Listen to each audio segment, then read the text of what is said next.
Ever notice how ads always pop up at the worst moments? When the killer's identity is about to be revealed. During that perfect meditation flow.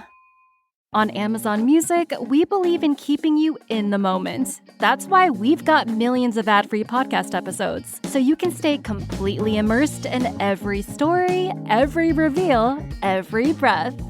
Download the Amazon Music app and start listening to your favorite podcasts ad-free, included with Prime. You know what happens Christmas Eve, don't you? You know all about Santa Claus. He brings presents to all good boys and girls. Your daddy told you that, didn't he? Well, I tell you something. Santa Claus only brings presents to them that's been good all year. To the ones that ain't done nothing naughty. Naughty. All the other ones. All the naughty ones. He punishes. What about you, boy? You've been good all year? You see Santa Claus tonight? You better run, boy. You better run for your life.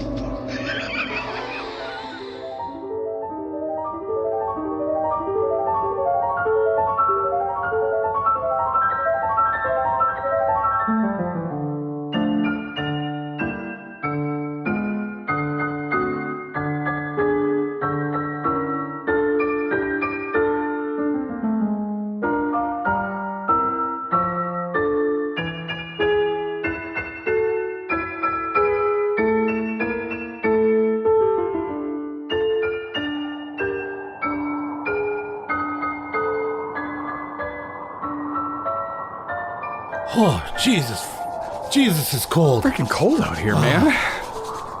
Nate, how you doing, man? Are you hanging in there? You probably should have worn more than that Christmas sweater, huh? Well, I thought this would be warm enough, but I didn't expect to be standing outside for 45 minutes waiting on Jacoby and Caitlin. Well, you know how he's got to pick a car or whatever the fuck. He should be here, and I told him we were going to go to this Rager party. This is what happens. So he should be... Get too many freaking cars, and then your friends stand out in the cold for 45 minutes. I think him and Kayla are coming down the street right now. Oh, thank God. That's them. Hey, I think that's them over there. Are you sure this is the right place?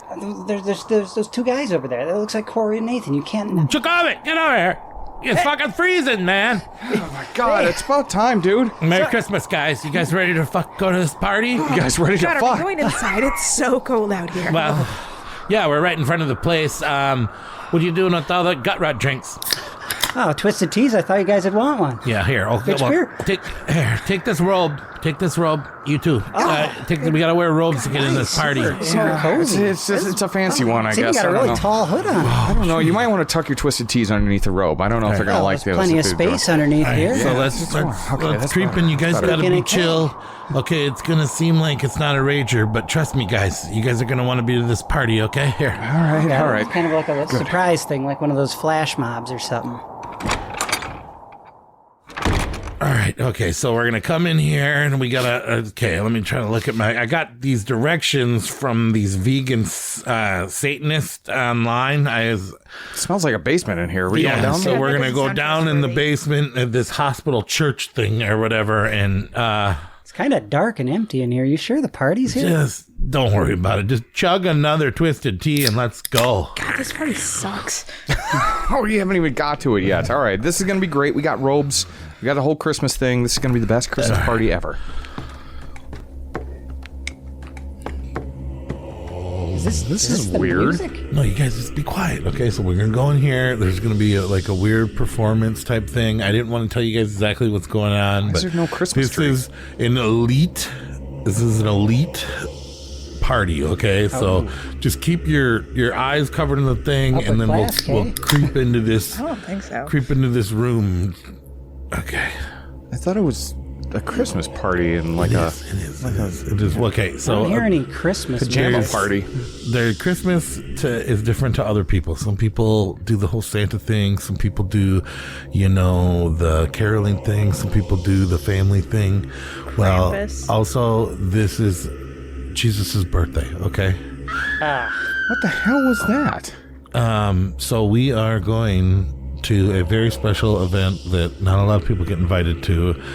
I wanted it to be a surprise, but we are going to a live birth of the new Antichrist. What? A live birth? Live birth of the I don't want to Antichrist. see that in science class. Don't let act alone like you in don't want to do this, person. Nate. Well, I'm just glad it's not one of like- your secret sex parties that we keep trying to rope us into, but Is this like that a what this is, planned Corey? C-section? It might be a Are you freak off dragging us? later, but this sounds like a post-secret sex party, actually. Yeah. But yeah, so the So, birth. guys, I would have Just- worn something sexier. Come on. you got to wear the robe, otherwise don't weigh in. All right, I so do we feel just- nice in this robe. We'll take a nice little spot near the back here, and let's watch what goes on. So when does Hey ye, everyone silent. They're starting. We will be bringing out our subject soon. Their subject? Nate, Corey? Just chill out, guys. Just watch. Is there any hors d'oeuvres before we see the Antichrist? Yeah, I didn't eat before this. Like, Feels we're like drinking. church. I My need Stomach's a something to little. this is my the- stomach's You guys a little are rumbly. Church. fucking embarrassing me right now. I've never. This is my first Antichrist party. Okay. Okay. Jesus. Oh, look, they're about to wheel her out. Okay. Oh, she's ready. She doesn't look like she wants to be here. Well, at least we I don't know if I. Doctor, She does. Yeah, there's tons of doctors. Look at over there, all the people in the different robes. does that guy have a medical license? Oh my God. The guy in the robe with the stethoscope. That's how we tell. Sir, be quiet. Okay, sorry. I didn't mean You to guys are gonna offend. get us kicked out of this place. Very excited for the Antichrist to come. Oh yeah. Big. You guys got this. Yeah.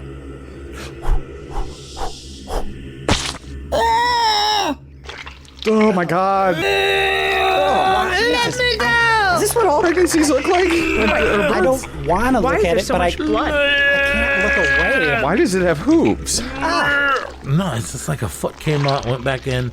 I think it's That's a full-grown adult hand with a manicure. It's got claws. It's got claws. What the hell is this, man? It's not that bad. You can hear the jingle bells in the background too. Well, yeah, I mean, they put... Oh, my God. This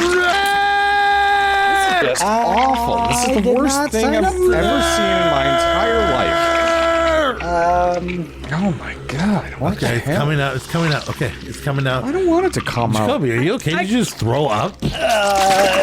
Yeah, I told you not to drink all the twisted teas. You don't shotgun twisted tea. really can't look away from coming this for right a now. party. Good, yeah. Dude, where are you going, man? got Don't a go. Don't pregame. leave. You can't leave right now. They're gonna fucking kill Jacoby, you. Or wait. kill me. Now puke we're on not your getting robe. out of here. Jacoby, wait, look.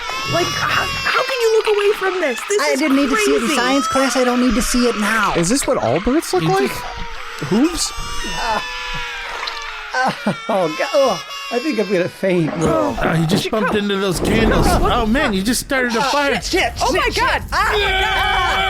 Oh my God, Jacoby, puke on the fire quickly. Chug another twisted tea and puke on the fire, quick. Oh my God. There's alcohol in it. It's getting bigger. Oh my God. Shit! I Oh my didn't God, think the of fire's that. spreading. Oh God! What proof are these twisted teas? Jesus Christ. They're a holiday special. Sorry, anti-Jesus Christ. Seriously. Shit. They're telling us that we have to leave. Okay. That thing's already walking. The baby is out. There's a That's huge like a fire. That's a...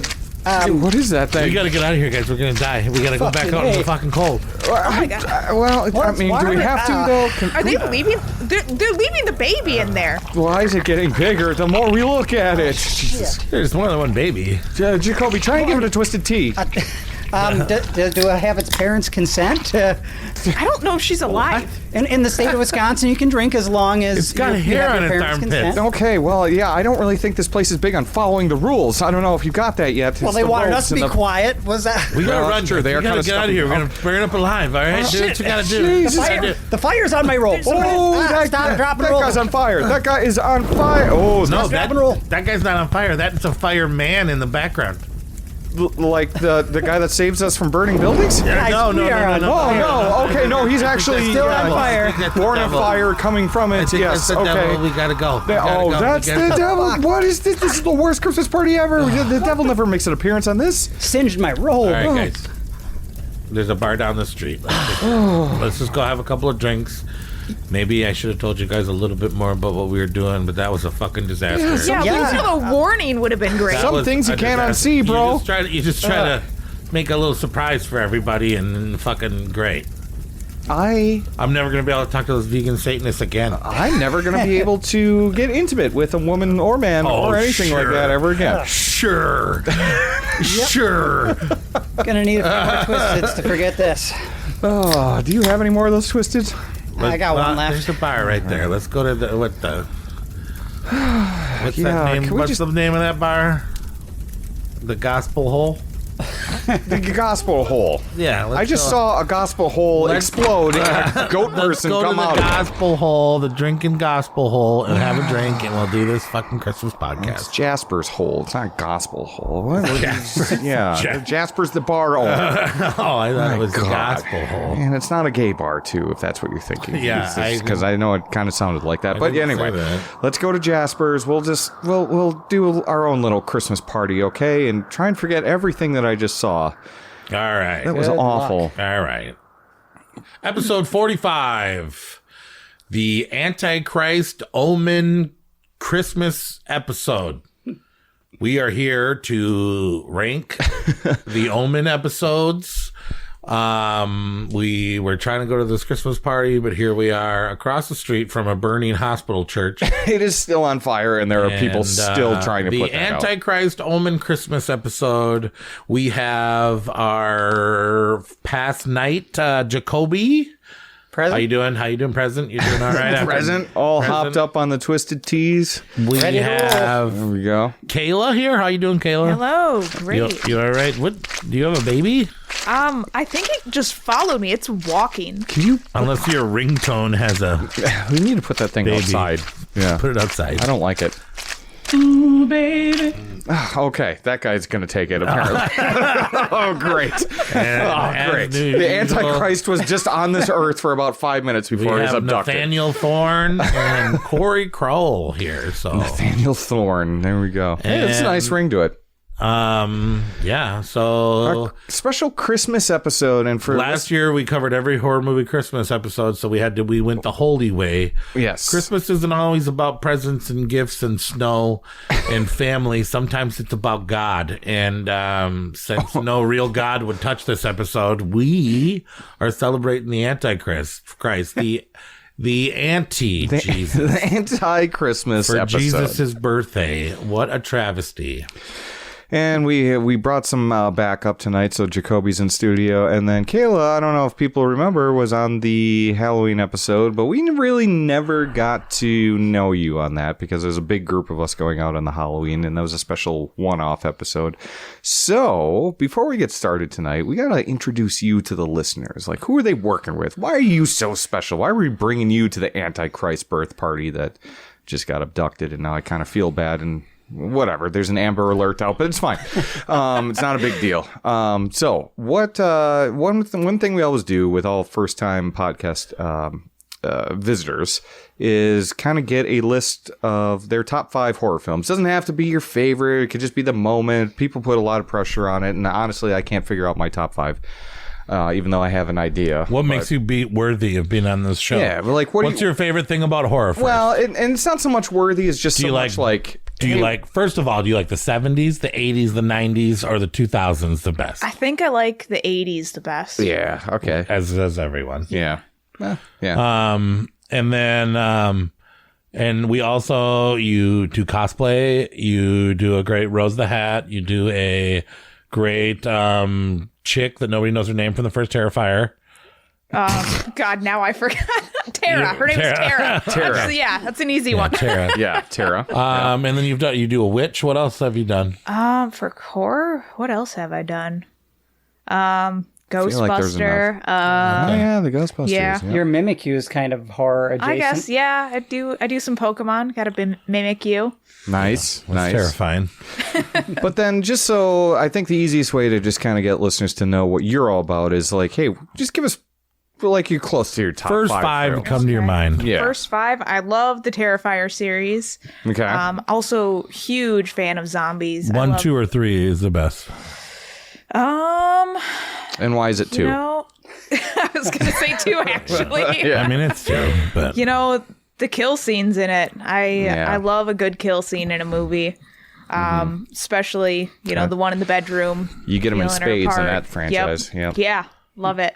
Also really love zombies. Those are like my top monster of all time. Nice. You got some favorite zombie movies?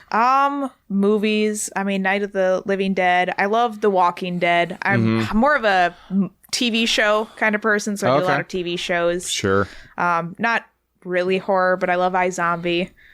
Oh, yes. I know what that is, but I didn't watch that. Yeah, no. Because that seemed like that was for little kids. It absolutely is, but I love it. I love all zombies. Okay, nice. I love the Hannibal movies, so like Silence of the Lambs, Red Dragon, Manhunter, all of those ones. Nice. Hannibal Rising, you're a big fan of? Yeah. For real? I liked all of them. For real? You're the first person I found that liked that movie. That's I'm in the Nazi times or whatever, right? Yeah, I've only seen that once. I don't even remember it. It's been a while, but I like those ones. It's been a while. Sorry. When somebody says that, I just can't help myself. Do that. So we got Walking Dead, iZombie, Terrifier, Night of the Living Dead. Are those the 4? Maybe the Hannibal movies. Oh, and then Silence of the Lambs? Yeah, sure. I think the first horror movie... So give us one more awesome movie you love. The first horror movie I ever really got into as a kid was The Blair Witch Project. I watched that on my computer in a computer chair and the desktop. That's the right way to watch it. Yeah, something lo-fi like that. Pirating it online. Did you make your own film when you were younger? I didn't. You didn't take the camera, put it in your face, and snot all over it while you cried? I did. Just does it to Jacoby. I did. Okay, I'm getting a kind of a feel where you are. How old are you? 28. Okay, so 28, so you're born in... Yay, we have someone younger for a change instead of us old bitches on this somebody podcast. That's under 30. We get a younger perspective. Nice. Well, we do have Junior Creep Ray, but...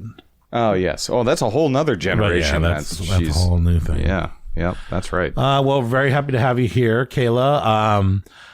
You did a huge solid for us at the Halloween party, and you were one of our tattooed freaks, and you performed. You did very good. You made a lot of friends, and we were very happy to have you there. Mm-hmm. And you earned your dues, so we're glad to have you in here as a guest and not just a side character in a ghost hunt. So... Awesome. Thank you. Don't be shy. I know Nate's makes everybody a little nervous. Just very intimidating. Yeah. He has a weird energy. Have you ever noticed that? Maybe. It's possibly the permanent erection that I carry around everywhere. Yeah. It really makes people feel uncomfortable, especially in public. Yeah. But anyways, before we get back into the Omen and all things Christmas, news, horror news. Well, hello, Mr. Fancy Pants. I got news for you, pal. You ain't leading but 2 things right now. Jack and shit. And Jack left town. Big news. Evil Dead Burn is one of 2 in the making Evil Dead movies to be released in the next couple of years. This is created by the director of...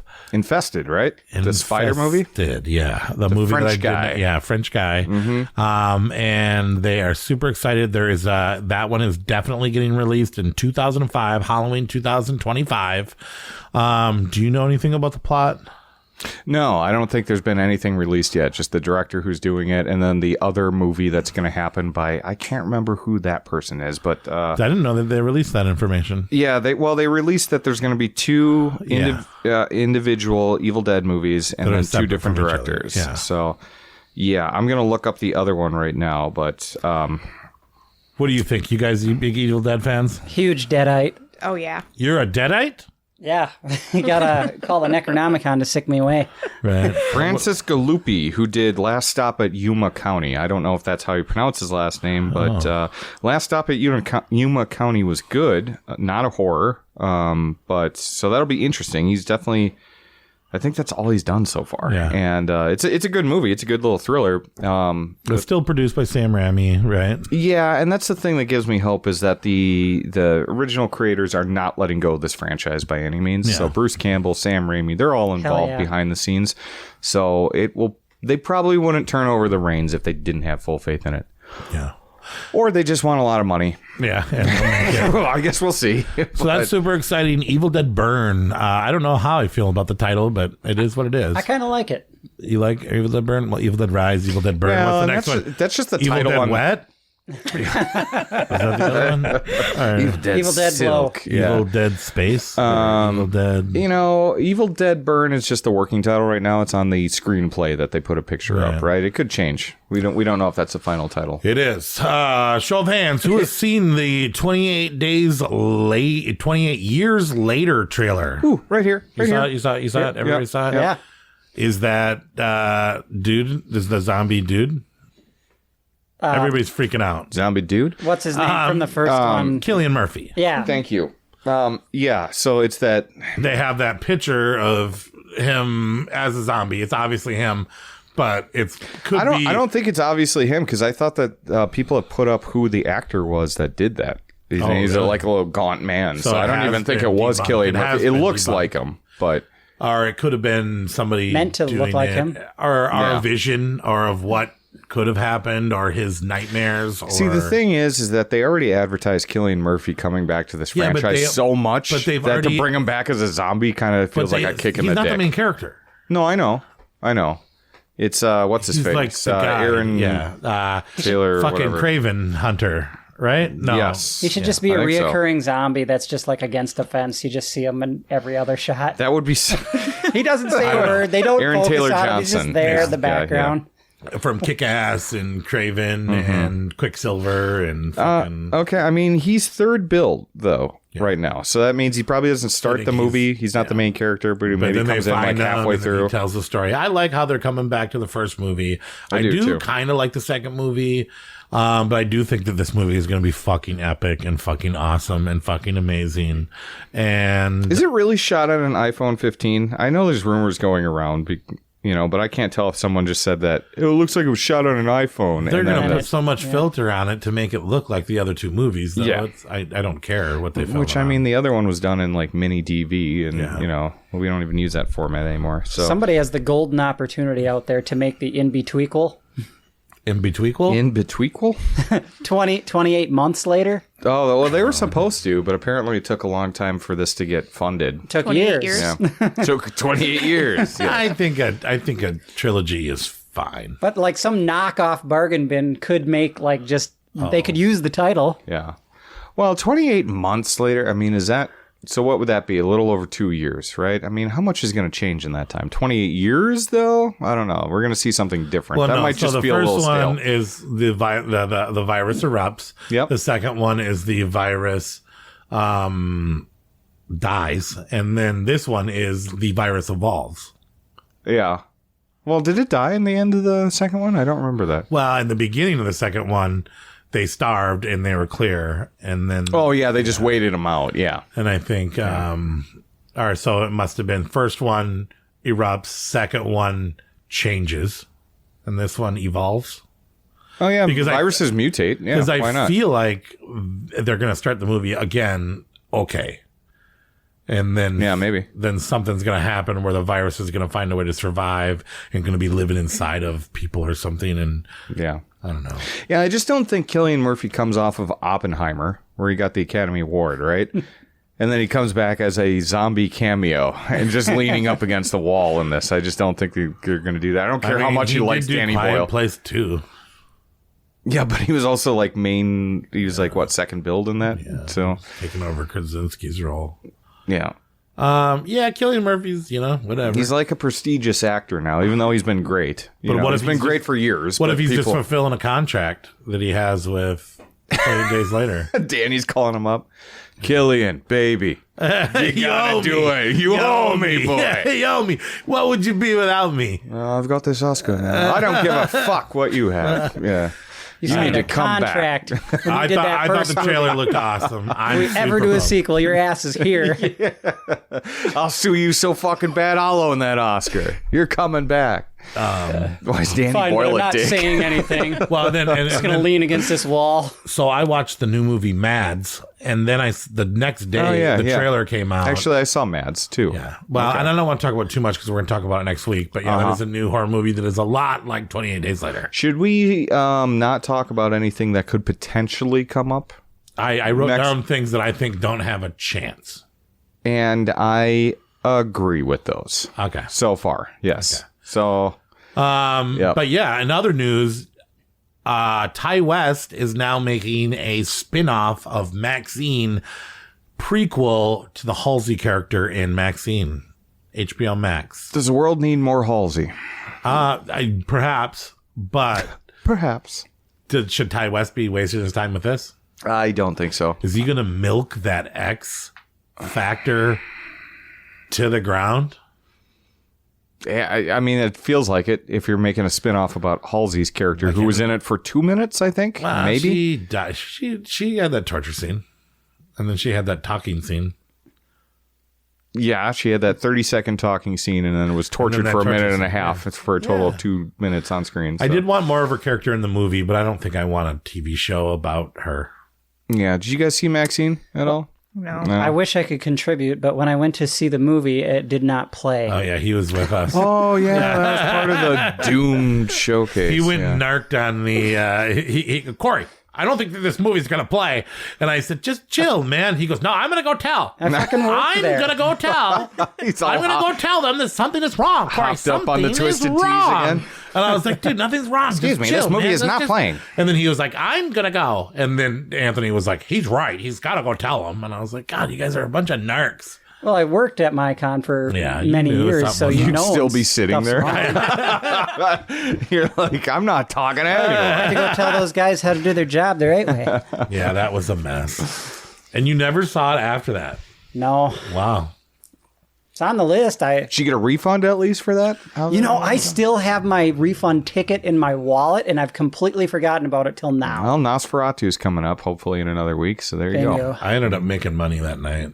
Because I bought so much candy, and then they gave me all the money for the candy bag. You're just on a sugar high watching nothing at your house? No, well, because I bought that extra ticket, so I had a space between me and Paul, and me and Paul filled it up with Reese's Pieces and... Oh, damn. Snicker bars. Yeah, I remember you guys said you were going all out. She was like, just come get a refund for everything. And I walked up there and I dropped a pound of candy. And I was like, yeah, this is what I bought. And I got an extra ticket so nobody would sit next to me. And then, they gave me like a $100 bill back. I was ready to spend money. So you didn't see Maxine, but you did get type 2 diabetes, which is I already have it. Okay, fair enough. But yeah, any other news? Is that your little refund? Yeah, got my ticket right here. Any other horror news? Anybody knows about anything they heard or seen or did? No. The only thing I was going to say about 28 Years Later is that is scheduled for June of next year now. Yeah, that's pretty soon. Mm-hmm. Right on the corner. What We Do in the Shadows is concluding, I believe. Yeah, I think it's last week. I've watched the first few episodes of the new season.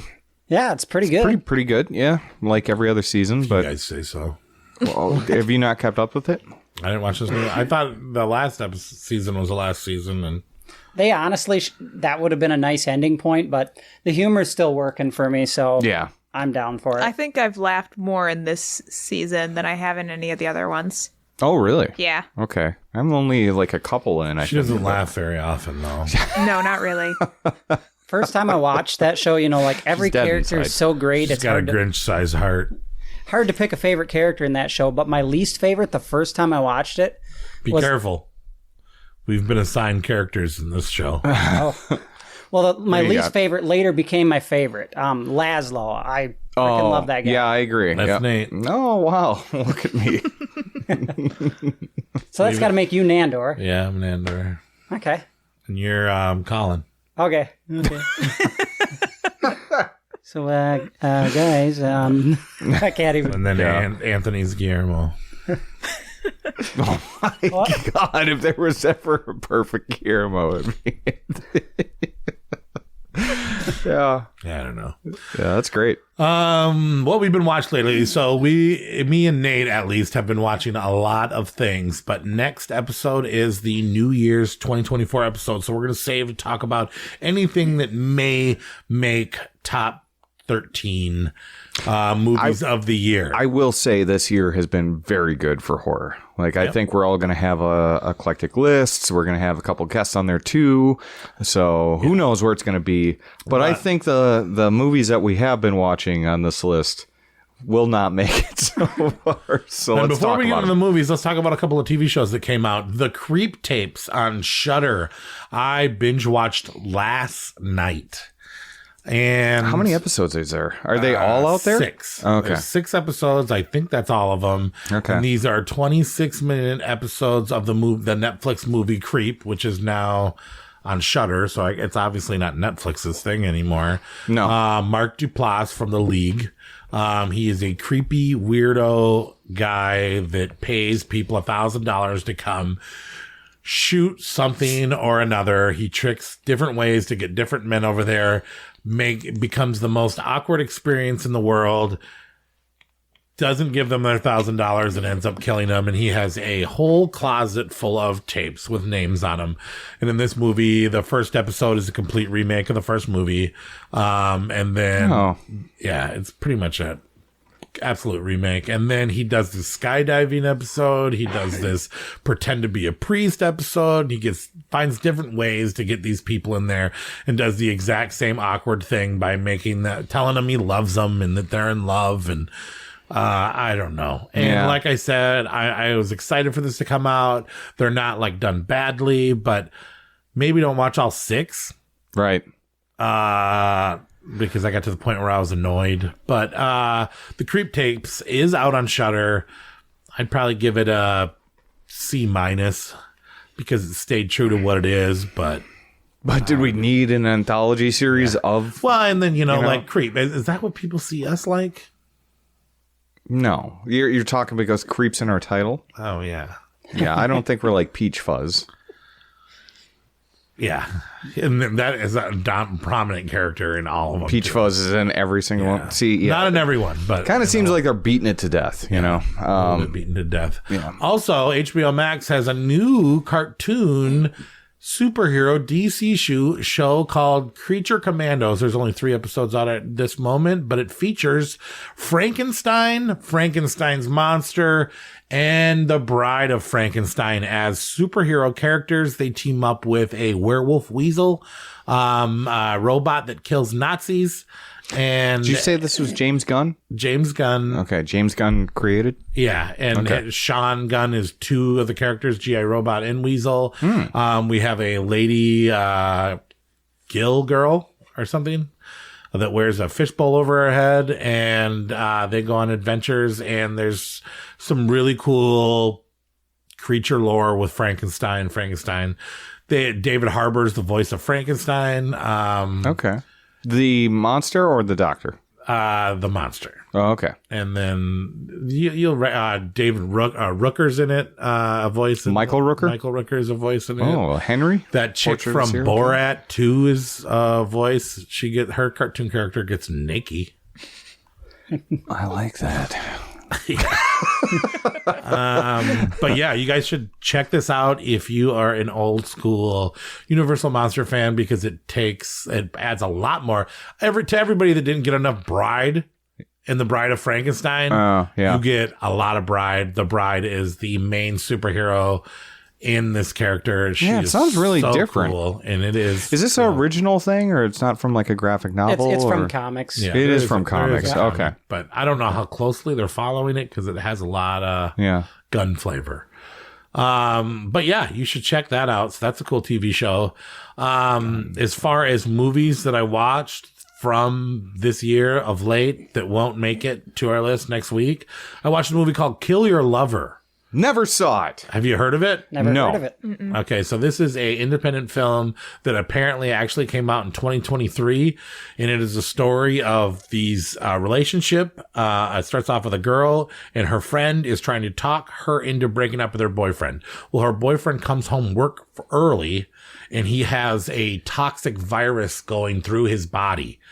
And she feels like she can't break up with him because he's deathly ill. And he ends up getting this toxicity through his body. And then he has sex with her. And then she gets the toxicity in there. And they fight and try to kill each other because neither of them will let each other break up with each other. And to the point of awesome ending. Very icky, especially if you've been in a breakup or something, man. It'll make you feel pretty gross. It had some really cool things to it. But yeah, Kill Your Lover. It's on Tubi now for free. Worth your hour and 18 minutes that it is, especially if you want something fucked up to make you feel gross about love. Yeah, I'm looking it up on Give it a IMDb. try. Not real good, Bob. Not very good, like ratings. Ratings, Well, yeah. Do we care about ratings? Do you actually care about ratings? No, but I think there is a general consensus from people, though, if they love or hate something or just find it in between. Well, I'm telling you, it's not as bad as you would think. Okay.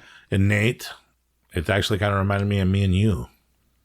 When we have sex and give each other diseases? But yeah, the toxicity between us is what I'm talking about. We will fight to the death. Okay, so I haven't heard that. What would you give it out of 5? Or Out of 5? Or a letter rating, however you like to do it. I'll give it a D plus or a 2.5, 3 stars out of 5. But it caught me. It pulled me in. Okay. Pulled me in. It was good. You should watch it. Well, yeah. I mean, watch it tonight, naked. Well, that's how you all right. watch everything. That's I was gonna say that goes without saying. I saw Winnie the Pooh too. I heard that was better. Remember when that won worst movie of the year? Was Winnie that the last Pooh? year or the year before? Winnie the Pooh did, yeah. I've heard Pooh 2. Blood and Honey Pooh 2. Pooh 2.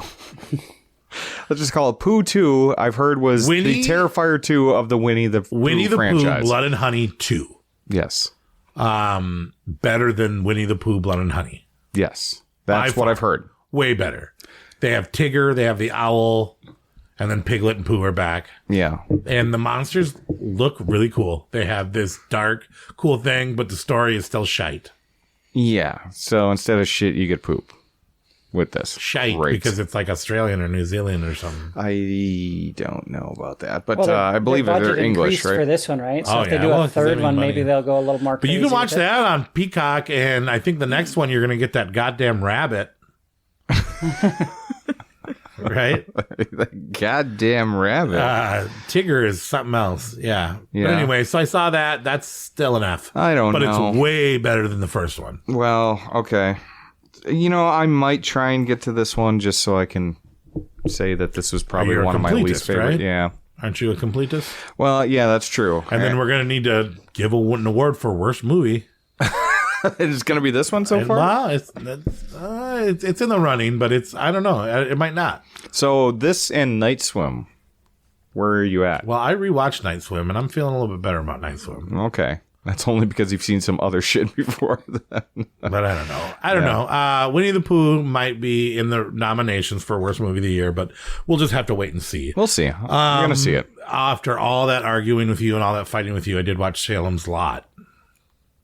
Oh, when you were fighting with me unjustly about the movie you haven't seen. Yeah. Yeah. Okay. Right. Go on. Well, no, because you were like, this is going to be good. This is going to be good. And I was like, it's not going to be good. And then you were like, I saw it. It's good. And then I didn't believe I didn't you. say it was good, but it was decent. I enjoyed it. A lot of people hate this movie. The end got a little bit better. Yeah. Yeah. I mean, there's some good set pieces in it. Having not seen it, compare it to the 70s original. There is no comparison to that one. The 70s original is far better than this. But the thing is that Salem's Lot, this is like an hour, 50 minutes or something like that. Why are you asking him and not me? It's got some... He expressed the interest last episode, or one before. Boom. You just took Pooh too. All right. Now the thing about this new Salem's Lot is it's got some really good set pieces in there, it does feel super freaking rushed. But apparently there's a 3-hour director's cut out there. And they squirreled it down to the hour 50-minute movie that's on Studio Max mandates. right now. Probably. So if they did a director's cut, do you think it could? I think it's got to be better. Because it feels very rushed, and that's what everyone's complaint is with this movie, and that's why people don't like it. Because I'll tell you why I don't like it, because the characters kind of sucked. The end was okay, though. That's the other thing, too, is because the whole story's getting rushed through, you don't really connect with a single character at all, either. And that's a problem. But there's some like really good stuff in there. If Stephen King really signed off on this, we shouldn't trust him anymore. Well, he did. Yeah. Maybe he saw the director's cut.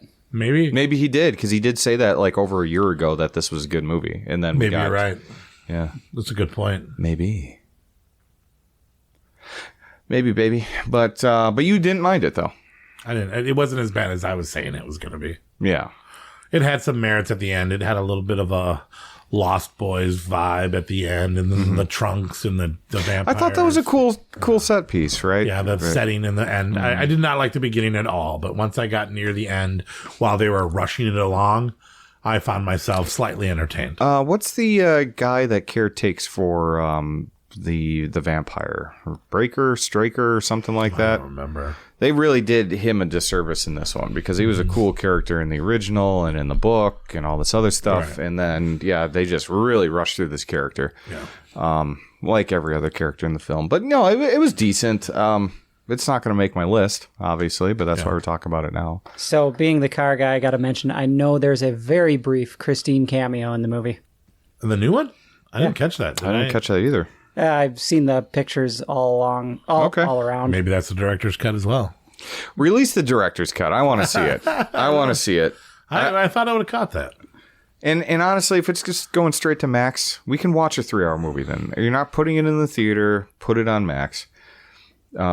Yeah, and I hope it's good. And then, did you want to talk about Salem's Lot again, since you wrote it on the board twice? Or I was actually possessed. But we were lucky enough to have Damien himself come and write the board down tonight. Look at that fucking... He is just a little fucking antichrist. Does he have a dark handwriting? Yeah, he does. Yeah, like that is chaotic. Just a little. Yeah, he just wants to watch the world burn, doesn't he? He just wrote Salem's Lot down twice on our board. Look at the way he wrote Exorcist. And Rose Maybe's Baby. Rose Maybe's Baby. That might be your best pronunciation yet. Rose Maybe's Baby. Well, we should probably get to E-rolls up there too. Yeah, it looks like we got one from a 5-mail from Emily. Yeah. One of these days, we're going to start streaming this online, and people are going to see the fucking madness that happens around here. But let's get to some mail tonight. Did you really put her liver in the mailbox? Because I heard that they found her liver in the mailbox next to her spleen and her pancreas. Did you know that Matthew Lillard dated... That was a good dropout of that segment. I'm glad I handled that well. Did you know that Matthew Lillard dated Neve Campbell after Scream 1? I just found that out recently. Really? That Matthew Lillard is in the background of Scream 2 with a weird wig and glasses on because he was totally banging Neve Campbell during the filming of Scream 2. Oh, I like that. I like that story. Like that? Yeah. I guess it's a true story. Huh. Did you guys know that? I didn't, but her loss. You're not a Scream person? I haven't really watched any How of refreshing to find a woman in her 20s that doesn't love Scream. I thought you loved Scream, though. Don't you love Scream? Oh, just okay. Right, yep. I don't know. I don't like Neve Campbell, remember? I like how you're winking. You're winking on the podcast. You good? Fucking trying to eat here. Oh, good. This is back. This is awesome.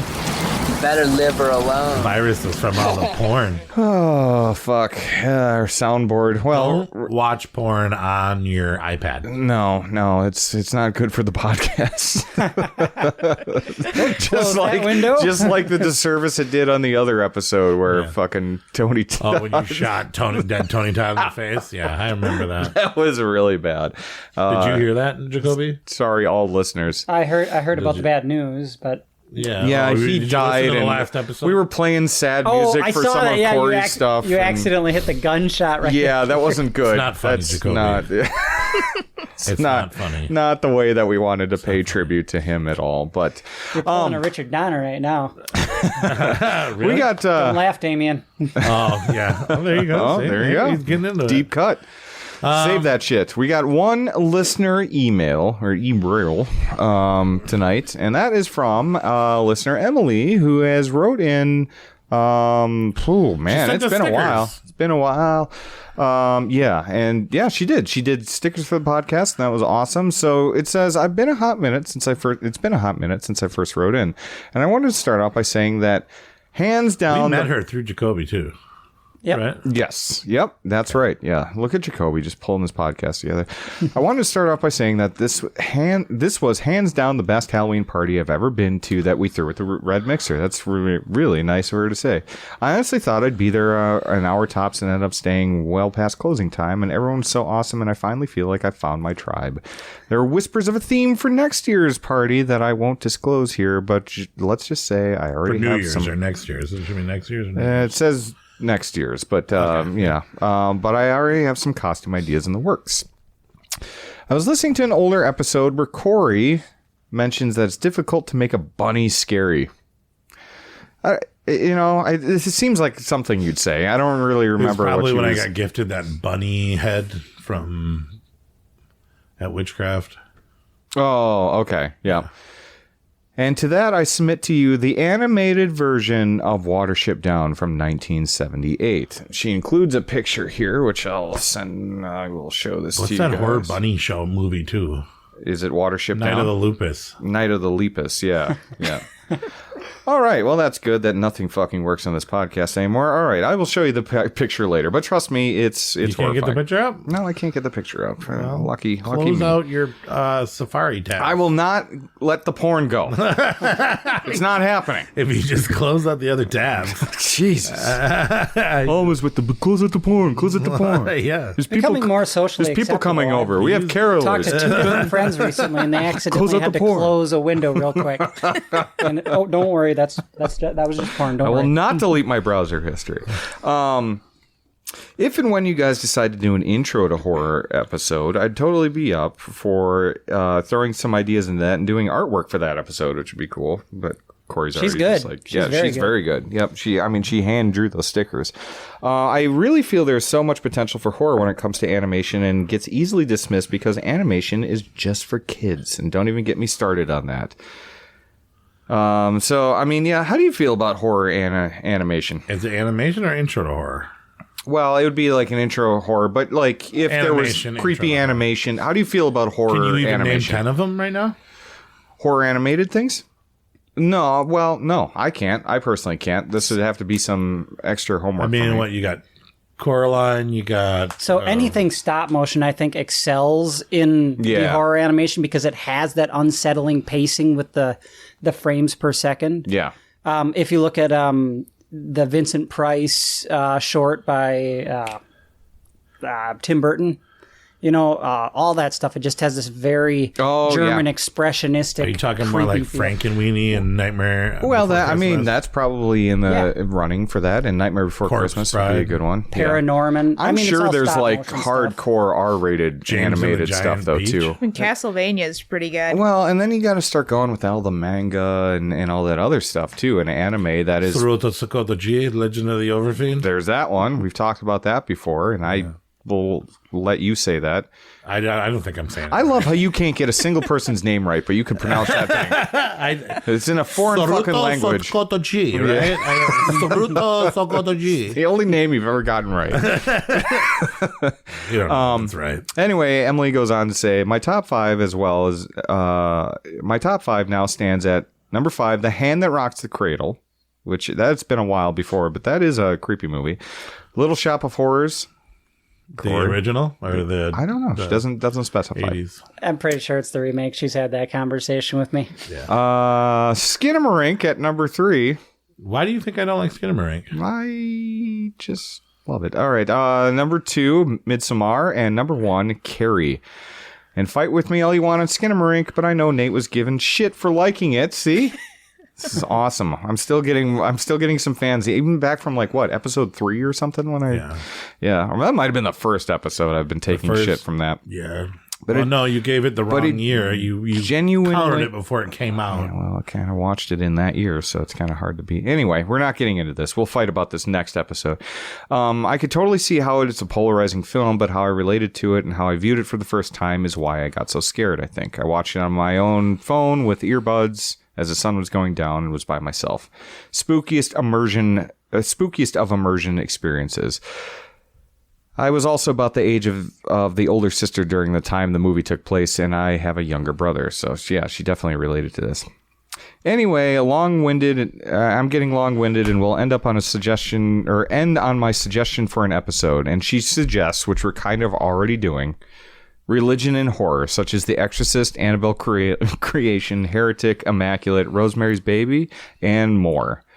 Until next time, stay spooky, Emily. She didn't mention the Omen. Well, she didn't mention the Omen, but we will. Oh, and I finally got it. So that's the picture of the creepy bunny from Watership Down. That's finally worked. And that's a horror cartoon show. I don't think it's a horror cartoon, but it is terrifying. Yeah, I mean, that would freak out a kid. And Watership Down is a dark story in general. But yeah. But yeah, Emily, thank you so much for emailing in the podcast. Honestly, we're taking your suggestion immediately since we'll be doing we'll kind of be doing a holy horror tonight. And talking Christmas. Talking a lot about religion and horror. And then if anyone wants to get in touch with us, we love hearing from the fans. We've had so many good conversations and so many cool people. And I'm telling you, we have the best fans out there. Get in touch with us on Facebook or Instagram at Savage Horror Creeps. And then you can send us an email, just like we read here, savagehorrorcreeps@gmail.com. And that is it for tonight's emails. So we might as well get into the main topic tonight. But first, before we do our Christmas episode, before we really get into the meat of it, we got to get a little Christmas in here. And I think we did this last year, Corey. I don't know if you remember this. Yeah, but some foreign game. But I'm all dumb in English, right? And so in England, we celebrate Christmas. I think I got a paperclip last year. Yeah, well, I just want you to know this is upgraded? That there could be a shoehorn this year instead. No, so we do this thing called Christmas crackers. They're not edible, guys. Are those from TJ Maxx? No, you crack them home open. goods. They're not. No, I'm sorry. Yeah, they're owned by the same person, bro. I know. But anyway, so hey, these are hard to find over here, okay? But in England, they're everywhere. Why don't you and chuck so me one? This was something. Well, you got to pick your own, right? So I'll pass this around. I'm going to pick mine right now. You pick your own destiny here, and I'll explain to the listeners what this is. But every Christmas since I've ever been alive... Oh, what if they're connected? They're supposed to be like that. That's just like a weird... That's one. Yeah. Every year since I've been alive, my family from England would send these over, and now they're actually getting prevalent. Obviously, I can find them in Home Goods now. But I would get them, my family would get them, and we would always do these. And these Christmas crackers are this weird poison little... ivy print? Yeah. Yes, it's filled with poison ivy, too, and poison oak. And so we would crack these Christmas crackers... They're called, and they snap, and there's a hat, a stupid joke, and a little toy inside. And this has been a Christmas tradition ever since I've been alive. And I did this last year on the episode. We all sat with our stupid hats on. And yeah, remember? And so we're going to do that again. So I get a little depressed around the holidays. You did get depressed last year, and I think we cheered you up by ruining my life, if I remember that episode. I'm depressed again. Oh, no. Well, you know what cures depression? A stupid hat and a dumb joke. And all right, can we open these? Yes. Yeah. So you have to crack usually crack them with somebody else. Oh. So yeah, you can just pull on that. There we go. Okay. And then you give me that. And I got mine open while you're at it. Ready? 1 second. Okay. Yeah. Want us to go, or should we wait? Oh no. It's weird how we got the other one of everyone else. Oh, you got a good one, Corey. I knew I would. You got a screwdriver set. Okay, we're gonna, I guess, pop ours. Ready? Yeah, pop yours. There you go. Way to get it on audio. I have a little picture frame in mine. Yep. A tiny picture frame? But more importantly, I got a titty pink hat to put on. This one is yours. And we're all going to read our stupid jokes and wear our stupid hats. And here we are. And this is going to make for an official Christmas. I got a purple hat. There we go. All right, guys. Now we're in the Christmas spirit here. All right, I got a joke and some trivia. Who wants the trivia? I'll take it. All right. How many ghosts are there in A Christmas Carol? 3. 4. Who's the fourth one? Past, present, future, and then Jacob Marley. I almost said Bob Marley. Oh, Marley. Marley and Marley, so there's 5 if you're watching the Muppets. All right, you want mine? Yeah, you're doing the trivia? How many gifts in total are given in the 12 Days of Christmas song? I actually know that. Oh, isn't that 365? Yeah. Nice. 64. But. Oh, yeah, because Jesus was the gift. Yeah. Well, whatever. I don't know. Sorry, I'm getting sassy because it's the Omen episode. What is the Christmas tree's favorite sweet? Is this the joke? I don't know. Ornaments. Ornaments, I get it. Who hides in the bakery at Christmas? The gingerbread man? This is more of an English thing. A mince spy. You know, mince pies. Anyway, fucking A. All right. I don't know what that means. There you go, Jacoby. You did this right. I'm trying to put it on my fucking headphones here. All right, you ready to do a charade? Give it to me. Well, no, we don't need to do the charade. Act out putting up the Christmas tree. Nothing like doing charades on an audio podcast. So, yeah. All right, Jacoby, read your trivia or joke, whatever you want to do. The joke. What does Santa say at the start of a race? Oh. Go, go, go! Ready, set, ho, ho, ho. That is dumb. That is really dumb. All right, what is the trivia? How do you say Merry Christmas in Spanish? Feliz Navidad. Yep, No. that's the Nice. answer. Okay. No, isn't it just Feliz? Feliz Navidad. Feliz. Oh. Feliz? I thought the Navidad was New Year's. Isn't that happy? You're just going to... Los perros Feliz is años happy. felicidad. Oh. Happy, yeah? Yeah. Okay. All right. All right, Kayla, you got your trivia joke? We got a horror one. Oh, what? Really? What do you get when you cross a snowman with a vampire? Oh, well, this is fitting. Snow sucker. Snowpire? Frostbite. Oh. Oh, okay. Sure. That's a Merry nice slapper. Christmas. And the trivia? Which food is considered good luck to eat during the 12 days of Christmas? Well, mistletoe's deadly, so I'm not going to guess that one. What's Barbecue, that's never the What's the wrong answer. question? Barbecue. Which food is considered good luck to eat during the 12 days of Christmas? Brisket. Stalin. I don't know. ham? Mince pies. God damn it. Mince pies. I should... Yeah. All right. Mine was mince too. Well, Ornaments. now we're all festive, and we're all in our stupid hats with our stupid... What did you guys get for gifts? Got a shoehorn. Nice. That's a gift that keeps on giving. Actually, you know, these things are pretty nice. I often just try and kick my shoes on. When They you got big collapse feet and the you wear back small with your shoes, heel. yeah. You don't need to pretend that you like it. It's okay. Fine. I'm just going to hate my shoehorn over here. I got a foldable comb. Oh shit! You're like a poor man's Fonz over there. If you had hair, it would make sense. Yeah, that's right. Listeners at home, you can't see anything, so Kayla's got extreme alopecia and has But you never gotta grown take a hair piss or ever something? again. So, But you I gotta don't take even a have piss or eyebrows. something? don't I have to take a piss or something? Yeah, sure. We could take a Christmas piss. All right. Yeah, so just let me go to the bathroom real quick. Sorry, I've been drinking a lot of fluids for the Christmas party, and yeah, so just, I'll be right back. Yep, no problem. Go do that. Hey, guys, What? are you guys getting a weird feeling about Nate? What do you mean? Is he acting weird? Doesn't he always act weird? Yeah, he does. That's what I'm saying. He's always acting weird, and I've been doing research on him. He's been in Canada. He's been off doing other things. He hasn't been contacting me very much lately, so I've been taking that extra time. Don't say this loud. Can you guys hear him peeing? I don't even know if he's really peeing. I've been looking up. I looked up Nathaniel Graham Thorne, and there's no record of anybody under that name that has ever lived in Eau Claire. He said that he went to this prestigious college. I looked up the records of the old college, and there's no record of him ever going to college for fracking or for oil, for anything like that. Okay, he told me that his birthday was in June, last year, and then this year he said his birthday was in May. Oh, so God. each time he tells me it's his birthday, it's a different time it's his birthday, right? So, and have you ever met any members of his family?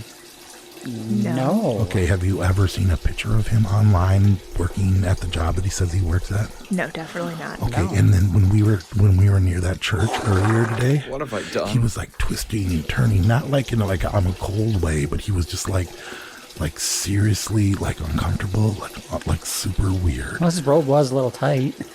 Maybe it was the clothes, but he was just like moving in a really, really weird way. Okay, I've never met any of his family.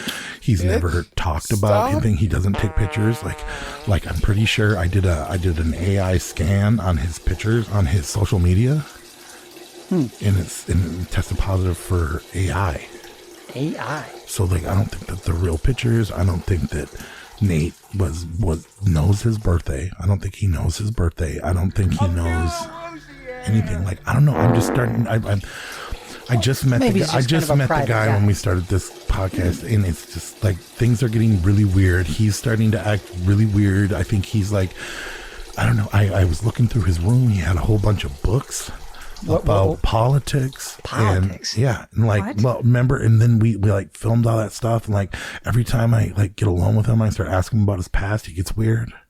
Huh. Oh wait, guys, I think he's coming up. But what I'm saying is, I think he might be the Antichrist. What? Antichrist? No way. No. What? That's ridiculous. Oh, that was a... Hey, Nate, were you even peeing? I couldn't even hear a pee stream. Oh, I took the biggest piss, the best piss. It was, I was just going for a while, man. Okay. Yeah. I pee just like you guys. Yeah. Yeah. I don't know, guys. Yeah. So anyway, let's get into our main topic tonight. Why did we pick the Omen for this episode? Because you're a big Omen fan, right? I like the Omen franchise. Yes. It's kind of weird because it's like it's one of those franchises. The more I watch it, the more I find something different, and it really resonates with me. Like I really. Like you identify with the characters. You could say that. It's just there's something familiar about it. You know what I mean? And so I really like it. So yeah, I'm excited to start talking about it tonight. And I'm glad that we picked this for a little kind of like Antichrist holy horrors. Yeah. So let's get into before we go ahead. Yeah, I gotta do this. You've had your whole fucking life to think things over. What good's a few minutes more gonna do you Shut now? up, Jacoby. I'm not gonna hurt you. You know? Wendy. Darling. Light of my life. Mouthing it. I'm not gonna hurt you. You don't even like the You didn't movie. let me finish my sentence. I said, I'm not gonna hurt you. I'm just gonna bash your brains in. I'm gonna bash them right the fuck in. All right, before we get into the top 6 Omen films of all time. The only 6. Does anybody want to... Yeah, oh yeah, I didn't even think of that there's 6. There's 6 Omen films. 6. The number of the beast. Is there any other honorable holy horror movies that everybody loves and watches? I mean, this year has been a huge holy horror year because of Roe versus Wade was overturned, right? And so now we have Immaculate, which is about the birth of a modern day horror version of the Virgin Mary. Yeah. We have Azrael, which is holy horror the of another Antichrist rising being up born. There's another one too, isn't there? First Omen, which may come up later tonight. We may talk about it. But yeah, I think it's been a big holy horror year. But what about what are your guys' favorite religious horror films of all time? I mean, I'll say hands down, I love The Exorcist. Exorcist is probably in my top 5. There's no birth or anything like that, but there are a lot of religious elements. Yeah. I think that would be in my top 5 of all time. I love the priest in the first movie. I love Pazuzu. That would probably be my greatest holy horror, but that's more of like a possession film. There's a difference between those two. For sure. Obviously, another shout out would be Rosemary's Baby. Yeah. Which even going back to Emily's email from earlier in this episode, she hit on a few. Heretic. Rosemary's Baby is a great one too, because that's all about, that's another Antichrist movie, isn't it? Yeah. So, in the 70s, the Satanic Panic was big. And the 80s for sure. But yeah, it was all about cults in the 70s. And I think Rosemary's Baby was kind of that satanic cult thing. And and then what's his name? William Peter Blatty writes The Exorcist, which was just a weird take on religion, because we're starting to like come out of as a society, we're starting to free our minds a little bit from the 70s and late 60s and starting to question the things that we've had as a society for the longest time. And that's where he comes out with this whole Exorcist book, which is, if you read the book, which it's a fantastic book, he treats it like almost like a mystery. Is it Satan? Is this girl fucked up? And you don't really know. It's a much more of a detective drama too than the actual movie ends up being. It's still very, very much like, an Exorcist, type of thing. But it's really interesting. And so there's been so many, and I think that's our honorable mentions tonight, right? Yeah, that's what I'm just kind of saying. What other holy horror movies could we have talked about? And I wanted to know what everybody's favorite non-Omen holy horror movies. Well, I think you got the Holy Grail out of the way, right? With The Exorcist. Yeah. That's got to be the best one. Rosemary's Baby is a great one. Is there any others that you guys are thinking of? I mean, The Pope's Exorcist, Exorcism. Exorcism of Emily Rose was a pretty big one when I was younger. Was that big religious? Yeah. That did have a biggest... Yeah, well, that was kind of based on a true story about some girl that was died during an exorcism. Whether she was possessed or not remains to be seen. But yeah, they took it to trial and everything. So that was based on a true story. I mean, there's been a lot that have come out. 2019, Saint Maud. We covered Stigmata on the podcast before, too. I mean, the other one from this year was Heretic, also is a religious horror film. Maybe not Antichrist-ish. Yep. I was interested in seeing that one, but I didn't quite make it to the theater in time. Well, and there's all sorts of like adjacent ones too. What about Right with Anthony Hopkins? The Right, yeah, sure, absolutely. That one was actually packed a kind of a punch from our 1977 episode, one that we both liked, The Sentinel. Oh yeah. That was a good one. I mean, shit. When you even think about it, Children of the Corn is about a religious type of cult, a religious type, and we talked about Frailty in the past too. Frailty is a fucking underrated movie. Yeah, Matthew McConaughey and Bill even Paxton. Amityville Horror is technically. Oh yeah, that's more satanic. For panic. Sure. Yep. Yeah, absolutely. So I mean, there's tons of religious horror films out there, especially with resurrecting the Antichrist. But what about The Nun? I've never watched any of the Nun movies. But obviously that's got to be religious horror. Conjuring That's definitely really religious good. horror. I just can't remember what that one's about. Really? Well, it's The Nun. I mean, I never watched it. The movies, I did watch Nun 2, and it was god-awful terrible, but maybe it's because I didn't watch The Nun one. Well, if you didn't like that one, then you probably don't need to go back and see The Nun. I think... What about Prince of Darkness, where they try to prove the difference? Yeah, fantastic. Yeah, I've heard John Carpenter and, episode. Yeah, we've actually covered a shit ton of them so far on this. And The Sacrament? The Sacrament is another great one. And that's more about religious cults. Yeah. But yeah, there's a lot of religious horror out there, and we chose the best one, right? No, we didn't. Well, I don't know if it's the best one out there, but I mean, it is the one that devotes itself. You think it is? I might say it is. The Omen franchise? The first, damn it. They shouldn't have named the newest one the First Omen. Yeah. Yes. The original Omen. Yeah. So, hot take, I might say I might like it better than The Exorcist, but I have to rewatch The Exorcist. What about The Wicker Man?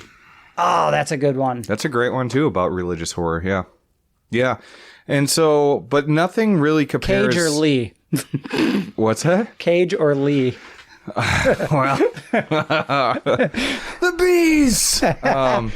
Yeah, but there's not a franchise out here that really goes in depth like the Omen series does, and it really covers all spectrums of it. And whether you like it or not, on some of these films, it is kind of an interesting trajectory to see the Antichrist rise to power throughout this entire franchise. So, With the exception of one or two, maybe. But, yeah, so we might as well just go into that. So we've kind of covered a bunch of honorable mentions there. If you like religious horror, I think we definitely gave you some ones to start out with. Nate, one of your favorite movies is Antichrist by von Trier. Lars von Trier. Yeah, you were so close on getting that name. But Lars I've never von Trier. seen that movie, but you said there's a lot of penis in it? There is a coming blood scene. Yeah. Yeah, and you see everything. Cool. Yeah. All right, so number 6, let's get Been ready there, to do right? it. The Yeah, why worst talk about Omen movie of all time, and we are not counting the series that came out in 2016. And we were all in agreement on this one, right? This is all of our bottoms? I almost changed it. You almost didn't make this one your last? I almost didn't. Okay, well, number 6, The Omen 4, The Awakening. Originally a TV movie. A TV movie that was to have many sequels, but everyone hated this movie so freaking bad that they canceled the trilogy of Lady Antichrist. Mm-hmm. What year did this come out? 1991. 1991. First of all, what did anybody like about this movie? Okay, the one and only redeeming factor that I really liked about this movie is just a personal thing. It is very early 90s in the cheesiest way. Yeah. And that's like the only redeeming factor. I guess I did like the performance by the actor that played the private eye investigator. He was very engaging, but beyond that, the music was horrible. Mm-hmm. The acting was bad. It was made for TV, so they couldn't go very hard on any of the gore. Yeah, they didn't. Do you know what this originally? I'm going to look this up. What originally aired on? Was this like a sci-fi thing where sci-fi was just coming into? I wouldn't be surprised. I actually don't know. I'm going to try and look it up here. But, yeah, I mean, this just tried to capitalize on the franchise in a really cheap way. Like, oh, Damien's out of the picture, so now we got new Antichrist. And well, yeah, it's not, let's make it a female. Yeah, and they tried to make it like kind of like trendy, but with no punch, no excitement. A lot of kind of like no new ideas, rehashed ideas. Yeah, gender swapping it. I paid $4 to watch this show. Yeah. And I could not even pay attention or keep following. I was on my phone the entire time. The picture was awful. The story was stupid. The characters were god awful. The acting was terrible. I'm struggling to find one thing that I liked about this movie. In fact, I wish that this movie was erased. Oh, this actually premiered on Fox back in 1991. So, yeah, not even like a cable streaming one. I mean, Fox is a pretty basic channel from back then. So its nuts were cut from the gate. Yeah. Yeah, that's Did you resonate with the child character at all? I mean, I do think she was a lot more of a menace than Damien actually was. She was a little bit more of an Antichrist child. A problem child. Yeah, because Damien had other people doing shit for him, I'm too, gonna say, you know? Damien really did nothing wrong. Damien actually had like the devil working around him. And yeah, he was just like, what's going on? Why is this crow killing all these people? And, you know, and I don't think Damien ever actually did anything wrong until people tried to start killing him. Yeah, then it was just self-defense. But then it wasn't. He was a well-behaved child. He was very It's polite, a good point. He never well-mannered. He never did anything though. It was Satan. Satan had his back. Yeah, he was a good kid. I had a lot of siblings. He was a good kid. We'll hit that again in number 2. Yeah. But yeah, I guess there's not that much to talk about. No, it's a rehash of all the old ideas, but totally neutered. And yeah, it's not great. One thing we should talk about is most of these movies are not available streaming anywhere right now, right? First Omen is on Hulu and Disney. But none of these are streaming out there. But everything else you had to pay for. You'll have to rent them. I will say that there is a fairly, I think it's still cheap box set of the first 5, not the First Omen. Didn't make it, but Scream Factory put one out there, and I think it's still going for fairly cheap and still around. That's how I was able to watch all these ones, but Yeah, I wouldn't rent this one. So don't rent this. Oh, yeah. It did have some... It actually hurt to waste that $4 because even before I went into it, I knew I was wasting $4. Yeah. I think if you had a few drinks and you knew you were going into a bad movie, you could maybe have a good time with this one. Like, they did have a couple fun set pieces, like the... Is this a Twisted Tea talking right now? Really? Is there a cool car in this movie or something? No, not even cool cars. We didn't have the first couple once. had a couple. This guy will talk shit about Hereditary and The Shining, but now he's having a couple beers and enjoying Omen 4. I love that. The biggest hot take has now become Jacoby. It's like the Shining. You got to play devil's advocate. Exorcist, not great. Omen 4 though, worth the watch. If you're in the right mindset, you got to have a few drinks. You got to know you're watching a bad movie. You got to know that they're going to butcher the music. They'll intersperse it here and there. But there were a couple interesting things that, funny, interesting. There was the, they had this, like, I don't know how you describe her, this new age chick with the crystals. What would you call that kind of person? Yeah. New age crystal chick. Yeah, like I think that's her like, technical title. this child is evil. All my rocks have turned black. And then there was a few fun fire stunts. You know, you were watching people run around on fire. That's never boring. No. I mean, there's. I forget. Did anything fall off of a construction site and impale anybody's face in this one? Not that I remember. The wrecking ball on the private eye guy. Oh yeah, you're right. He was looking at like a. Why is Satan just hanging around construction sites all the time? Construction sites are very dangerous. They are very dangerous. Have we you don't ever need met a Satan construction worker? Have I? Yeah. Okay. Yeah, you're right. Yeah. Yeah, they got the devil in them. But for a complete. I thought she was saying, "Have you ever met one?" Because they're all dead. What else do you got, Jacoby? I know you got some notes over there. They kind of threw. Do I spoil it? Is anyone going to pay to see this? You can spoil Omen I think 4. you can spoil this one, yeah. Okay, I'll save you guys. The thing I'm going to say, my final point in this movie, is if you're a completist in the series, you got to watch this one. Yeah. That's the only reason why I ever come back to it. In the final act, they throw a curveball at you and they reveal a few things. And the girl in this one isn't actually the next Antichrist. She's like the protector of the Antichrist. And it was, what'd they do? They took They tried to Shyamalan it. She had her period, so they took her embryo and put it in the mom to make a surrogate. Yeah. Mm-hmm. Which, that's some. It's a wild idea. For a TV show. Didn't land. So it's almost like instead of Omen 4 Roman numerals, it's like Omen IVF, right? In vitro. There you go. There we go. Fantastic. But this definitely feels like, and I haven't done any research, but I wouldn't be surprised if this was filmed in Canada, made to look like the USA, like most cheap movies are. Nothing against our Canadian neighbors. Love those guys. But cheap bastards. Yeah, I wouldn't know. Free hair. Probably filmed in like Toronto or something like that. I wouldn't know. But yeah, if you have a nostalgia for the early 90s, you'll get your $4. You'll get all your windbreakers and terrible TV music that you can imagine. Yeah. Don't listen to him. Don't watch this movie. It's not great. It's not a great movie. But like I said, if you're a completist and you're watching the Omen franchise, you got to watch it once. All right. Number 5. The Final Conflict, Omen 3. Sam Neill is an adult Damien. Is he the ambassador or is he... He's the ambassador. But not the president, right? No. He's the ambassador.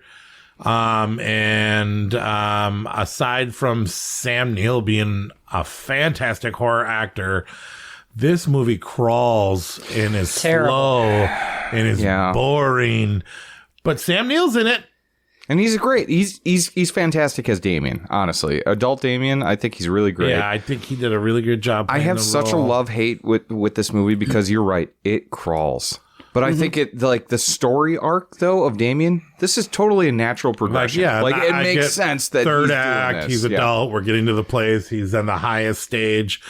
But fuck, is it boring, man. Yeah. And I haven't seen Oppenheimer, and I heard that's fucking boring too, but... Well, at least that's based on a true story, though. It's a totally different movie. Boring fantasy. But, yeah, and the Or end is is anticlimactic on this. But for story arc, I have a problem, because I rated it low. I think I might have put that as my 5th, if not 4th. I like it. But it just, I want it to be so much better than it actually is. It is much more boring than the other two that came before it. So this one was almost my worst. I had a few days and I came back around because when I first watched this movie, I thought Sam Neill of Jurassic Park and Possession. Mouth of Madness. Mouth of Madness, very good movie. The space one with the Event Horizon. That's the one, yeah. Thank you. Awesome in all those movies. In this movie... Sam Neill fan over here, apparently. I don't like him in Jurassic Park, though. You don't like him as Alan Grant? No. I don't. I'm not doing this with you. Go on, Jacoby. I think he makes an excellent Damien. After a few days of letting it sit, he just makes a few villainous faces that kind of stick in your brain, which are kind of fun. But he is boring. He's got nothing to do. The biggest problem this movie has... Is it him or the script? It's the script. Yeah. Like, actually, no fault to Sam Neill, bro. I'm expanding on the script thing. So I was brought up in a very, very conservative religious family, and having gone to... Okay, I went to a Catholic school for like 10 years. I'm sorry. We can tell. Oh, boy, I tell you. Anyway, this... Oh, boy. Just kidding to our Catholic listeners. Yeah. Just kidding. We love everyone. If somebody had told me that this was written by the church, I would believe it, because this movie has all the trimmings of... Interesting. We don't want to go too scary, but we want to make the devil scary. Well... And the only thing that, like, there's a couple gory scenes, but they could have went harder on them. It feels more like the studio being like... Okay, this movie's a slog. We got to throw something interesting in here. But everything is too scared to push the envelope. He's talking to a statue. This is stuff you would see in like a Christian home video release. Yeah. This is that level. That's a good point. I'm actually looking at the trivia to see if there's anything like that. But yeah, it does miss those extravagant kills you get in the first two. And you just want are the guys something hot like that. in this movie? No. Sam Neill? Sam Neill's not. I mean, he's okay. Okay. Do you find him attractive at all? In like Alan Grant, he's got the hat on. He's Not sweating really. all the time. Oh damn. Okay. Sorry, Corey. I was just wondering. I was just trying to get some love for your boy, but Sorry. but anyway, finish your thoughts and we'll kick it over to Kayla. So the big thing I'd say this movie suffers from is it does not have a protagonist. You're just kind of watching events unfold. Like, yes, that's a good point. He's the bad guy. We need to witness him do bad things. But all he does is talk to a statue in the top floor of his house and try and sound evil, but he sounds boring. He doesn't have anyone to compete against. No, it's a lot less interesting when he knows he's the Antichrist and what he's up against, right? And it just seems like there's no hope, right? There's no like we can defeat this guy or anything like that. And if he does get defeated, you want it to be a much more impressive ending. He was supposed to get defeated a while ago, but he didn't, and now we have to make this movie because we didn't wrap it up. And yeah, exactly. I have one more crazy fact for this movie. If you do the timeline, Sam Neill's supposed to be playing an 11-year-old because they state in this movie that it takes place in around just prior to 84. They're talking about the 84 elections coming up. Oh, yeah. Yeah, he wanted to run. He was born in 71, and he's supposed to be 32 years old in this movie. He looks 32. Well, you know, being the son of Satan, man, it 32 takes a toll on the body. He's the oldest looking 11-year-old. 32 back in the day isn't like being 32 now. No. Remember when all the high schoolers in movies back then were 32 years old? Yeah. I do. I don't know. I think he could. How old was Sam Neill in that year? I bet you Sam Neill. Well, I bet you he was probably 30s. Yeah. He was. It's the timeline. Damien, was born in 70. I'm just saying, how old was Sam Neill in 1984? Which then it puts it like the Omen takes place in what, like 60? 1960? No, the Omen takes place in 71. This movie takes place in 82. He's 11. Yeah, that's that's not But good. I'm gonna say, his mom was only pregnant for a few hours. He ages pretty rapidly. That's fair. He does. Yes. That's Plot also hole true. closed. Solved it. So he was born in 1947. So I'm going to do the quick math, but finish up what you're saying though. So yeah, he was like 40 something. Yeah, because when did this come out? 82?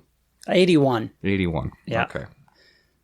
But yeah, going through the notes. 34. Oh, I thought it was interesting when the one politician, the way the first politician kills himself. So he uses his typewriter tape to kind of Rube Goldberg gun. Yeah. It's like, okay, you could have just used your finger. It was right there. Yeah, but it's a lot cooler when you're pulling out the typewriter tape. And it's even more cooler if you find typewriter tape and do that now. Yeah. Right? People be like, what the fuck is this shit? They're like, whoa, this guy's nuts. He found typewriter tape. I don't think he could have timed it any better, though, if he tried to pull it himself. Could have chickened out last second, hesitated. The bridge scene. The bridge scene does stick in your mind. I think that's cool when they're playing like rich people polo. Mm-hmm. Who the fuck was Sam Neill in the Thor movies? He was in the Thor movies? Says he was. Love and Thunder and Ragnarok. Must have been one of the Norse gods or something like that. Must have been. I don't know. Um, You would know. You're the Marvel guy. This movie does try to do something that's supposed to resonate with you. Like, the big nose of horror movies, you're not supposed to kill pets. You're not supposed to kill kids or babies. Mm-hmm. They go there in this one, but they should have went harder. Like I say, this feels like a Christian home video that was scared to push the envelope. Yeah. Yeah, I agree. I mean, it does get that a little bit of that kind of TV movie feel You were on saying some of you the thought it was kills. cool because it's one of the only political horrors that exist in the world. Well, I wouldn't say it's one of the only ones, but like if you're thinking about his trajectory, What's another one? Put me on the spot. Political horror? American Horror Story cult. Okay, well, there's the TV show girl again. Yeah, I mean, you could argue that the Purge movies are political horror too. Okay, that's good. Yeah, I don't know offhand, but I mean, I love the fact that this seems like, at least back then, because we have a theory on this, which we should bring up, but it seems like back then, especially, if you were going to rise to power as the Antichrist, you would be running for politics and try and become president or a leader of the free world or whatever and control the nukes. But we all know. discussed off air that it would be better to be a musician or in the media or... Well, now it's Taylor Swift. Yeah. It's definitely Taylor Swift. I'm pointing, guys, I'm saying this first. This is a podcast exclusive. For all you listeners out there, Taylor Swift is an Antichrist. And we have to stop her errors to her. Right now. It's over. We're in the Antichrist era. We've all lost. It was literally like a week ago. I had to watch the last one live with the kiddo. But if you look at her and you go like Trump or Biden, right? I'm not going to go into politics. I'm just saying Biden's the current president. Soon Trump will be. Taylor Swift's bigger than both of them, right? People are going to resonate with Taylor Swift more. tried to get people not to vote for Trump, and it didn't work.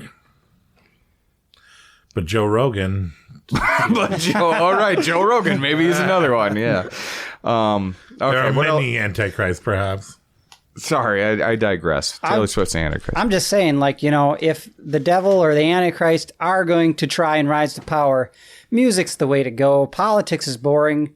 No one's going to watch the news. But, I mean, everybody went to go see the Eras tour, so everybody watched the election result. Everybody is bombarded with political news, too. You still get it. I'm just saying. I think either way would work just fine.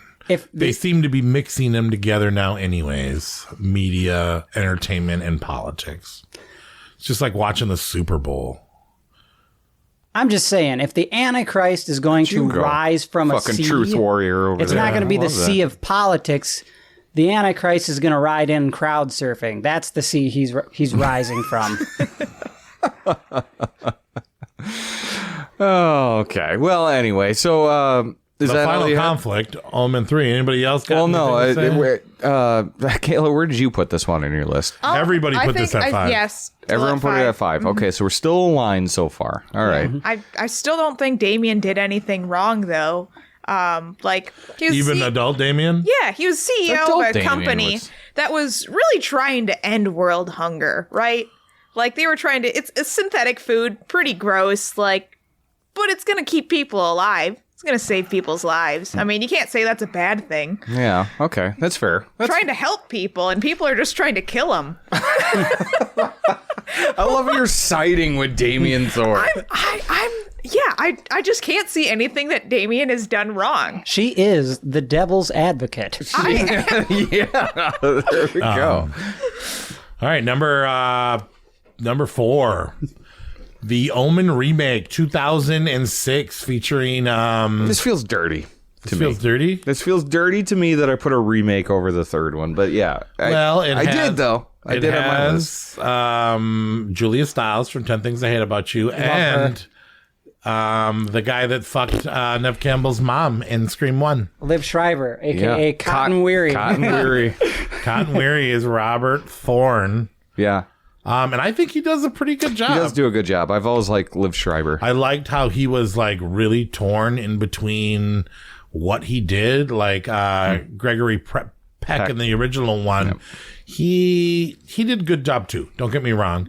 And I don't know who did better. Probably Gregory Peck. But there was a different empathy that he brought to this character where he felt a little more remorseful. Yeah, where about Gregory lying, Peck, the effect that it had on his wife, on when it came time to try to kill his son, that it wasn't his son, that only he knew that it wasn't his son. And I also, I will say, I loved, you said that Damien never did anything wrong. What about when he was riding that fucking tricycle down the hallway while his mom was fixing the plant? Okay, but that was the and she nanny. begged her son for the help. What did the nanny do? What would you have done if you were 5 years old? I would have at least put my hand out. You can lift like, what, 8 pounds max? She is hanging over a railing. Like, he wouldn't have been able to do anything. You're telling me that he didn't purposely hit that thing that she was standing on? That was definitely the nanny. He was what just did the nanny do? Was she riding the bike? Riding around. Did she ride the bike into the table? She opened the door and she's like, go get her. Oh, she led him down that path. I don't know if Mrs. Baylock It'll be fun, Damien. Go hit your mom. But Damien did hate that woman, not his mom. She hated Damien. I don't know. What did you guys think of Julia Stiles in this? I don't personally like her. Did you like Catherine from the original? I liked her more than Julia She Stiles. is a character that you're supposed to not like. Yeah. I don't know Julia why Stiles. I don't like Julia Stiles. I'm not a big Julia Stiles fan. I don't think she's that great as of an actress. Her best performance was an O. She was looks even like better. She looks like a cat. Kind of. Yeah. I like know what I'm Julia saying? Stiles. I'll be the Julia Stiles apologist on this podcast. What do you love her Why do from? you like her? It's not this 10 movie. Things I Hate About You. Okay, there we go. You like that poem that's supposed to make you cry, Oh, but she was killed really it in that. That was awesome. 10 seconds long. But that was real tears. You like chicks that cry, huh? I'm just saying, she's a punk rock chick in that movie. I'm not a big romance guy, but that 10 Things I Hate About You, that movie ranks top 3. I think the Othello remake was better. I didn't see it. I really liked her in Dexter. I know she was only in a few episodes, but Oh yeah, I forgot that she was in that. she was my favorite of Dexter's girlfriends. Really over Rita? I hated Rita. Is that Julie Benz? Yeah. Julie Benz is better. Come on. Come on. This is why we brought these two together. It's just a hot take couple over here. Go I have love your it. threesome with Julia Stiles. Do it. Go do it. Let Cotton Weary in too while you're at it. But anyway, fucking worst saber tooth ever. I do think her fall scene was better than the original. I do. one. I think that I they agree. nailed Yeah. that scene. I think they nailed that scene, and the friction between her and Damien. Like Julia Stiles really looked like she hated that kid. Yeah. I dug that, and it was a exact retelling of the original. This is my problem. Is it's an exact retelling. They changed almost beat the for beat. only difference is the time. It was at a different time. Yeah, but I mean, the difference is it's like 30 years have passed now, right? Is it 30 years? Yeah, it's exactly 30 years have passed. So now, where movies were at in 76 versus 06, acting's better. But the reason the camera works better, all this stuff is better. But we're talking about scenes that were like, that's better than the original, only because 30 years have aged it better. It's not necessarily what's happened. They didn't pull off a story better. If I told you right now, after you just watched them, if you had to sit down and either watch Final Conflict or the remake one more time. Yeah. Well, and so here's something I will say is not to talk about the First Omen yet. But I think if you're going to watch the First Omen and then go straight into the Omen, I almost think that maybe the remake is a better transition than going back to the 76 version. I don't agree, because I actually think one of the best. Well. There's a lot of timeline I think problems. one of the best things First Omen did was blend into the original so well. Agreed. With. Because It blended all right, perfectly. You're right, because of the time period it goes back into the 70s but there's just and that whatnot. Yeah, I see what you're saying. Information. I guess so maybe that's a better thing for like younger generation crowds. Like, I'm 20. Like if I was going to make Ray, I did not make Ray watch any of these. Ray movies. would be a perfect candidate. She would obviously, I would rather watch the 06 than the 76 with anyone under the age of 15. Yeah, I think that's good. Or that's going to be more under palatable. the age of 20. Yeah. But I look at this and I'm like, I'm just watching the fucking original. Kayla loved this movie. I did? It's the group's youngest. I did not. The podcast I did not. But you did. You put this even higher than it's placed. Yeah. I mean. Was it your number 4? I think it was my number 3. Oh, really? Okay. Mm-hmm. But I don't know. Me and you made it number 4. They made it both number 3. Oh, the young bucks over here. So my thinking is us and our old balls. Why is this one better? Well, no, maybe we should talk about that in the next one. Why this one? But yeah, what did you love about it? My thinking Besides is Julia Stiles. This suffers from psycho remake syndrome, right? It's if it's not a shot for shot remake, it's almost a script for script remake, right? Yeah, Gus Van Sant's shot for shot remake was just really. It follows beat for beat, almost dialogue for dialogue, everything that's said in the original, right? Yeah. So if you've already got a really good story and you retell it with actors that aren't, no shade towards Vince Vaughn, but don't cast him as Norman Bates. Were you trying to express how repetitive this movie is from the other movie by saying the words twice in a row? Beat for beat, shot for shot, story for story. Yeah, it's that. He's nailing it. He's driving his point home, right? I believe him now. I believe him now. If you love the first one... Fucking Jacoby, subtle genius. I love it. Too much credit. If you love If you love the first one's story, you can't not like this one's story. I will say watching 06 made me appreciate 76 more. Yeah, mine too. Mine too. It was like, okay, I remember that from the first. I remember that from the first. Oh, yeah, that was from the first. This was easy to understand. Now I get the first a little bit better. This is kind of like a chewable version of 76 where it's really easy to pull in that story. They did deliver the message more directly. You were obviously less confused in 06. 06 made it digestible. I am going to say. Very digestible by telling the exact same thing. The grave scene where they're opening up the graves and stuff. In the first one, I didn't quite catch that the mom was the jackal. I thought they just put a dog in there to there's a body in there. Yeah, nobody's ever. But you caught it when you watched the 06 version. Yes. Yep. Yes. So that connected it a little bit better. The other thing I like about this film, though, is the star power, though. We've talked about Liv Schreiber. We've talked about Julia Stiles. David Thewlis as the photographer. Oh, yeah. He's a great actor. You got Lupin. You got the guy that plays the priest that gets impaled. What? Father Brennan?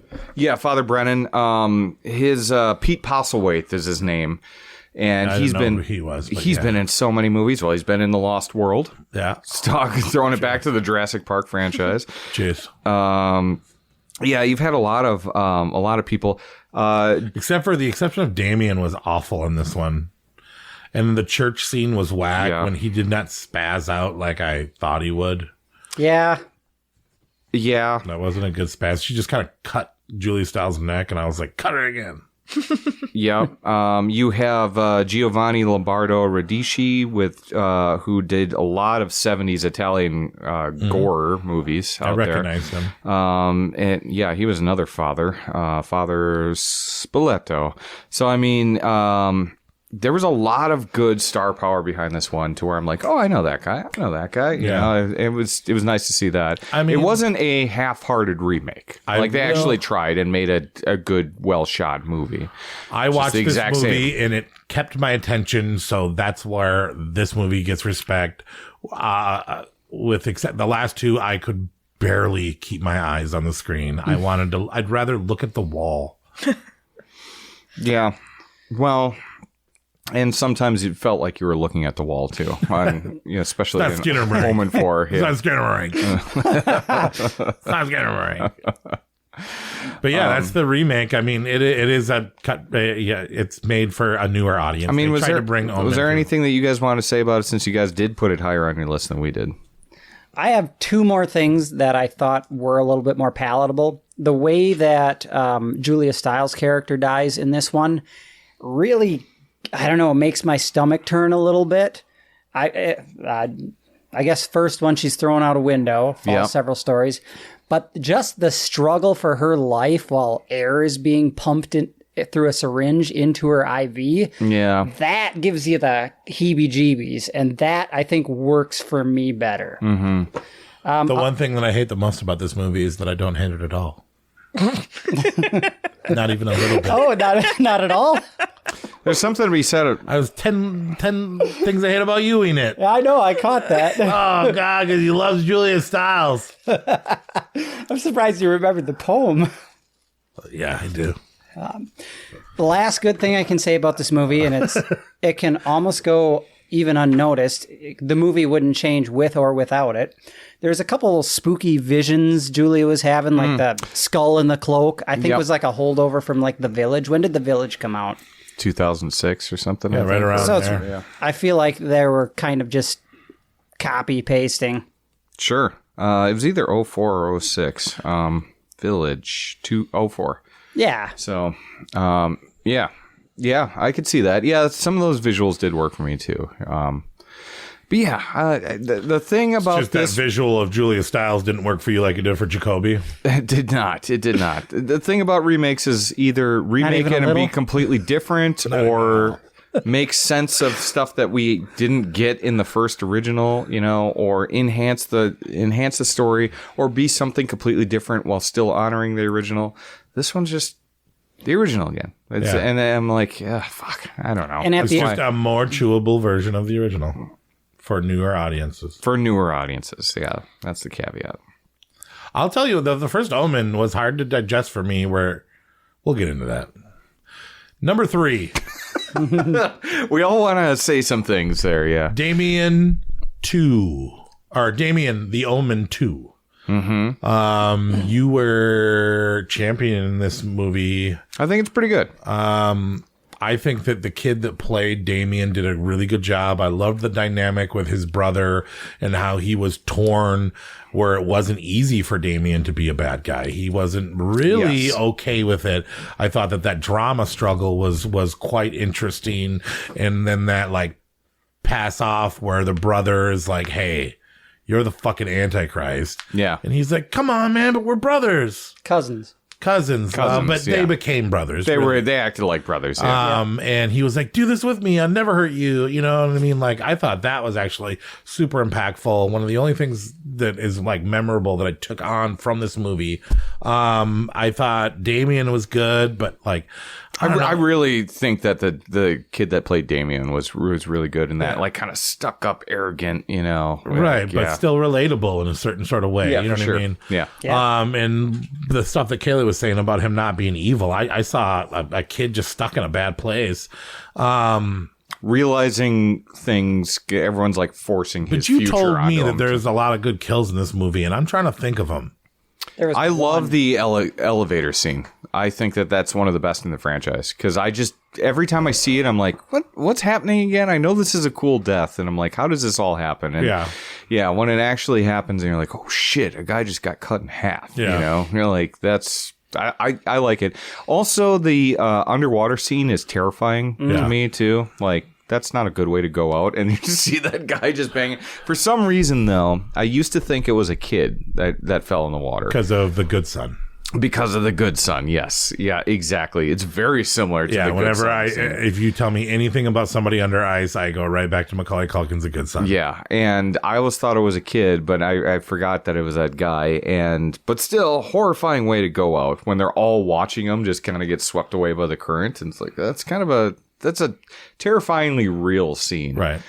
Lance Henriksen. Go ahead. I'm sorry. No, I mean, you've got another strong cast. You got William Holden playing the Gregory Peck role, which is kind of like a 1-for-1 trade-off. But aren't they? They're brothers. The brother. Yeah, Which is kind of like a tease because the end of the first movie sets you up to think he's going bigger. It's like, you're just going to the uncle's house. Yeah, right. Yeah. But don't worry, he's an important guy, too. So you'll still get your prophecy there. Wasn't he the godson of the president? Well, the end of the first one, they kind of lead you to think that, the president has adopted Damien. And now, I'm come with me. Pretty sure somewhere in the movie, like, Damien's uncle was the godson of the president. I think that was mentioned somewhere. I feel like you're right. Yeah. There was definitely talk of the president in the second movie. Mm-hmm. Yeah. Yeah, I do think there's a great cast. You got Lance Henriksen, who is, He's been killed by a xenomorph and Predator.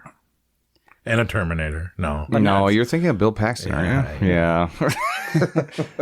But still, he's been killed by a lot of things. And it was kind of fun to see, Damien's transition going into like kind of that army school and that rise to power and everyone kind of like supporting him, even though he's like, what the fuck? I see this as an okay drama film, but I do not see it as like that fantastic of, I don't know. I almost put 06 above this with them.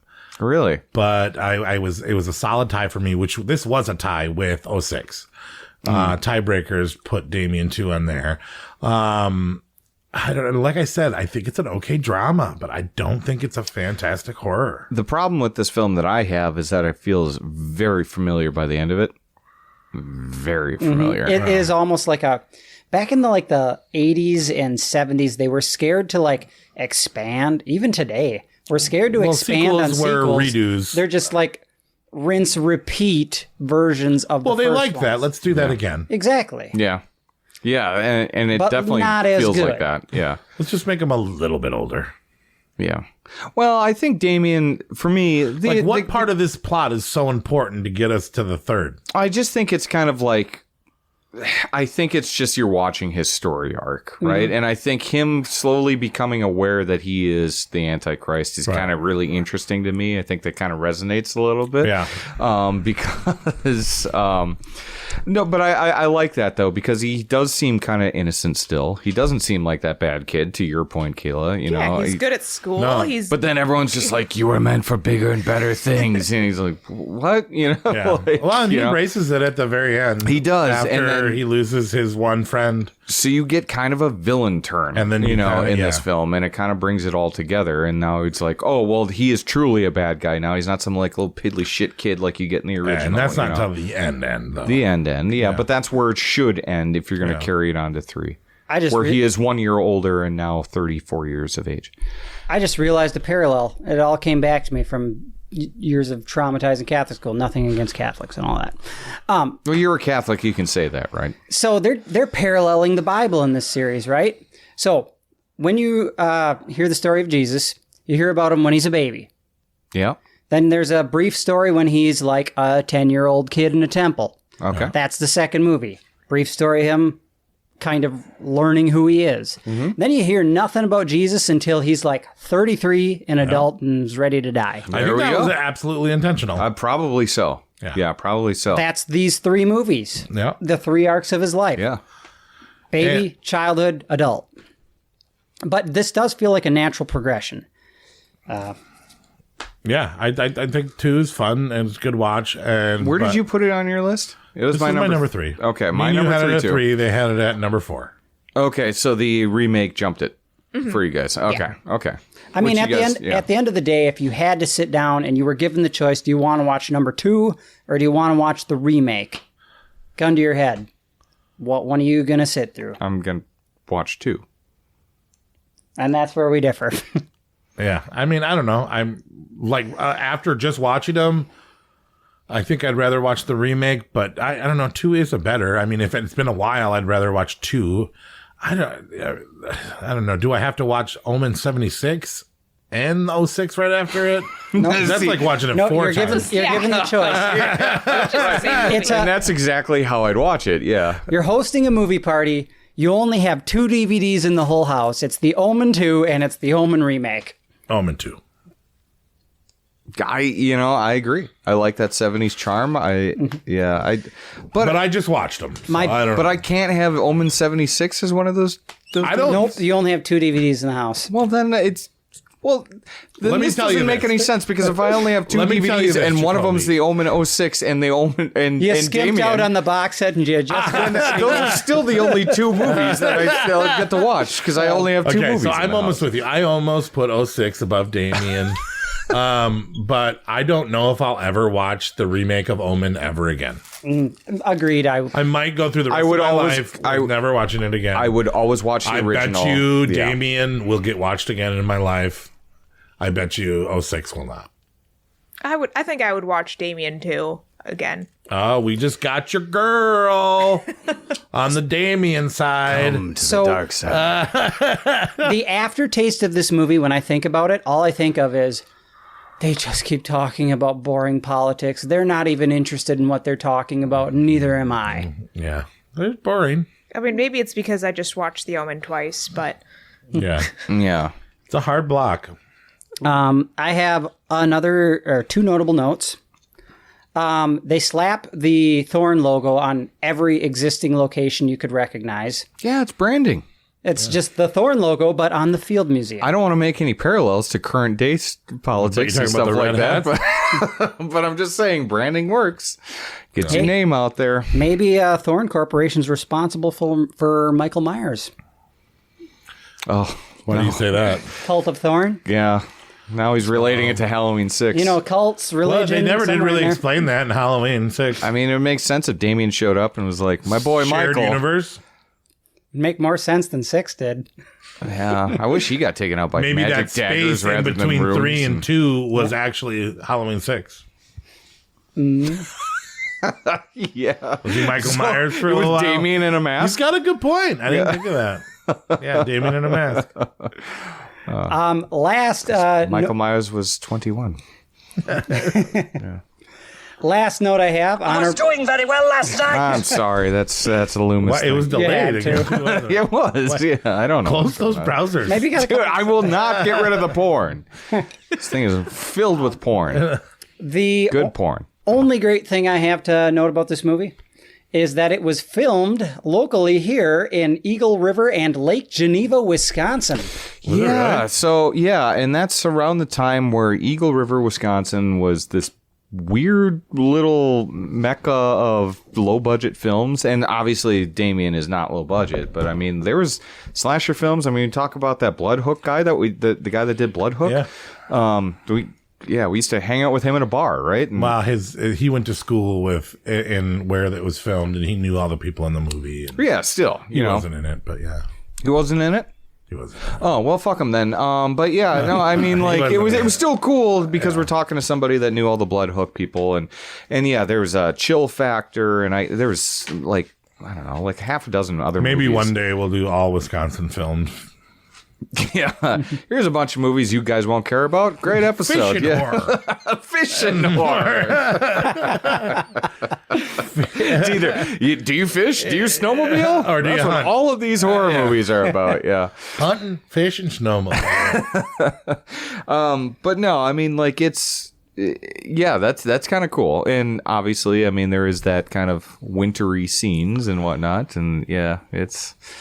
The woods. You're in the woods. You're in the woods. You're on a lake. In the woods. We do that stuff up here. Yeah. Mm-hmm. Yeah, a little claim to fame. On it, don't you know?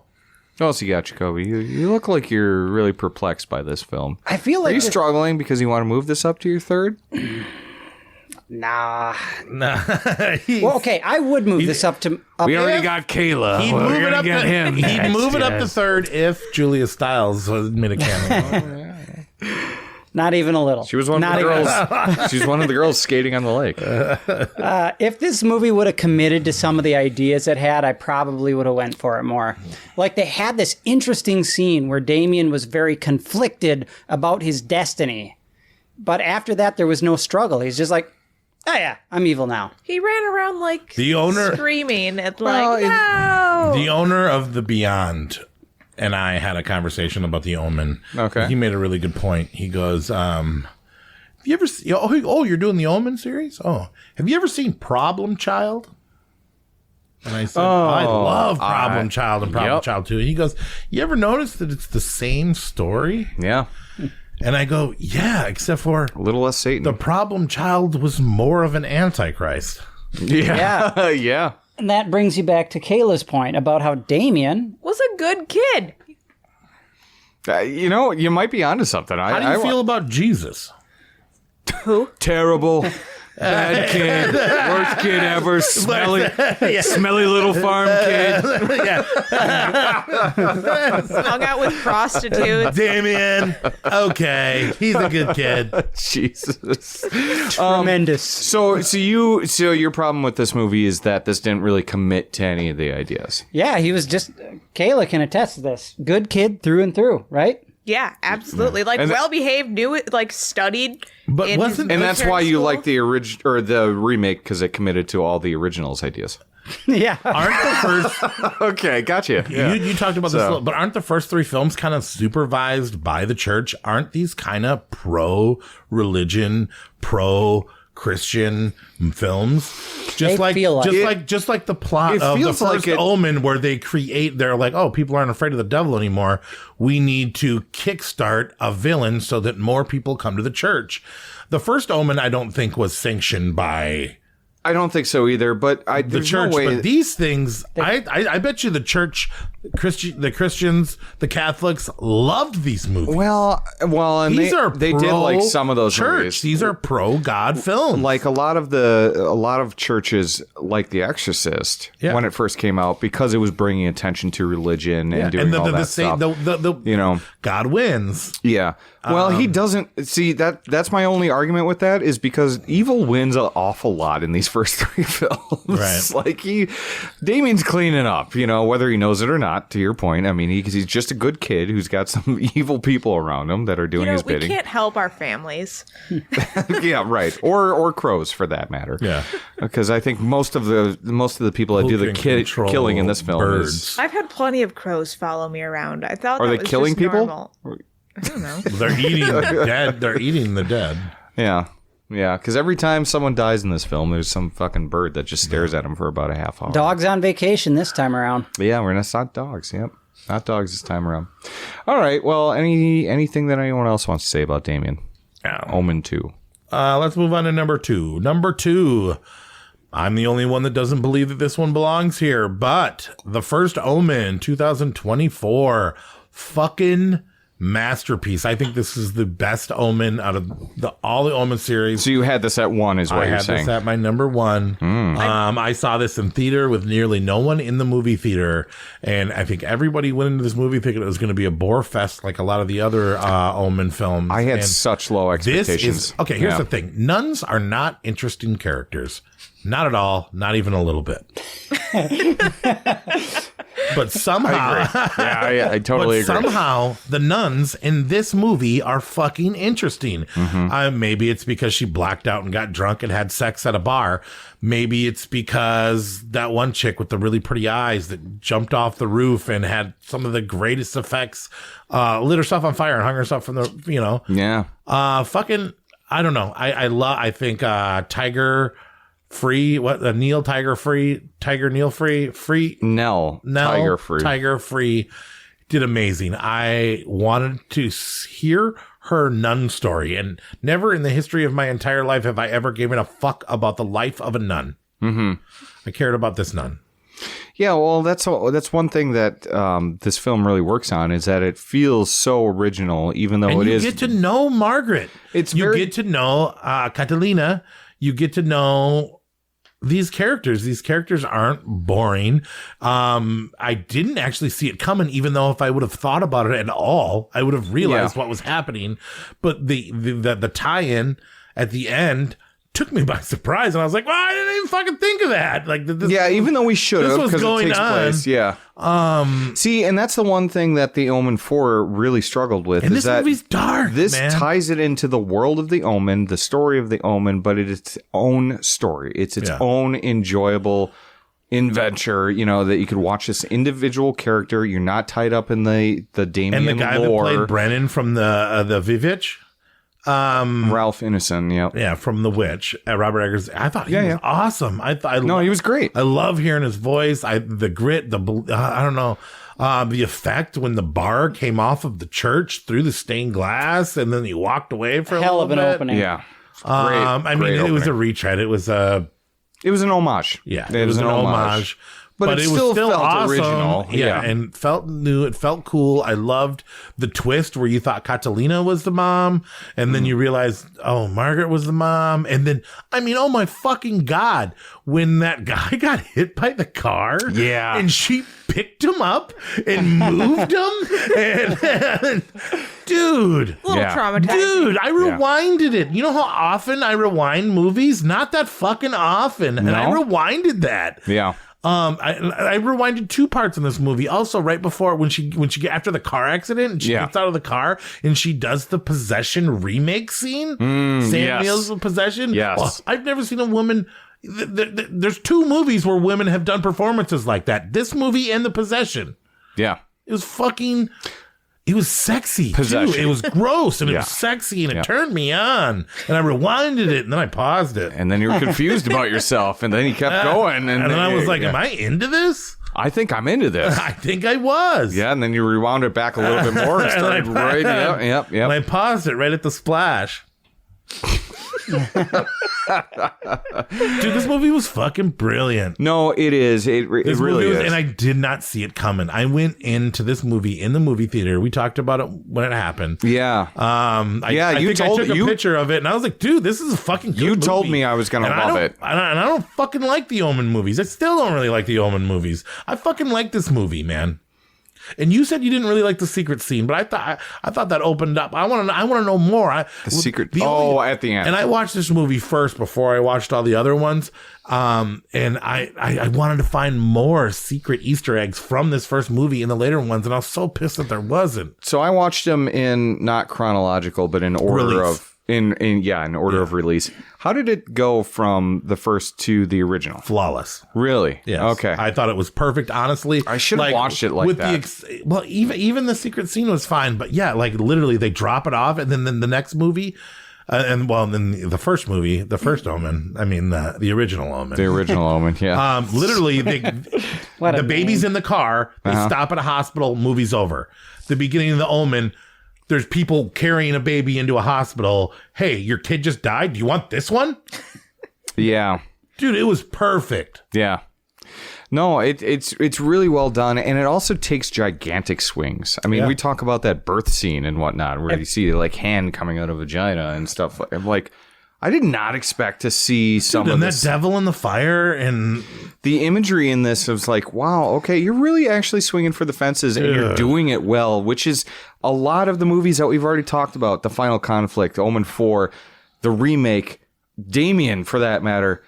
All of those movies don't really live up to that, like we want to take it to that next level, and they feel like they pull their punches. They played it safe. This one doesn't. For the fences. We're going to make a fucked up movie, but we also have love for the Omen franchise, and then they just pulled it in, and it was so well done. And the acting was better than in any of the other movies, man. I agree with that. This has definitely got the best. So well acted. Yep. Oh God. Yeah.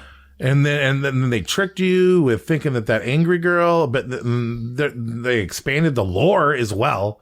So if they were to remake the Omen or Damien II and Final Conflict now, I think that there's enough lore in the back of it that would make it pretty cool. What the hell? That was my boner hitting the thing. Yeah, I'm still thinking about that one. Just wrapped the microphone on there. But yeah, I mean, we're almost like I love this 50 movie. Years I after hands the down original. think this is the best Omen film, and I hope that they remake 76 again the right way and make a 2026 Oh yeah, that's what we need. Omen third remake with the good Antichrist girl and the bad Antichrist Damien, and that they intertwine the two stories with that secret scene, that Marvel secret scene. So you're saying the sequel to the first Omen should be the second Omen? Yeah. Just so we can get really confused. Yeah, we'll call it the second Omen, the third Omen, the fourth Omen. And then when they make a sequel to that one, it'll be the final Omen. Yeah.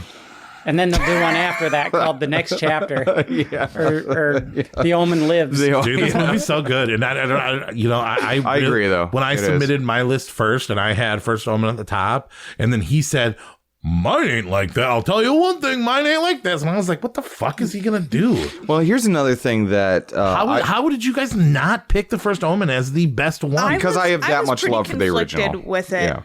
You didn't like the first Omen. No, I did. I really did. I thought it was like a back me. and forth between the Omen and the first Omen.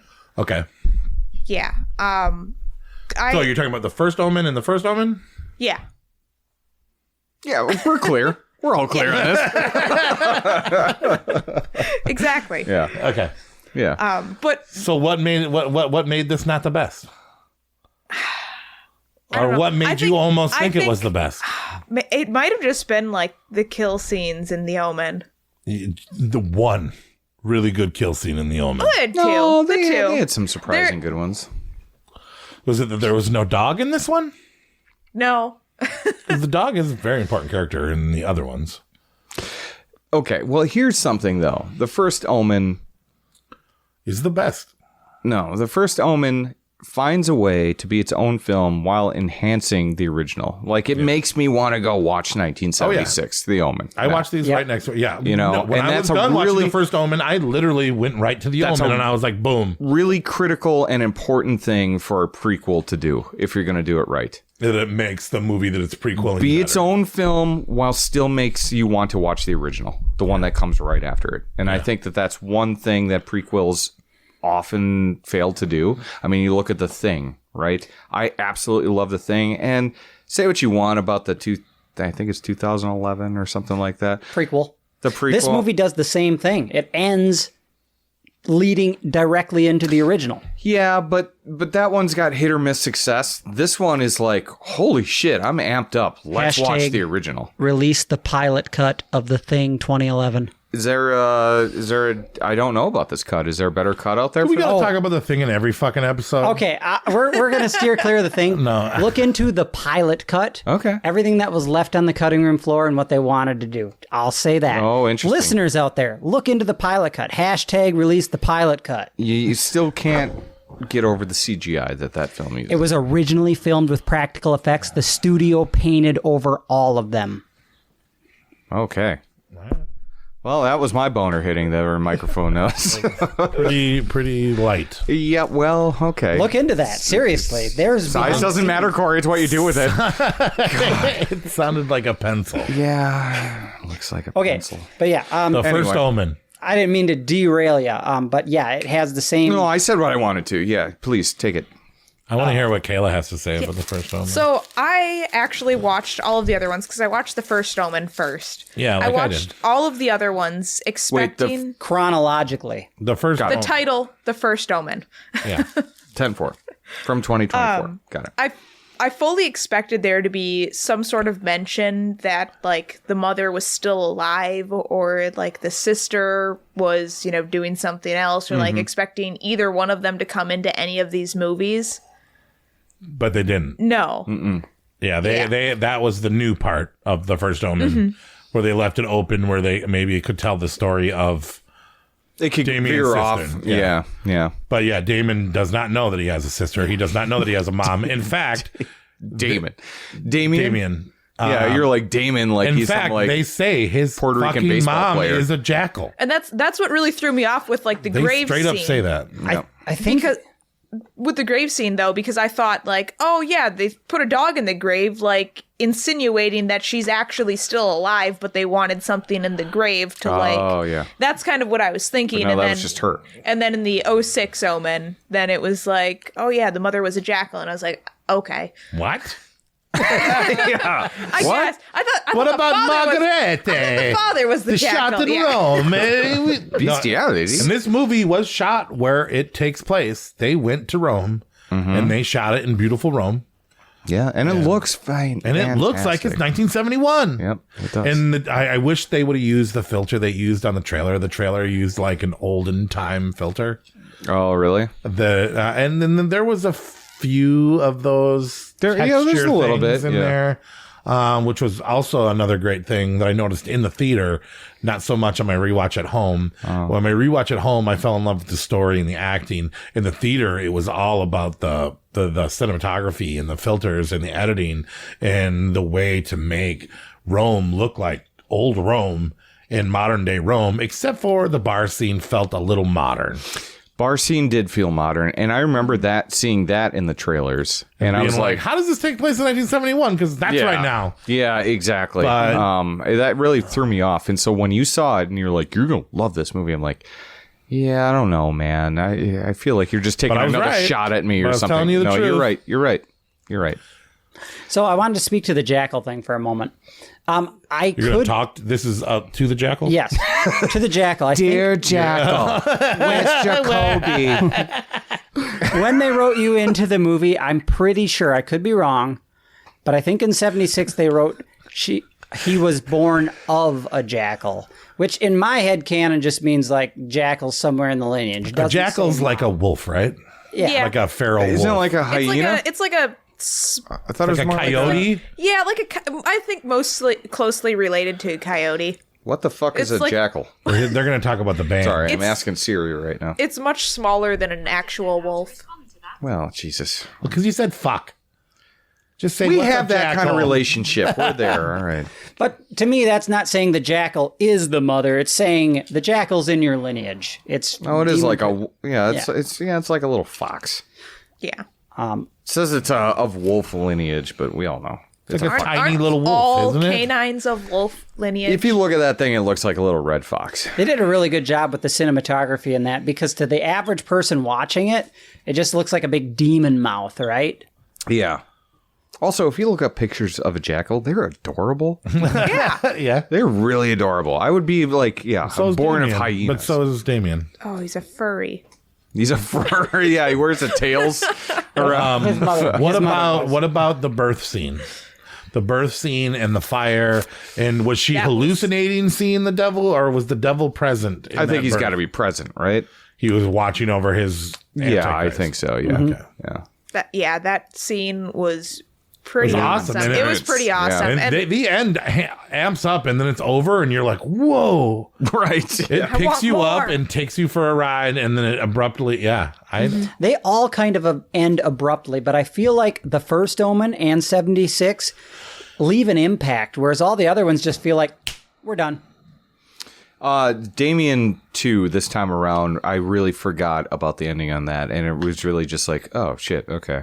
No, very And unclimactic. So there's Final there's gonna final be conflict another? was very anticlimactic. Like you just get a little pinprick on Damien. He's like, and then he just dies. You Didn't know, even like, do the cross configuration with all the knives. they didn't do that at Jesus all Christ. during it, and I was very confused about like how they were talking about like the pattern they had to do, and I was really waiting for it to be like shown and acted out, and then it was never actually used. I want to see some like Raiders of the Lost Ark shit where people's faces were melting and whatever. And E2, Brutus. Trouble with the continuity in this era is like VHS wasn't a big thing at that time, so it's like you were meant to go see a movie, get the gist of what happened, not remember all the facts, but get the general idea. So they didn't play with the specifics of everything that needed to be done. Same with like the Universal monster movies back in the day. You just got the general impression of what happened, the general impression of what picks up. Making movies back then wasn't that easy. Oh, definitely not. You had to kind of go with the flow sometimes. Another note I'll make about this. The first Omen we're still talking about. The first Omen. And I noticed it in this one. which was the first one I watched in the series. This movie does a very good job of not pinpointing. I mean, there's a lot of Catholicism elements in it, but it doesn't outright say this is a Catholic religion we're adhering to. Leaves it open so if you're religious, you can relate to it. Yeah. To the viewers at home, it's yours specifically, not any of those other false religions. But so yeah, they in fact in this one they specifically say there are two churches. And the score in this film was fantastic, except don't you think they should have put the theme from the 76 Omen in it? At the end. I would have said right at that final scene. But they didn't, and I think they should have. But I do think that it was great, and the person who did it did something else that was pretty fantastic, and I'm drawing a blank on it. The composer? Yeah. Let me look it up. If anyone has anything else to say about this film. But yeah, I don't. What do you think ever happened to Margaret, Catalina, and the demon baby daughter? Mark Corvin did the he composed music for The Witch or The Vivitch, The Lighthouse, Black Phone. Yeah, Robert Eggers guy. Yeah, yep, he was. And I thought it was pretty good. Yeah, it definitely stands with... Didn't win an Academy Award or anything, but it was pretty good. No. Well, I guess it's still good. All the more reason, since that original score was so, iconic and won an Academy Award. Yeah, you probably should have dropped it at the end of the film, but whatever. Whatever. Still, if that's the flaw we're picking on. Do you think they're going to make more movies with Catalina Margaret and... I hope they do. I really hope that we get a branch off one. Damien I would watch S? that. Yeah. I would watch... What's the female version of Damien? Darlene? Darlenus. Yeah. Delia. Number 4. What was her name? Delia. Did she have a name? I thought she did have a name. Because I know he said that they've named it. Your child has a name. His name is Damien, is what Brennan said. But what was her name? Did she have a name? I don't know if she had a name. I don't know. Anyways, number 1. We just and the only one that's anticlimactic, like so many of these movies in the franchise. But not the first Omen. Not the first Omen. No, that not was the first super Omen. Climactic at the end. Yep. All right. But the Omen, 1976. You guys think it's the best? I think it's a good movie. But I actually don't think that it... You don't think that this is a classic 70s horror film? I don't think this comes close to being as good as the first Omen. Hot take. I would watch The Omen 76 before I watched The Exorcist. Her name was Layla. That is, I mean... Layla and Damien. It's a hotter take because I still think The Exorcist is a better movie. It wasn't mentioned in the movie, but it was revealed in an interview. That her name is Layla. But the fact of the matter is, though, if you went like top 10 horror movies from 1970, I think both The Exorcist and The Omen are on that list for me. Anyway, it's the Dawn of the Dead's on there. I don't think The Omen Texas Chainsaw Massacre. Jaws, I guess, if you want to call that a horror movie. I still call it an adventure movie, but yeah, we won't go down there. But yeah, so I mean, like this to me is one of the classic 70s horror films. I'm not trying to compare it to the first Omen. I'm not doing that. I'm just saying that this is a classic horror film that I think every horror fan should watch. Yeah, it is a must. It's a must. It's a staple. Why is it? Because we just watched It's Alive. Yeah, for our last one. Yeah, right. And every time I try to remember this movie, I'm getting It's Alive. That I don't get. I don't know where you're confusing those two. Hospital guy follows the guy instead of the one's very dark and grimy, and yeah. This one is. But every time I try to remember the Omen, I keep on remembering It's Alive. I mean, you got Atticus Finch from To Kill a Mockingbird coming in as the dad, of this film, and so you got a lot of star power behind it. You got a great. Gregory Peck is a powerful character, but it's more about him than it is about Damien. Totally is, and that's good because you got that little kid actor who no one wants to watch. Who wants to follow a baby? Exactly, no one does. You got Richard Donner. No one will follow a baby. No one will follow. Babies. Babies are the worst. But you got Richard Donner, who's a very competent director behind the camera too, and directing. Who also did Lethal Weapon? Lethal Weapons. No, I think you're mixing. Well, he did. I think he did. That out. I know he did. Okay. Big Richard Donner fan. He released a lot of stuff. Side note: tomorrow the new Superman trailer comes out. But what did he? Donner. Superman 2? So but come on, The Goonies. The Goonies is his best film. Well, not The Omen. Look, The Goonies, then The Omen, then Superman, then the Lethal Weapon movies. The Goonies. God, this is. And The Goonies was more boring than you thought it would be. Is that a ranking right there? Is that how it is? Popularity. That's the list is by popularity, film popularity, and obviously The Goonies is more popular than The Omen, and Superman, and Lethal Weapon, and Scrooged. Apparently, he did Scrooged. That seems a little out of order. Well, from the person that thinks The Shining isn't good. I never said I didn't think The Shining was. And I will redact that on air. Time has set, and The Shining, 1980, 81? 80. 80. 1980 does stand the test of time. I find myself thinking about that one far more than I do think of Dr. Sleep. Okay. Good. There you go. I'm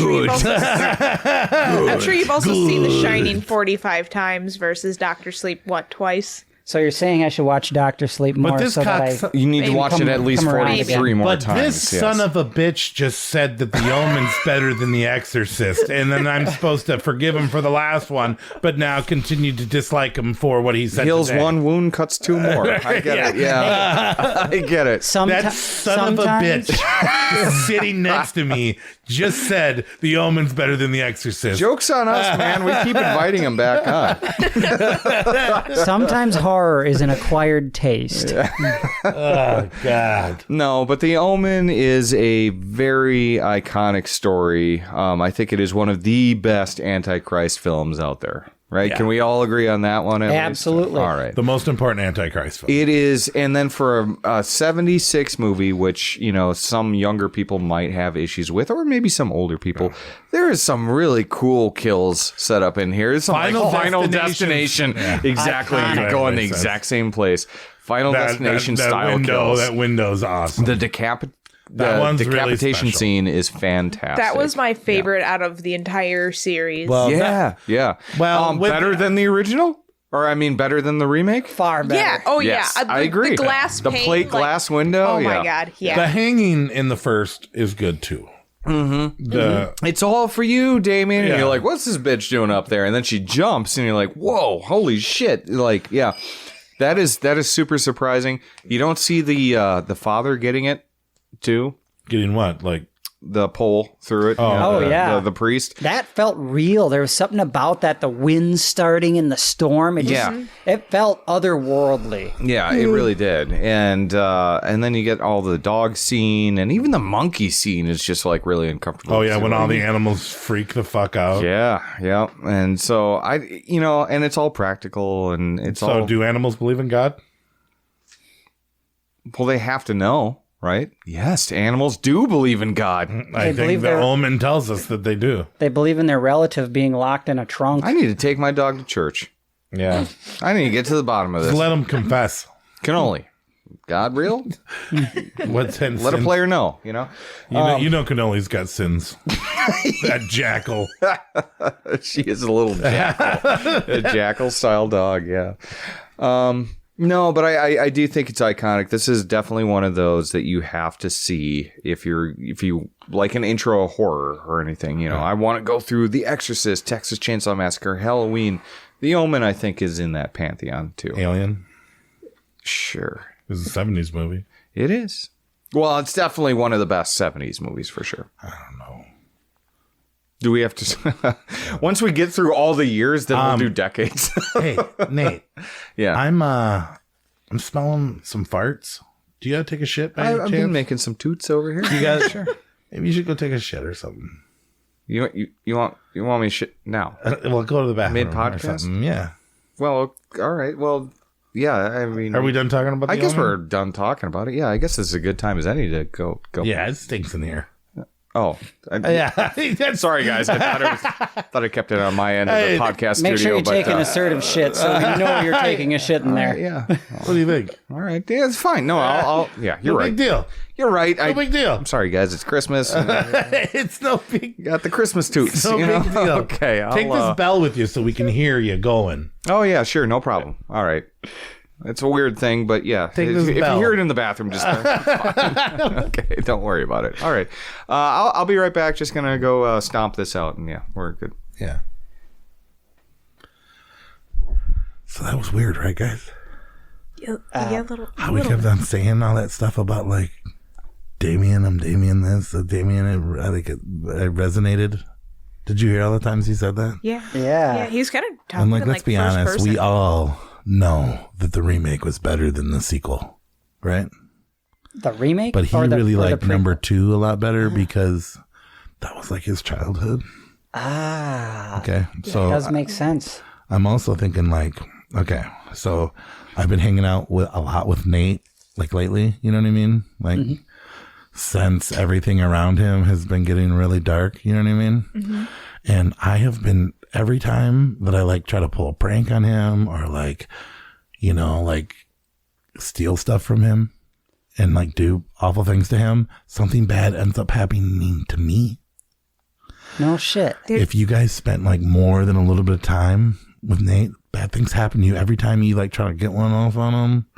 It's like supernatural things are happening. You know, when I pulled up here, there was a lot of birds outside. Yeah, like angry shitting birds. Like every time I leave here, my car is covered in bird shit. Okay. And his dogs are always like barking at And I you. took a picture with him. Like, you know how like I don't have any pictures of him, and every time I take a picture with him, there's like this weird crack or this crease, like in my body. Like one time, like my arm was like all weird. When I woke up and my arm was all fucked up, couldn't masturbate. Did you clean your lens? Yeah, no, and dude, and he's never sick. Do you have an iPhone? He's That's never probably why sick. your camera doesn't work. Yeah, I do have an iPhone. But yeah, so we don't, all those things from his past, all the things from his work, his dog. I don't even think Cannoli is a fucking dog. I think it's a jackal. Is it a hellhound? Well, I think it's a jackal. I mean, I don't know. I didn't think about hellhounds. I don't know. Do you hear the bell? No. Okay, he's still shitting. It did stink in here, though, right? Like, that's not a normal person's It was fart. like sulfur. Yeah, it was like matches. It was like matches. Like hellfire. I don't Like know. something from the bowels. Dude, I don't even know what fracking is, but I asked him what fracking was, and he doesn't know what fracking is. He doesn't fracking know. All these cool things. He has the hot tub. Like, I don't know. And I like holy water. I put blessed water in the hot tub. Huh? And he hasn't been in the hot tub since. Huh. So maybe if we get him in the hot tub, he might like, I don't know, man. I'm starting to really think that he might be like one of the failed antichrists. The failed, like, but he's wait. not dead. Have you seen the file? Well, no, because like when they realize, like in the First Omen, how they're explaining, like I don't know. Have you guys? He doesn't have any tattoos. I don't know. I think. Have you seen him naked? No, we'd have to. We could hold him down and search his hairline or his back or something. But it could be anywhere. It could be on his asshole, his arsehole. It could be on his leg. I seen him like get out of the shower, but we were both drunk, and I don't know. But he's weird about tattoos too. He's weird about. Does he have any tattoos on him? I don't think so. Oh, shit. Any birthmarks? That is really weird. Guys, I hear the bells coming. I think we gotta. Oh, shit. Dude, I'm fucking weirded out, man. Okay, I hear the bells coming. Okay. Woo! Oh, god damn. Are you okay? What did you eat today? Yeah, no, I'm sorry, but I am like 10 pounds lighter. I skipped down the stairs. Yeah, well, sorry. Yep. I for a breeze. It'll make its Must way have been around. a bad one. Did you have to say a prayer in there? I would never do that ever. Like but giving birth to the Antichrist? no, that's hilarious. But yeah, probably felt like it. Well, since we're back, we'll recap our Omen series rank. Number 6, Omen 4, The Awakening. Number 5, The Final Conflict, Omen 3. Number 4, The Omen Remake, 2006. Number 3, Damien, the Omen II. Love that one. Love it. He loves that one. It feels weird. Something resonated with you? Oh, yeah. It reminds me of growing up. This honestly, year, number 2, the first Omen. Eagle River. I grew up in northern Wisconsin. Number 1, the original Omen, 1976. But great one. That's our list. And just like, I'm glad you're having such a good Christmas talking about these movies that nobody else really likes, but you like. I think that these are some of the most fun movies that we've covered in some time. Nostalgia. Yeah, I mean, there's this weird special connection with them. I mean, like I said, Damien took place some of those things in Eagle River, right? That wasn't very far from where I grew up as a kid and my own stomping grounds. And I mean, shit, we even had a person fall through the lake and die. Yeah. All the time. That's traumatic. Yeah, it was just, it happens. It's a Northwoods thing. Not a big deal. But, so what now? Has anyone ever told you, like, you're really a really good speaker? Like, maybe you should go into politics? I get that a lot, and I think about, I don't know. It's just...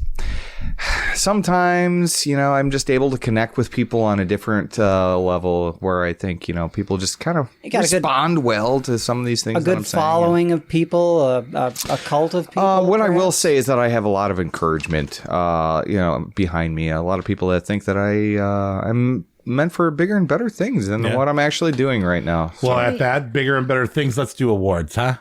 Okay. Yeah. Let's do some awards. Let's do awards. Some anti-awards. Best art in the Omen series. I'm going hands down the first Omen. I think the first Omen. Yeah, that with the door. I mean, it's a play on the old Omen with the thing, but they did it better. Well, you got the painted faces on there too that all look terrified. Yeah, great stuff.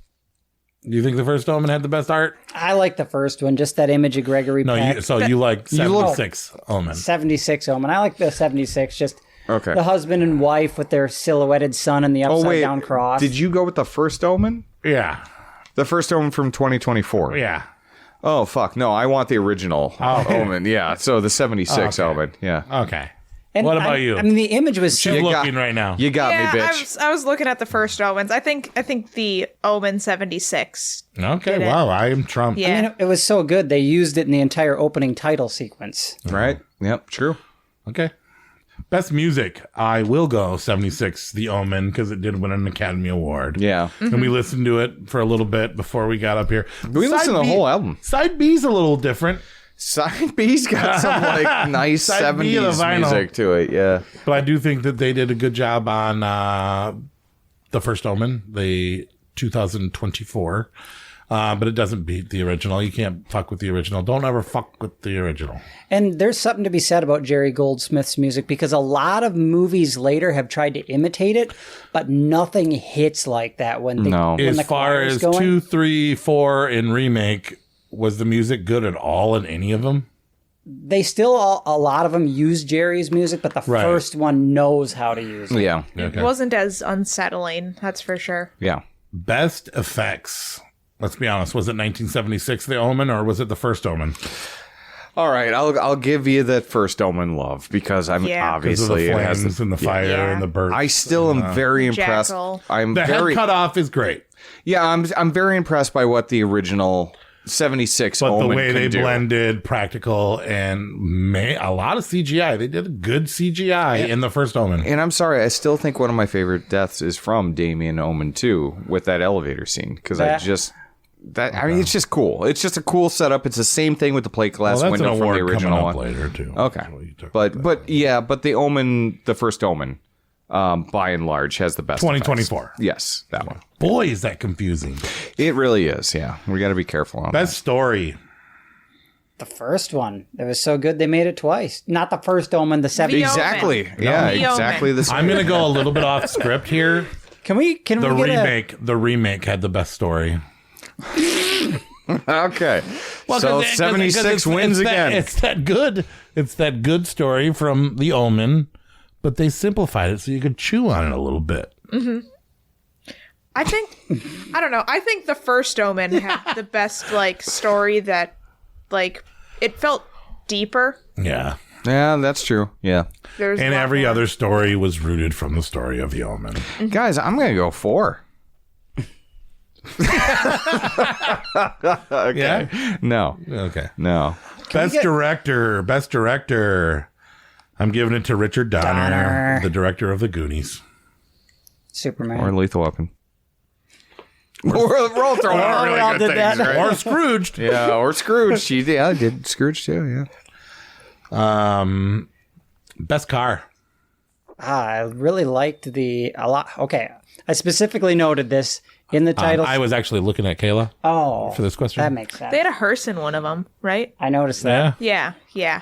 I really liked just kidding, Jacoby. the political cars that they rode around in the first one. I don't think it was a Mercedes. So the first Omen, that black car that they carry the baby to the hospital in, that's also in Omen 76. Yeah. It's like, I think it's a Mercedes looking big car. It's a luxury sedan.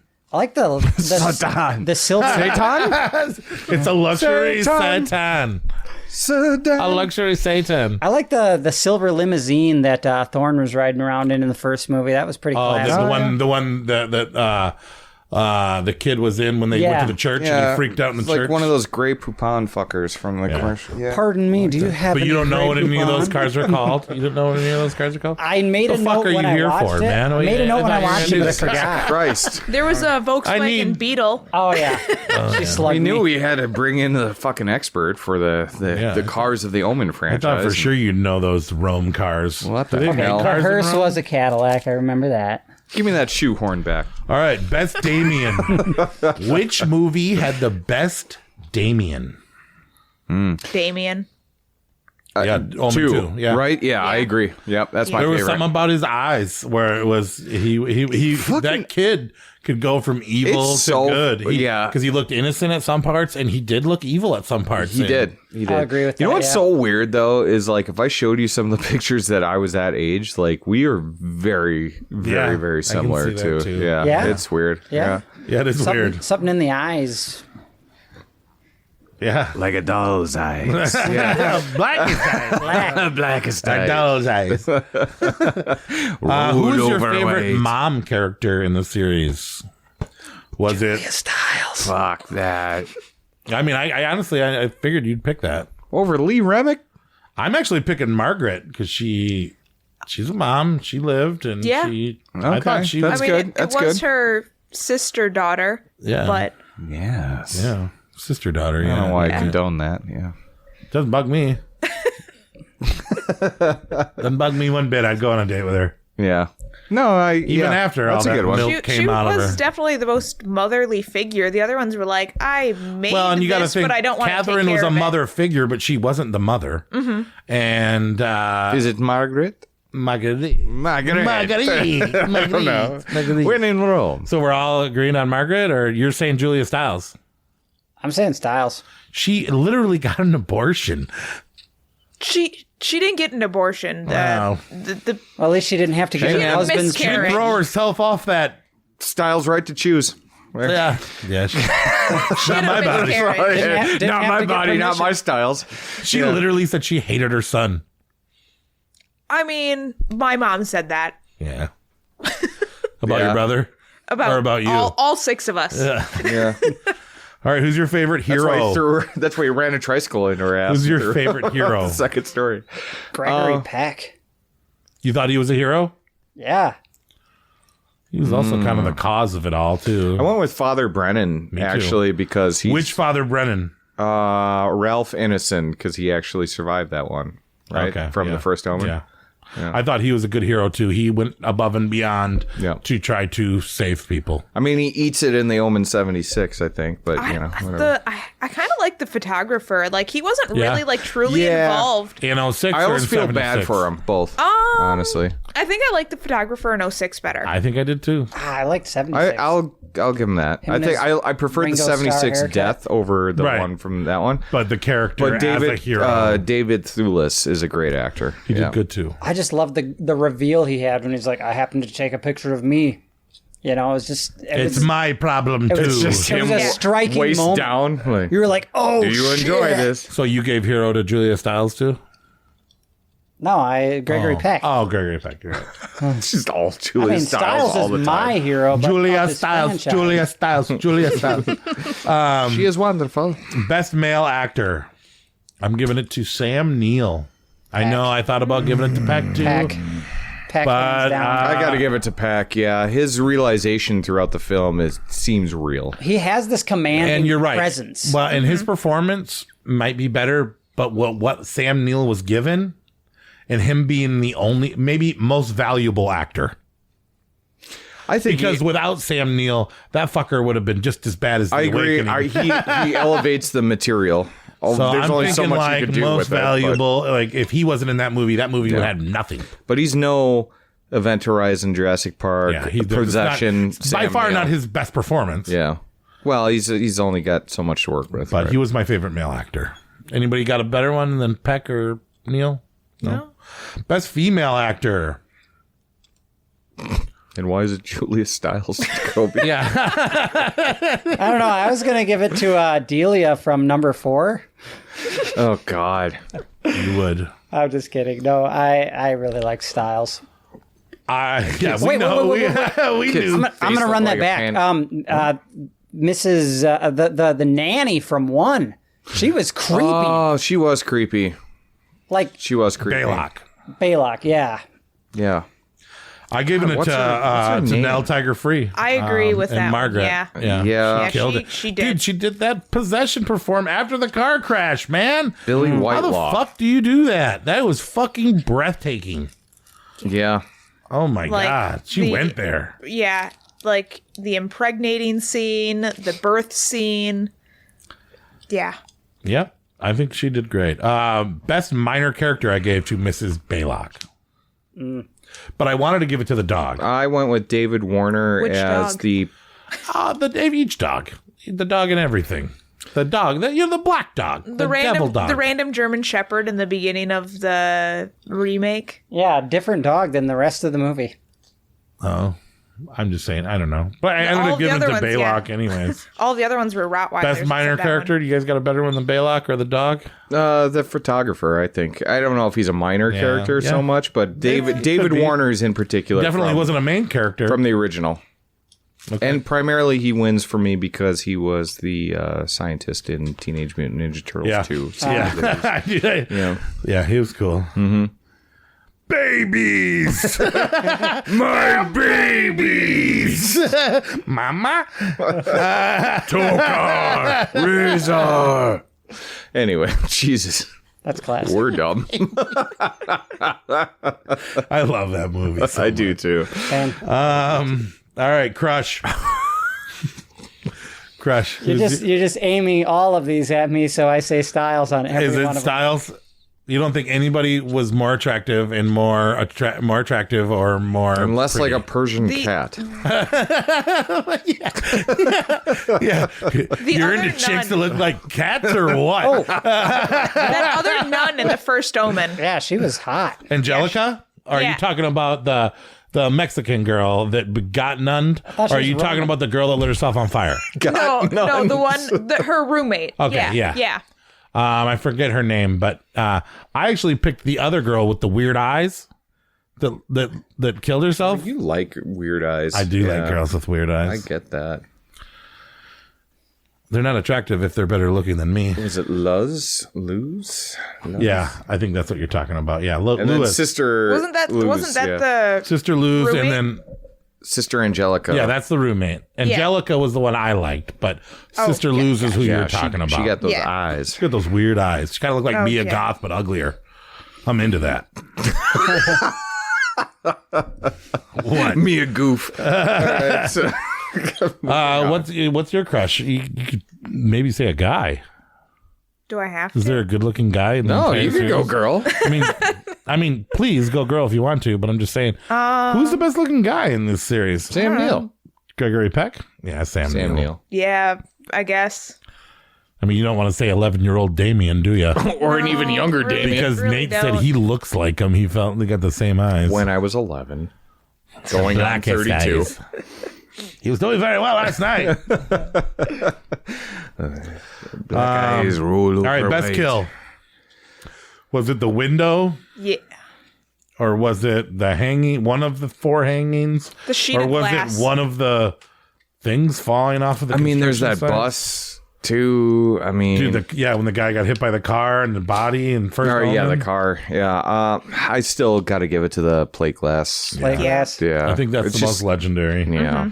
That's the tumble that head They've does. been using that. The flipping over. Well, and the motion. The way they nail, and they couldn't have did that more than twice. Yeah, well, I don't know. Who knows? I mean, Richard How many Donner's a pieces of talented glass? director. Look at Lethal Weapons. Oh, we never talked about the behind the scenes of the first one. Oh, the Curse Productions? Yeah. We could still probably do that. Let's finish the awards. Fair. Because this next award is actually the Jacoby Maytot Cosplay Award that I don't know if you've listened to our last couple episodes, but we have added the Jacoby Maytot Cosplay Award. Which one of these characters would be the funnest to dress up as in honor of Knight Jacoby? I want to be the hand. Who is this coming out of the dedicated to, vagina. this award? The Jacoby Maytot Cosplay Award? Oh, yes, that. Right, yes, Mr. Maytot. What's the best costume? Hand coming out of the vagina. You're going to do that costume. Yep. I am the hand. And you're going to do the Secrypticon this year? I'm going to create just bursting through a giant vagina. I'm going to create a big... I'll just be wearing a black cloth. What are you? This is from the Omen? The first one? the first Omen? I don't remember that in 1976. No, the first Omen. The first Omen from this year. He has to explain himself. And he goes back into the vagina. All right, no. Okay, get ready. There's not a lot of good costume opportunities in this I don't know. You could do series. it, Sister Angelica. Do I wear the sexy nightclub dress? No. Oh, like have the noose around your neck? Yeah, the noose and the that one, flames. Yeah. Or you could dress up as that dog. Furries. That's too furry for me. I want to actually- get that red ass baboon I just put one. I want to fuck up a car. Margaret giving birth. Margaret. The pregnant Margaret. Oh, yes. You can put like milk all over your dress. Pregnant nuns. I feel like that's done all the time. That is a very, yeah, you're right. Pregnant nuns is a thing. Yeah. I'd do the priest. I would do the priest with the rod coming through me, so then I would just every now and then just stand there like... So much we just could have took out of context there. Oh. I'd do the priest every with time the rod coming through me. I go like this. Every time the rod's at me, I go like that. Such an anti-religious thing to say. I probably shouldn't have said that. By the way, I don't mean to pick. I jest a lot, but everyone to each their own. I joke. Eminem. Triumph the Salt comic dog. Anyway, what were you saying? Most savage scene. He's already done. He was just saying respect everybody's beliefs. Oh yeah. We say that all the time. We're into that too. Yeah. We're yeah. Yeah. You guys being so quiet. Most savage scene in the Omen series. Awkward. Maybe the birth. The birth would probably be it. I'm saying when she was hanging off that ledge, she said, "Damien, help me." And he the didn't do mom? it. Yeah, I thought Mom that was is the savage for a king. kid not to literally be reactionless when Yeah. the mother that raised you is falling because you knocked her off that thing. She should have been using a real ladder anyways. Yep. It's true. Why is she? not She's wrong. rich. Why is she watering her own plants? Yeah, Yeah. wasn't Baylock there to do that? But she doesn't do shit. She really doesn't. Like, what is she there for? To criticize her parenting skills. And sits in Damien's room. Like, that's Baylock, it. yeah. She, That's she threw the Brings mom out dogs the window. in there and Yeah. shit. Just me and this dog hanging out in your son's room It's a like you stray. paid me to do. Your son likes it. Yeah, she didn't do much. Don't bring him to church.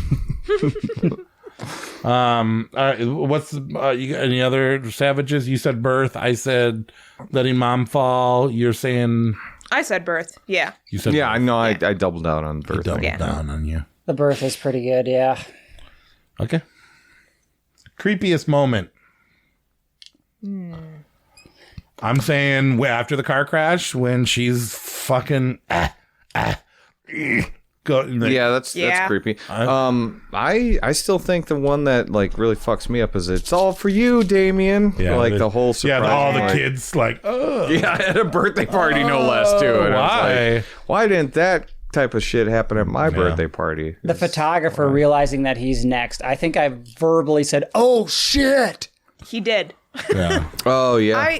I don't think this is the creepiest moment, but I think like, the like impregnation scene was. Oh yeah. You're talking about in Omen 4 when they took her egg out and put it in another person?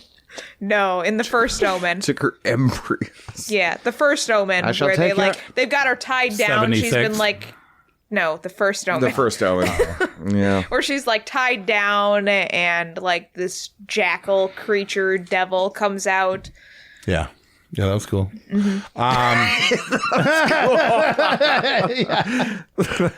Most horrific moment in the series. I'm saying the fire after the birth with the devil peering out. And Yeah, that was, I thought terrifying. that was a horrifying thing. Yeah. I really thought, from an emotional standpoint, when he discovers the body of the baby in the graveyard, just that it's like they killed my boy. That was horrifying. Sorry. That was your boner now My hitting boner. it. Yes. Good. That's a weird Good. Well, Christmas boner. I'm going to have to wash all these microphones afterwards. But yeah, okay. So that's it. I feel like we have been losing the Christmas spirit. So, talking about all this anti-religious stuff. Yeah. So I've enjoyed it personally. I can see that Nate has got gifts for me. We've got gifts for everyone. And I'm going to grab some gifts too. And we're going to give out, we're going to do a little Christmas present opening and hope that there's nothing dead in them. Right? So yeah, if you want to bring your gifts over here, and yeah, he almost just fell.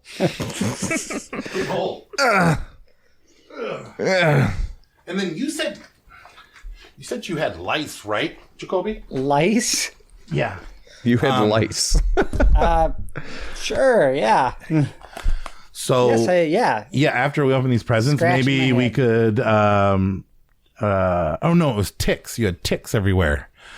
Yeah. A little bit out of season, but okay. Well, no, and we're pretty It's a sure. warmer winter. No, he's pretty sure he got some on you.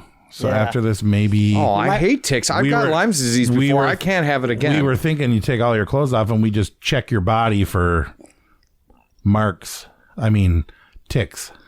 I got this little comb that came in my cracker. Yeah. Like, Oh my God! I just found that is another a one. tic comb. Let's do presents first, and then maybe we give you the Christmas gift of Yeah, I cleanliness. don't know how. Well, I don't know how I feel about that, but let's just. You don't have any weird tattoos or anything, do you?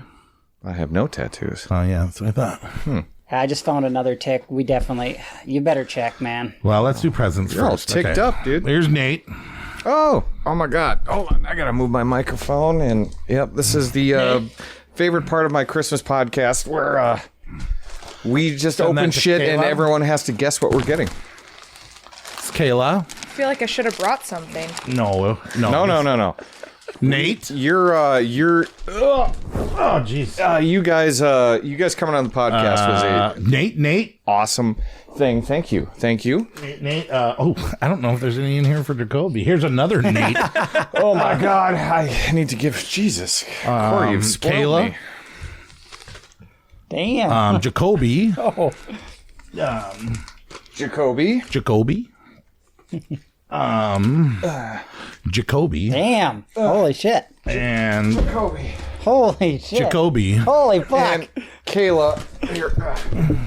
Oh, she got the cool. All right, and then I will say that I sourced all the gifts that I got for you guys, my friends, from And then Corey and from Corey. 4 stores. It was Abraxas, local cool record shop, The Beyond. Very cool place, which is too. like a Yes. VHS art store. And Oddity then- store. Yeah, oddities, all kinds of weird stuff. There's poop candles and penis candles and all kinds of stuff there. And then Hot Topic and BAM. Okay. And we did get a discount for us being famous. Yep, it's awesome. Cool. So the perks of being famous. Should we just bust open and then talk about what we got later? Or do you want to do it? You don't want to do it like one by one or something, do you? No, we don't need. Or no, or should we have Nate open all of his? Or no, should we have everybody open all theirs and then should we do one person at a time? Just a whole bunch. What's the most of wrapping Christmas paper way noise. to do it? Yeah, we all open it at the same time. So Same it's really bunch of noisy. noise. Same time. Yeah, there we go. Gotta That's hear the that best for the audience. Look at the size of this orange one. Huh? Wow. Huh? Yeah. Oh, yeah. I have a feeling there's a dead animal in this one. Okay, are we all going? It's just a Okay. head. It's not a big deal. Oh, no. Shut the fucking my front God. door. No way. This is no way. You're no way. Oh, buddy. Oh, my God. I didn't even know they made stuff like Oh, no way. Oh, my God. Is that the Crucible? Oh, my God. I've been looking for this.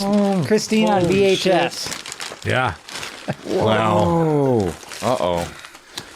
Those are brand new. There's only 2 been out. There's going to be a lot more. Oh, really? So this is just what they have out for. This is brand new. That's this year's. Gonna have to do a cosplay. Yeah. Jacoby's gonna be really into that one. Oh, boy. You ever had a thing Little, for Coraline, huh? Yeah. He does. Yeah, He yeah. definitely does. Sexual thing? Yes. Of age Yes. Coraline.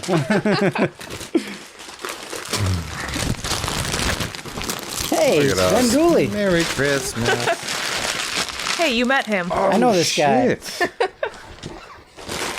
Whoa. Ooh. Nice. Yeah, I don't know what the shit comic on that. series is, but it's the gift of metal. Yeah, but there's some good stuff on there. What is this? Ah!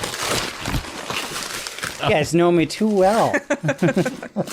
You probably already have one of the package. Dude, I am cool. continuously collecting these. Okay. Yeah. This is like my 4th copy. Oh, and you keep buying? Yeah, nice. One of my Nice. friends was just asking or saying she should rewatch Christine, and I was like, okay, what do you want it on VHS, DVD, Blu-ray, Here you go, Luna. paperback, hardcover? Oh, man. You guys are spoiling me. Yeah. We've all been spoiled, I think. I feel bad. I showed up with like I'll say, Twizzlers. Nate, I got a VHS of The Substance. This is I found that. this must have costed a fortune. They don't even make these. Yeah, I'm sure it's legal. But it works. And I got It's this awesome, right? swag box of Terrifier. This is like Yeah, so that was fantastic. that was funny. I've been sitting on that for like damn near a year and a half because I brought it, left it down here when I forgot we were podcasting one night. You saw it and you're like, "What's that?" And I'm like, "Fuck, well now I can't give it to him until he forgets about it." That it's some like limited edition thing, so I'm like, I got to get that. This is fucking crazy. awesome. Wow. So, whoa. But yeah, I don't know what my that is. God. It's the soundtrack to the comic book of American Psycho. So Corey spoiled me with a book on zombies. I love fucking zombie movies, and I see Dawn of the Dead, my favorite movie of all time, in the back already. This looks awesome. It's an entire like history of zombies, pretty much in cinema. Oh, dude, I got to page through that. That's awesome. Isn't it? Yeah. Here, take a look at this, and then sorry. Look at this. I'm gonna want to see that too. There's a comic series soundtrack for American Psycho, but we got some good shit on here. Pussifer, Ice Nine Kills, Carpenter Brute, who's a fucking awesome techno. Kitty's on here too. It's awesome like, record. There's a lot of 80s like cover metal stuff. I don't know. I can't tell you how much I've almost bought this at the Beyond, but American Werewolf in Paris on VHS. Yes, I love it so much. That goes back to whatever episode that would have been, but I'll continue. We feud love it, over yes. Exorcist 2 and yeah, well, I think I'm winning, and now I'm definitely winning because I got American Werewolf in Paris on VHS, and then I've got issue 1 and 2 of the new Toxic Avenger series, is what you're saying? Comic book, yeah. And the comics, fucking A, this is awesome. Well, that's Claremont Comics. I forget to shout out them too. Oh, okay. Cool. Is that where you're Claremont Comics? Here we go. And then you also... I have been crazy spoiled this year. This is incredible. I got Jacoby, the Satanic Bible. Yeah, I was going to do a running joke. I got the Bible, just in case you're wondering. It's the one you have at home. And then she got the Necronomicon. I sure did. Oh, sure. It doesn't look like it's made out of skin, though. No, that's the H.P. Lovecraft. That's the H.P. Lovecraft one, not the... Eaten blood, not bound the human flesh. That's awesome. Samarami one. And Jacoby, crazy, we've talked about, I've been recommending Salem's Lot as my favorite Stephen King book because I know you've been going through all the Kings. You haven't read it yet, right? This has been at the top of my list because everyone says it's like their favorite King Yeah, novel. it's my favorite. And I know that we talked about it before because you're going through all of them on Audible or whatever you're doing. Yeah. Yeah, well, not Libby. Audible, Libby. Libby, Yep. yeah. So it's like, well, hopefully you know how to read instead of just listen. But this is awesome. And then, great find. Kayla, you're our final girl, right? So I had to get this that game. You're a I- final girl for the podcast this year. We And- actually just looked at this like a couple weeks ago, and it looked pretty cool. Oh, awesome! Yeah. It looked fun. Looked fun as hell. So Yeah, can't wait Do to I And have plus, to- we're do I gonna get have snowed to- in, so board games. Do and I all have to sorts do of stuff. anything special for these gifts? For what? For like these gifts? Do I have to like... These? Yeah. No. I think he's They're offering. pretty great. I just feel like I should... I think he's like, offering. blow you or something. Well, I mean, you do what you feel, right? But You do. You are still wearing your pink hat. yeah, right. Yeah, I'm festive. I'm festive. Thank you, dude. Got a pillow. I got a Terrifier pillow. Yeah, I don't even know what's in that box. I have no idea. Okay. But it was just like There is a Terrifier it was a swag pillow, box. Clown Cafe pin. There is a Clown Cafe journal. Okay. There is 2 Terrifier cups. Okay. And there is a lanyard. There is a patch. I just fucking love the outside box Yeah. with all that stuff. Oh God, yeah. Spin it around. Yeah. Okay. And yeah. Okay. And then, Yeah. Okay. That's cool. Yeah. It's got the Terrifier 2 art, but it only says Terrifier. Yeah. So it's... Yeah. But this VHS, bro, that is so tight. And the fact that they're fucking putting it out and it plays, I'm so excited about it. And it's legal. You're telling me it's legal? It's legal for you to own it. I can't speak to the people that I'm buying it from, right? But it's legal. But it doesn't matter because it's a good copy on VHS. Well, wasn't that fun? And then Jacoby, you got 3 different editions of Christine. I've got it's awesome. Christine trade paperback from '83. Fantastic. When it came out, I've got the VHS, which I've been looking for forever. Oh, that's awesome. That's right. You were looking at it, or you're looking for it at the horror convention, Yeah. right? Yeah. Yeah. There you go. The Bible buddy. that you have at home. Salem's Lot and a comic featuring my pal Sven Gulli. Svengoolie. Came straight to you from Me TV. Nice. Also came from Claremont Comics, yeah. That's awesome. Thank you, guys. I did not expect this, and I do not deserve this. Oh, okay. Can we be honest with you? You've been the greatest gift giver of all time. Yeah, for by sure. making us my keychain has. I have a coffin keychain. I mean, the Svengoolie mask, the box. You gifted it to Witchcraft, but it's mine now. The Hellraiser Pandora box, the Phantasm ball. Some of my most cherished things came from you. Yeah, for sure. And yeah, I figured this would be a nice little song to play It's a over this. Christmas song. But no, we're also really happy that you guys came on the podcast and joined us for a Christmas episode. Well, and not to mention, slogging- this is maybe the worst list of movies we've ever ranked. And It's I don't know. I Everyone rather complained. like it, but yeah, everyone complained. There's at we're least still one or doing 2 fun good things. movies in there. It was only 6 movies, and it took us 4 weeks to watch them. Yes, it did. Yes, it did. So Merry Christmas, Merry Antichristmas. Yes, Merry Antichristmas. All right. Well, I figured since we talked about so much religious stuff and so much Antichrist stuff, Now we're all in the Christmas spirit because we got gifts. yeah, and we're all happy that I would just give us a little horror / Christmas game for us tonight. just because I always love to just sit around playing games on Christmas, so figured this would be no different. So we have Team Cronies, which is Jacoby and Kayla, versus the Savage Horror Creeps. And I'm sorry, I have to be the judge tonight on all this stuff. So, Corey, you will have to represent the Savage Horror Creeps by yourself. Are you ready for this? I can do it. As an ultimate creep, I think that you will do quite fine on this. I'm ready. All right, so I've got just one fun little question, and then I've got kind of like a little Christmas would you rather one, and I'll explain the rules as we go. But yeah, these are going to be point-based, and so don't take it easy on any of the teams. Teams Crony or Savage Horror Creeps, all right? Cronies versus the Creeps. You ready? I'm going to give you one. Nice little transition.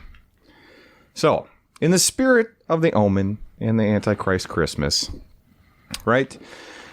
You got the three wise men. They come in and the old religious stuff, and then they bring Jesus gifts and all this other stuff. Well, instead, with the Antichrist about and trying to destroy Jesus and all that other things, I figured a true horror fan would adopt 3 serial killers to protect baby Jesus from any bad people, right? I'm going to give you a point if I like your answers on what 3 serial killers would you bring? I got it. And why to protect the baby Jesus. So if you're ready already? Okay, so I'll give Team Cronies a little bit. Corey, I see the gears turning already. Number 1. Yep. Protector of the Antichrist. All right. Ted Bundy. He was by far the most ambitious serial killer of all times. He escaped from prison twice. He has a higher body count than anyone. He killed people in more states than anyone else did. Interesting. And he did more horrific acts to his victims on multiple occasions than anyone. You want a good-looking serial killer. Ambitious. Ambitious. Yes. Okay. All right. Escape artist. Blends in. Nobody would see him coming. That's right. He is very, okay. So he is very blends in. So that's my number 1. Okay. My number 2, John Wayne Gacy. John Wayne Gacy is. Okay. So I'm a little worried about what he'll do to the one person. But go on. I have not judged yet. But he is the fattest, the widest. I believe that he could blockade any person coming at him, and I believe he would protect the prize stronger than anyone else because he might want to defile it himself. Not to mention the makeup is terrifying. Okay, so that will deter people even before they get close. Right. And lastly, I believe my pick will be Jeffrey Dahmer. Oh, and why? Why? Because he's from Wisconsin. Now these could be fictional serial killers. I wanted, I thought you were talking about real ones. Okay. No, I meant horror movie serial killers or real ones. So far, you're doing okay. So you want me to? Should I go fantasy? Should I take my last one back? Do you want to? Yeah. Okay. I'll take Pinhead. If I can switch it up, I did real serial killers and then Pinhead because of obviously the chains and I should have specified on that. Yeah, real or fake. Yeah, I jumped the gun. No, it's all right. You're doing well. So I'll pick Pinhead because of the chains. Obviously, he works well in groups. He knows how to. He has a empathy and he has a code where I do believe that he would keep Jesus or the Antichrist safe in any situation because he has no personal stock. So, okay. Yeah. And I muted your guys' mics, so if you guys need to talk to anyone too. So, so it's just Corey. Okay, so, and that's it, okay? You're done with your argument? Do you want me to, do you think I need to explain more? I mean, no. I'm just... He's the perfect choice. Okay. All right. No, I was just making sure that you're done. Yeah, okay. Are you guys ready? So the question. No, hold on. Are you? Because I'm gonna mute you guys' mics. right? And when we go alternating between, I'll mute the other one. So, well, you don't really have anyone to talk to and confer with, but I'll mute you guys' mics in case you want to. So you guys are ready. If you need a minute, that's fine. I can edit out the time. All right. Just so we're clear. And I won't judge you just so they know where my mind's at, or they don't know where my mind's at. Oh, yeah. Definitely make it fun. You ready? The three wise men. Hold on. You're ready. Or not. He's ready. I don't know. Time's up, guys. Okay, time's up. Here we go. You're live. First wise man. All right. First wise man. I'm going to let Kay pick the first person. Aileen Wuornos. Oh, the monster. Okay. Yeah, sure. Charlize Theron. Yeah. I mean, it's a woman. She's gonna, the motherly instinct, right? Okay. Could she have children? Interesting. I don't know. Probably I don't not. remember. Probably not. I don't think she had any The children. womb is broken. Okay. But, Eileen I mean, to be fair, he wasn't protected by his own mom. So, it was all mother figures. Okay. But, have you ever seen a woman try to, stop somebody from killing her child? She'll give up her whole life for it, so. Yeah, that's a good one.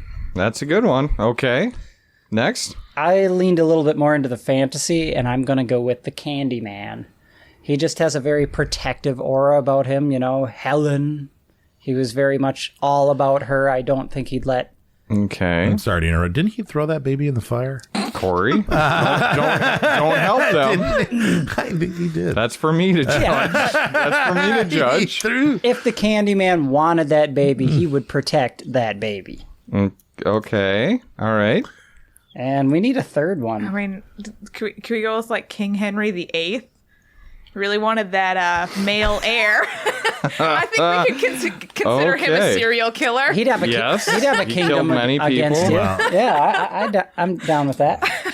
He comes with perks. Yeah. And he was supported by the church. We just got Yes, he did things. Yeah. The church behind him. Okay. He didn't throw any babies in fires. No, he did not. He did not. Not the male babies. Yeah. Okay. Is that your final answers? We're all locked in, right? Yep. All right, so I'll start with you, Corey. I gave you 1 point for Ted Bundy because I agree with you. He's a very chameleon-style serial killer, so he could probably get away with a lot of different stuff. He's very charming, too. He's basically Josh Hartnett in Trapped. He kind of was, yeah. So I gave you a point on that. I did not give you a point for John Wayne Gacy because he molested children. Yeah. Probably not the best person to be having around the baby threw him Jesus. in a fire. That's true. We'll get there. We'll get there. But I'm sorry, because of the nature of John Wayne Gacy and what he did to children, can't give you a point for that one. Okay. Don't condone that around. But Pinhead, I gave you a point on because, let's be honest, we talked about this before. He's got chains that come out of nowhere. He's got a code, and he's never heard of children. He's got Cenobite flunkies, too, so he could just call up his pals for backup if he needs to. So you got 2 out of 3 possible points for that question. Going on to Team Cronies. I gave you 1 for Aileen Wuornos because I do believe that, she's going to have some mothering qualities. She did killed adult men, so, who's going to be coming after baby And she Jesus? did protect Christina Ricci. That's true. That's true. As Corey kind of alluded to, I gave you no points for Candyman because he did put a baby in a giant fire to lure Helen in. She had to go in. Didn't he hand out candy with razor blades to children? That was Sherman. No, that was the fake Candyman guy. But he was a real Candyman. But still, he put a baby in the fire to lure Helen in there, and she died in the process, saving it. Not what you'd want with baby Jesus. But I did give you 1 point for King Henry VIII because it was all baby driven, and he was a madman. Not your typical serial killer, but he killed a lot of fucking people. And so so right now, legally, after that question, you both are going into the Would You Rather Christmas Horror Edition at 2-2. All right. Now, each one of these questions, you guys will get your individual questions, so I'll team off. You have a total of 3 points that you can earn per question. Okay? Okay. So, how the criteria I will grade these things is telling me why you chose your answer on this Would You Rather. So that's 1 point. The hilarity of the question, you must entertain me, for another point. All right. And number 3, because it's Christmas, and we should all be concerned with how we can help maybe some of the orphans that are not lucky in this. How would your answer to the question benefit orphans? You don't have to work that in, but I'm just saying it's a possible point. Yes, it's an extra credit point, right? So, why you chose your answer, if it's legitimate or not, the hilarity of the question, so just be entertaining, and then how would it benefit the orphans? Are you ready? Do you, Team Cronies, since you are a guest on this podcast, do you choose to go first or second in this? So it'll be alternating questions. You don't have to go. You can see... Second. Okay, well, I'm going to mute you guys so you can confer. Well, I guess it doesn't really matter, right? It doesn't really matter, but because each one will be getting some... Are we getting the same question? Or? No, they're all different questions per team, right? And I will say that they're going to start off easy, this first couple between the teams, and they might get a little bit more interesting as the game goes on. So, Corey, question number 1 to you. Would you rather eat a meal prepared by a cannibal chef or drink a potion made by a witch? Is it Hannibal Lecter, like from NBC Hannibal? You can determine that. Any cannibal chef. Now, this is you guys won't be answering this question, so you don't need to confer. You guys get your own. I will take the potion from the witch because there is a gamble involved with that. Could end up good. It could end up like a vampire or, a werewolf, or I could end up with some skills or something. You know what I mean? And, witches notoriously kill children. So that means that if the witch is busy with me, it'll save an orphan's life. I'm lonely and horny. What does that got to do and I with think it? witches are hot, and I'll take one for the team. Okay. So I do think that question benefited orphans. It did make you laugh, and also seemed pointed for a local establishment in town. Yes. Okay. All right. Do I get a time bonus too? Because I did that pretty quick as well. You did, but I'm also going to only give you guys 1 minute to answer these questions. You were good, so okay. I'll set a timer and then just to move it along. The rule is made for Jacoby. Yeah, right, exactly. Okay.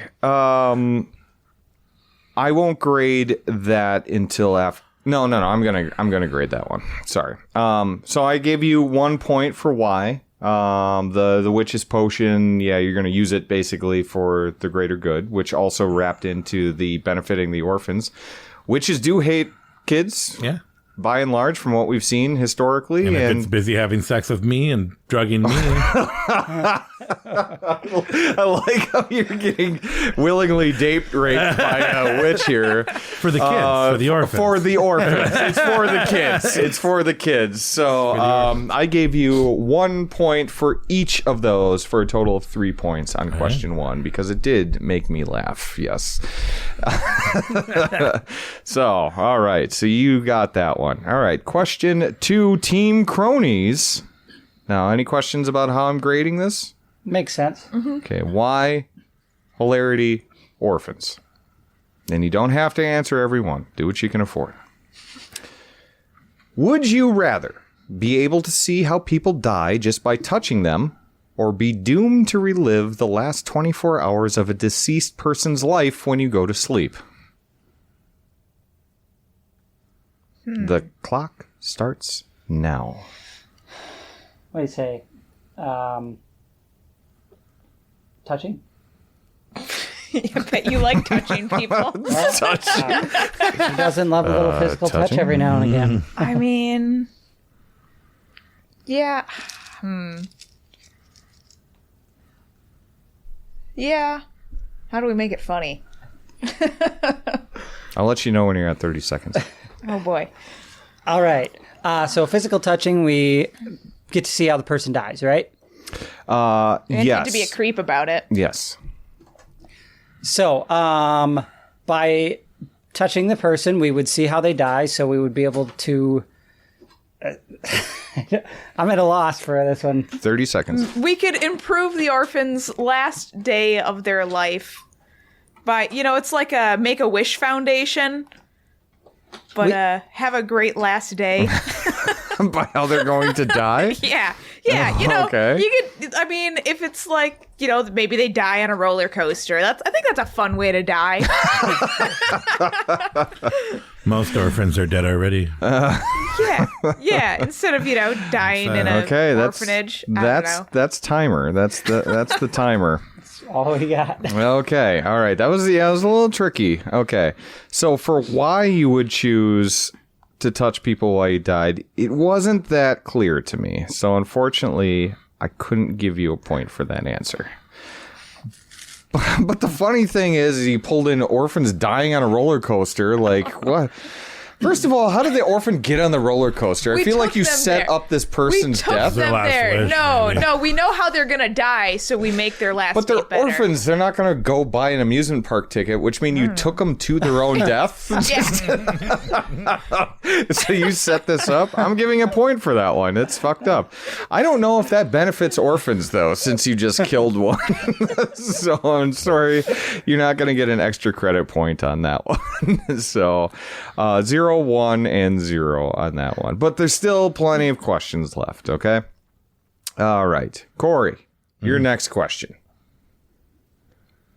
Now remember, you guys chose to go second, right? That does matter. Corey, would you rather be sent to prison as either Harry or Marv from Home Alone 2 or as Goldberg as the killer Santa in Santa's sleigh? You know what I'm talking about there? Mm-hmm. Okay, then time starts now. I will go there as Harry or Marv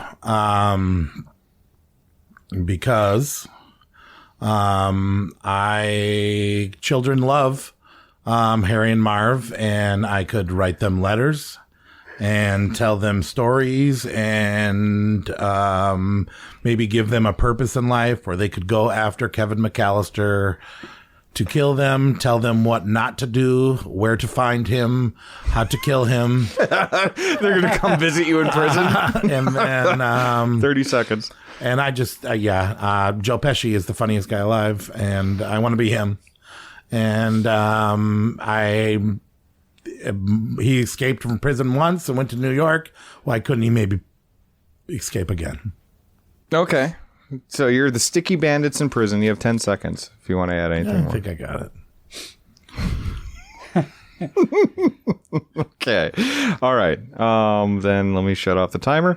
Okay. All right. So you chose to be Harry and Marv to go to prison, which I do think buff wrestler in a skimpy Santa outfit going into prison is the wrong decision. So I think I think you being Harry or Marv fully dressed and maybe with hats on, you going there is probably the right thing to do. They are the Sticky Bandits. They're comical. He did make me laugh with bringing the orphans in and be like, hey, you want this inside scoop on Kevin McAllister? I hate that kid. Unfortunately for the orphans, I don't really know how that benefits them because you're bringing them to a prison. You're already in prison. Well, I was going to write and call them. Which sounds even more terrifying. To have a prison pen pal. It's like a Scared Straight show. That was a hard one. Okay. That was a hard one, yeah. 2 out of 3. And they're gonna get wackier and probably more hard. But 2 out of 3 is fine for me. You did. You got 1, 1, and 0. So you got 2 points on that question. Team Cronies, are you ready for your next question? There's a total of 5 questions here. You're on your second. Okay. So. Okay. Would you rather play a game with Jigsaw or put the drunken moves on the girl from the movie Teeth? Clock starts now. I mean, I don't have a penis, so I have nothing to worry about. That's a good point. A little scissoring. Yeah. Yeah, Yeah, see what still safe in happens. the scissoring. Scissor her. See what happens. How's that going to help the Scissor her. See what happens. You're helping their hilarity point. Well, I think there's going to be a lot of young male orphans that are, just discovering themselves. And I think a little bit of scissoring action will definitely brighten their parentless days. Whoa. So you're going to subject you. Okay, hold on. I'm not judging. You got 15 seconds. I mean, you don't have to be a child to be an orphan. That's true. But when you think of an orphan, it's more like Oliver Twist. Yeah, we're talking about Christmas orphans. Yeah. Yeah. Orphans, Not okay. drunk orphans Yeah, at the I mean, bar. And I'm sorry, that's time. That's time. Okay, so the whole penis thing makes sense, right? Yeah, I would definitely maybe dabble, because Jigsaw, you're probably not getting out intact, one way or another. Even if you do win the thing, you've made some huge sacrifice. With no penis, you do have a leg up on the teeth, lady. Legs. Yeah, legs intertwined. So I gave you 1 on that one. The hilarity of it too is, first of all, I'll jump ahead to the orphans. You didn't do shit for the orphans. You're bringing the orphans in to watch them scissor. Hey, if you're stuck in an Two girls orphanage all scissor. day, I don't know how that's not. Yeah, I don't know how that's really going to help That's the them. best day of your orphaned life. Yeah, I don't know how that's. You're the only orphan that wants It's that. damn funny to me that you guys are bringing orphans in to watch them scissor, but I don't know how that helps them, especially when one of the vaginas has teeth. So that's a tough one They to never work the even orphans find in. out that Only part. one of them. Yeah, you're bringing them in one at a time and you're subjecting them to weird scissoring. Hey, you know that lady there's got teeth down there? It's problematic. Never known. But it's kind of funny, so I gave you 1 point for the Y. Sorry, there were teeth. I wasn't paying attention. Have you seen that movie? Yeah. Have you, Jacoby? She's really excited about So it. I actually, She's almost excited as the orphans. No, I thought the plot of that movie was actually really good. Yeah, no, it's good. I just don't. It was an interesting strategy, a bold Regardless of the concept, I thought the plot was good. So you got 2 points out of that one. Oh man, Corey, are you ready for your next answer? I'm always ready. All right. Would you? Oh God, this is where it starts getting weird.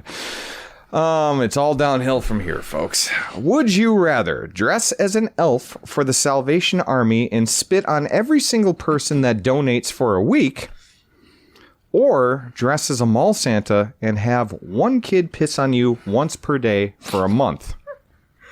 I'd rather dress up as Santa and get pissed on. For you doing it for a month? Yeah. It's a month worth of piss. Once a day, though. First of all, I pick Santa because it's Christmas, and that would benefit the orphans because I'm going to give all 40% of my paycheck to the orphans. And the other 60% to a dry cleaning bill. Yeah. Pee is sterile. No big deal. Who hasn't been pissed on? I've been pissed on many times by many short people. Not children. Mm-hmm. Short chicks. You're at 20 seconds. And so someone donates, you spit on him, though. You're okay with it? No, I'm not getting spit on. I'm getting pissed on. You spit on them. Yeah, but I picked the piss. You pick piss. Okay. Getting pissed on because I do believe that I'll make more money that way, and I'll give my check to the children. And I think that spitting on kids, that's one the of them's timer. going to be an orphan. Okay. All right. Okay.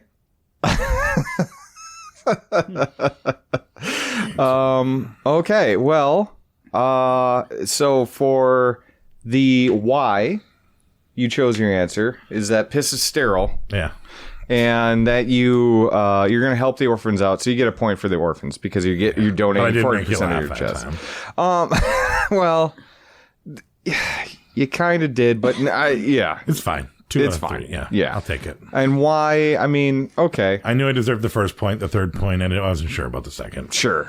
Okay. You were interrupting me during my minute, though. I was trying to help you, right? Because the flip side of that coin is you're not getting pissed on, but you're spitting on people, which means they could start punching you, I guess, left and right. And now you got to get into altercations for an entire week every time someone worried donates. about that orphan point. Unless they like getting spit on. Yeah, I mean, it's for the Salvation Army, so it's probably going to help the orphans. Plus, let's be honest, I'm not going to pass for an elf anyways. Yeah, that's true. Okay. So you got 2 points on that one. All right. Team Cronies, are you ready for your third question? I'm ready. Okay. Rock. Would you rather cut down a Christmas tree that feels pain and screams all the while you're doing it, or eat a gingerbread man that really sad cries the entire time you're eating him, even as you're swallowing him? Not the button, gumdrops. Time starts now. I'm already a vegan, so killing plants is no big deal. Okay. She lives for it. I'm gonna put this Christmas tree up for the children and fill it with presents of the tree's tears. I don't know. he's just screaming as he cut him down. Screaming. The orphanage is freezing cold. You guys experienced that cold bout we had a couple days ago. Mm-hmm. They now have a fire to warm themselves. So not only are you cutting down the screaming tree, you're also setting him on fire in front of the orphans? Yes. Okay. Screaming trees, isn't that a band? So you burnt all the presents too? In front of them? You gave them Christmas presents and lit them We on had fire? to give them hope and then take it away. Way to help the orphans, guys. 10 seconds. I don't know. That's all I got. Yep. I kill plants. That's fine. She made you All laugh. right. She Well, made there you goes- laugh, there but I don't goes know the about timer. other ones. I don't know about the other ones. You did make me laugh because there is something about this guy screaming in pain, so you cut him down and light him in fire in front of the orphans. I don't know how that helps them, especially when you burnt the presents underneath it that they were probably looking forward to. So not only are they traumatized, but they don't get shit to walk away from. Damn it, So yeah, I Jacoby, keep can't ruining say it. that does that. You also didn't tell me why. You said you're vegan. Yeah, I kill plants. That's Yeah, what I but you do. don't eat a Christmas tree. She gets off on killing plants. It's not about the food. I didn't see why that really why you would pick that one, but I mean, I can't kill a gingerbread man. why not? He's a person. He's just gonna sad cry. He's not gonna make that much. He's just gonna be really upset while you do it. But okay, I mean, I wasn't too clear on the why, but damn, does that make me laugh? So yeah, you definitely got a point for that. All right. Corey's got that weird, creative brain. It's tough, but we'll see how he handles this one. All right. You ready? Yeah. I told you, it's all downhill from this. Die Hard is a Christmas movie. We're all in agreement on that? Mm-hmm. Yep. Well, you are, Corey, if you want this point. Would you rather dress as Sergeant Owl Powell in blackface and go to a predominantly white southern rich neighborhood to go caroling for charity? Or dress as an arrogant Hans Gruber and go caroling in a rough inner city neighborhood for charity? Time starts now. I'll dress as Hans Gruber and go to the inner city.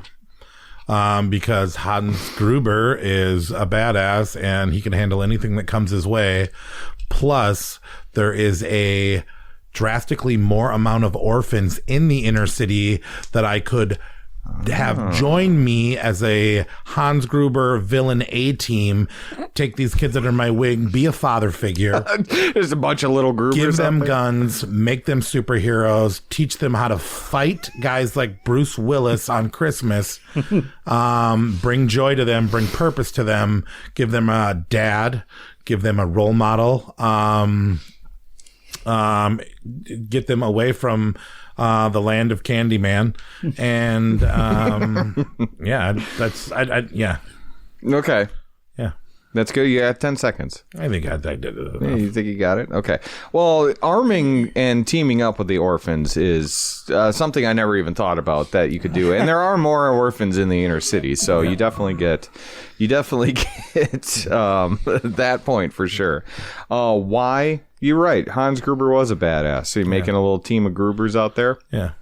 And you were probably wise to stay away from, although you're going to a predominantly white, southern, rich neighborhood, still you're in blackface. It's not going to go well, right? So, yeah, the comedy aspect, it was very... Borderline. It was borderline because you put a lot of thought in it, Okay. So I didn't want to keep things close too, so I'm not going to give you a point on that. But still, 2 out of 3 ain't bad, right? That's So what we said. I'm losing. Before. That's a minus for pity.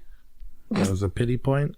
No. I mean, it was. Yeah. I mean, you were almost there, but yeah. You want to keep it close. Yeah. If you want black. I mean, the thing is like you sacrifice the wife, you go blackface, but I laugh, because who was the first character? Sergeant Al Powell. He's the guy from Family Matters, the dad and Urkel's dad. Oh. Okay. Yeah, I didn't even. I'm down in Nakatomi Plaza to turn my car on a Swiss cheese. That would have been hard for me to do. I didn't. It doesn't matter. You got blackface and you're in a rich white neighborhood. Yeah. All right. So, catch 2 points. 22. Okay. 2 points. Okay. Are you guys ready? Are you guys nervous about these questions that are going to be coming? I am sweating. Okay. Do or die, guys. All right.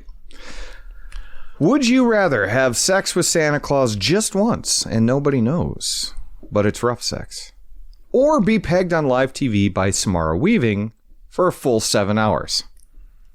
Your time starts now. Samara Weaving. You're getting pegged. For 7 hours. 7 hours on live TV. Yeah, which but means... that's 7 hours I got to spend with Samara Weaving.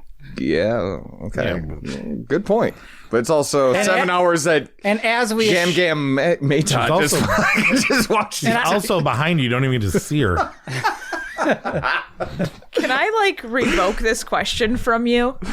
Yeah, you've got time. Okay. You got 37 seconds. All right. I mean, it's for the orphans, though. I'm bribing Santa with this, and he's gonna bring extra gifts just for the orphans. Screw the rich kids; they always get what they want. Ooh, but no one. We're can know. just doing this for the orphans. But she can work out a deal. Yeah. We're working out a deal, and I mean, I'm already sleeping with Jacoby, so. What's in it? Might as well Santa Claus too. Wait a minute. This is rough sex with Santa. So are you saying you have rough sex with Jacoby? What's in it for Santa? Having sex with Jacoby is basically having sex with Santa. What else does he need? That's the timer. Okay. So I'm going to give you a point for, I guess, why. Because he chose both. But saying that the nullification of Samara Weaving for 7 hours, which I think is a plus, even though it's on national television. It would have been a charity event for the children. It would have been, and that would have been. He didn't say that. He didn't say that. But you didn't. It was revoked. It would have been there, yeah. So it got revoked. But still, you asked why, and so you brokering a deal with Santa Claus, like, look, I'll take some rough sex for the orphans. Okay, so that's a good why, as well as it helps the orphans. And the comedy was a little sketchy until you basically pegged Jacoby as the rough sex fucking wild man. Yeah. He just gets into a bedroom and beats ass, which is just, that's funny to me. I'm sorry. Okay, so 3 points on that one. Good job, guys. Good job. All right. Corey, your final question tonight. All right. Would you rather walk in on your mom and dad having sex dressed as Mr. and Mrs. Santa Claus and experience all the sights and smells until completion? Or leave Amanda Kruger in the mental ward with the 100 maniacs? Your time starts now. I mean, I'll leave Amanda Kruger in there with the 101 maniacs. 101, yeah. 101 maniacs. Yep. You're creating one more orphan. Because all those men inside of there are orphans, and they can have their way with Amanda Kruger, and then she can be their mommy, and they can do that. And let's be honest, Nightmare on Elm Street 6 was garbage, and nobody cared about Amanda Kruger anyways. That's 5. Sorry, 5. You still got 24 seconds. And And then while she's there, Freddy Krueger will be watching, and more orphans won't be terrorized by Freddy Krueger. He'll be pissed off. I don't know. He's watching his own. Oh, okay. All I need is 1 point to win this. Yeah. You're not wrong. Oh man. Okay. So why did you pick that versus the other one? Okay. So. I mean, are you telling me that you would watch your parents have sex and over smell? Yeah, come on. No, I probably wouldn't. Yeah, you're right. Pick the right answer. Yeah. So you made her a sacrificial lamb. Yeah. And you assume that all the maniacs were orphans? At least one of them. So that helps the orphans. It's funny. I got to give that to you. Yeah. It's funny. Okay. If you don't give me 1 point, it's kangaroo court. No, you're getting a point. Yeah. Okay. Yeah, because you don't want to watch your parents have sex. It's a pretty easy one. It's funny to me, so you're going to get a point for that one. I just don't know if any of those maniacs were an orphan. But I gave you 2 reasons why it helped the orphans, because Freddy Krueger is obsessed with watching his mom get raped. Is that part of the lore? I don't know about that. Is that really he watched? But wasn't That's why he became by that? I thought he was conceived. Yeah, but in his memories, but in his dreams, he keeps on watching it again. And remember, he was in the group. He became one of his fathers in the film. That was supposed to be his dad. He became one of his fathers in his dream. I don't know, man. He became one of his fathers. I don't know if I can give you the orphan point, but you got 2. You definitely got 2 there. Right. Good God. This is nonsense. All right, good luck getting 5 points, guys. All right. Final question for Team Cronies. Would you rather have no crime in the world, but have to tell an orphanage on Christmas Eve, no less, that not only Santa Claus is not coming, but he died of sodomy, or let them have Santa Claus and then live in crippling fear of being mugged for the rest of your life? Time starts now.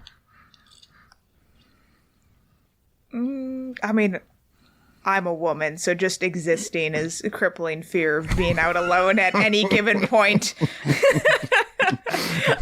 Okay. All right. This is just normal life. It's fine. I can get over it. But the joy of seeing the orphans on Christmas getting everything they ever wanted, that's worth my own pain and suffering. What about the joy of teaching the orphans about sodomy? Well, some of them will enjoy that later on in life. Okay. All right. So, okay. You got 18 seconds. How do we make this funnier? You already got the laugh. I think you guys need the explanation. And how's it helping the orphans? Yeah, I am self-sacrificing. That's why. Okay. You're self-sacrificing by living through the thing that you've already been living through? Yeah. I care about the children. Planting seeds for future fetishes. Sorry, I should probably lose a point for interrupting. Well, you won't lose a point, but you definitely gave them one. Teaching orphans about sodomy is pretty. It's not a Christmas wish of mine, but it makes sense. Okay, you want the orphans to have good, which is a 2-point sodomy question. Isn't, or teaching children about sodomy isn't? It's neither one of my Christmas wishes. Anything to do with sodomy usually just doesn't make it into my Christmas bucket list. Do you guys know what sodomy is? Yeah, anal. It's a little more than anal, but yes. Jacoby, the rough bedroom sex guy? Of course he knows. He knows all the same. He knows Regular about butt sodomy. It's butt stuff, man. Oh, man. So, yeah, I mean, you guys got 3 points on that question. So, yeah. Oh, this is going to be close, guys. I think this is going to be close. Is that the last question? That is the last question. And now we will tally the points. 1, 2, Team Cronies. 3 points. 4, 5, 6, 12 total points for Team Cronies. I won by 2 points. Pretty good. And you've been keeping track, huh? 1, 2. Math and jokes, same time. We are gonna see. We're gonna see. You got 1, 2, 5 points, 7 points, 9 points, 11 points, 13 points. You 14. beat them. I am the judge. All right. Fine. I am the judge here. You could revoke 2 of those and we'll go into sudden death. I do have a tiebreaker question, even though you guys... you can give them double if they can beat me. So it just ends in a tie? Oh, yeah. that wouldn't be... device. Well, I guess if they win it, because it would be a first. Yeah, so I mean, if that's how you guys want to do it. Yeah, sure. But it's 13-12 right now. So if you guys get it first, you get 2 points. If you get it, you win, basically. Yeah. Again. Okay. All right. So this is a tiebreaker question. You know they're not the hardest ones, right? Mm-hmm. All right. So I'm going to open this up. First one to yell the answer gets it. Okay? And this is going to be a horror movie, Christmas horror movie, described badly. All right? Are you guys ready? Yeah. The synopsis. A teen abuses his weird Chinese hamster at 12:30 a.m. Gremlins. Oh, yeah. You said it first. Oh, shit. Yes. Team Cronies. Yeah. Oh, man. I didn't think he stood a chance.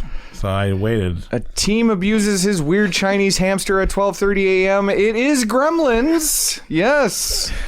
And they pull it out. So for a total score of 14-13. Yes, that's right. That's a pity point. We'll still give Corey the win. 1, 2, 5, 7, 9, 11. It's Christmas. Yeah, it's 13. Corey. You can have it. Yeah. He sounds so disappointed. Christmas. I am. We just you did this to yourself. You could have walked away. All right. There actually a prize? No. Oh, it's the orphans. They don't have to learn about sodomy this year, so that's good. When you guys play it back and do the math on that and realize that I have 14. Telling you, I was keeping score. Oh, okay. Well, that was a fun Christmas game, at least for me. And to see you guys sneak out a win at the end, wow. Good job. Good job. All right. Normally we would do a recast on the Omen, and I know Jacoby took the reins on this one and did it earlier today. So, who you recasting as young Damien? Young Damien, I can't take credit for this, but you gave me the idea. You got to see Warwick Davis. Just current Warwick Davis. He's never tried to do anything that dark. Besides Leprechaun. Just old. So are we de-aging Warwick Davis? No. No, he's just going to play a 5-year-old. God. You know what? Yeah, take that back. Yeah. Who you got as old Damien? He's already got his tricycle from Leprechaun. Old Damien, I have Nick Offerman. Who the fuck is that? Ron Swanson. From Parks and Rec. Oh, yeah. Okay. Yep. I want to see him leading crowds and cults and stuff. He's old Damien? Yeah. Okay. Yeah, just him as he is, as mustache or no mustache? with the mustache. Yeah. Jesus Christ. With the casual khakis and everything. Drinking scotch left and right. That guy could do politics. Oh, yeah, for sure. He's the least political person ever. Yeah, doesn't he hate politics? And he would work every day of his life if he knew nothing got done. Robert Thorne. Robert Thorne. You'll like this one. Jack Nicholson. Yeah, he'd do a good job. Yeah, for sure. He would do a good job. It would be, yep. He'd choose the scenery and everything he does. I'd love to see him. He would probably spice up Damien Omen II a lot more than it was, for sure. Catherine Thorne, not Julia Stiles. Samara Weaving. For 7 hours, pegging you? I mean, do you really want to see her die, though? Do you think that'd be a good thing for her? I mean, she could... Filmography? Yeah, she could act it out. It'd be better than ever. Yeah, we've only seen her die a couple times before. Yeah. Father Brennan. Okay, this is my card I have to throw in every casting, but Jim Varney. No, Ernest P. Rowe. Robert, you gotta open up. He's our master of disguise. Yeah. You got any other ones, or is that it? That's the cast. Okay, cool. So we are here to celebrate Christmas and celebrate the initiation of Kayla as a first ever, it's the same thing as a horror night, but a horror dame. Yes. You are now our expert. What generation do they call you? What letter are you? Millennial. Okay. Are you a millennial? Yeah. It spans it. Okay. We're technically both millennials too. We're early millennials here, later. Our female millennial horror dame. You have guts like you wouldn't believe. I've seen you cosplay. I've seen you roll with the big boys. I've seen you at horror cons. I know you put up with enough of our shit tonight. You sat through 2 Terrifiers. I've seen it with my own eyes. You've inspired that's right. Jacoby to have rough sex. I'm very curious about this. You are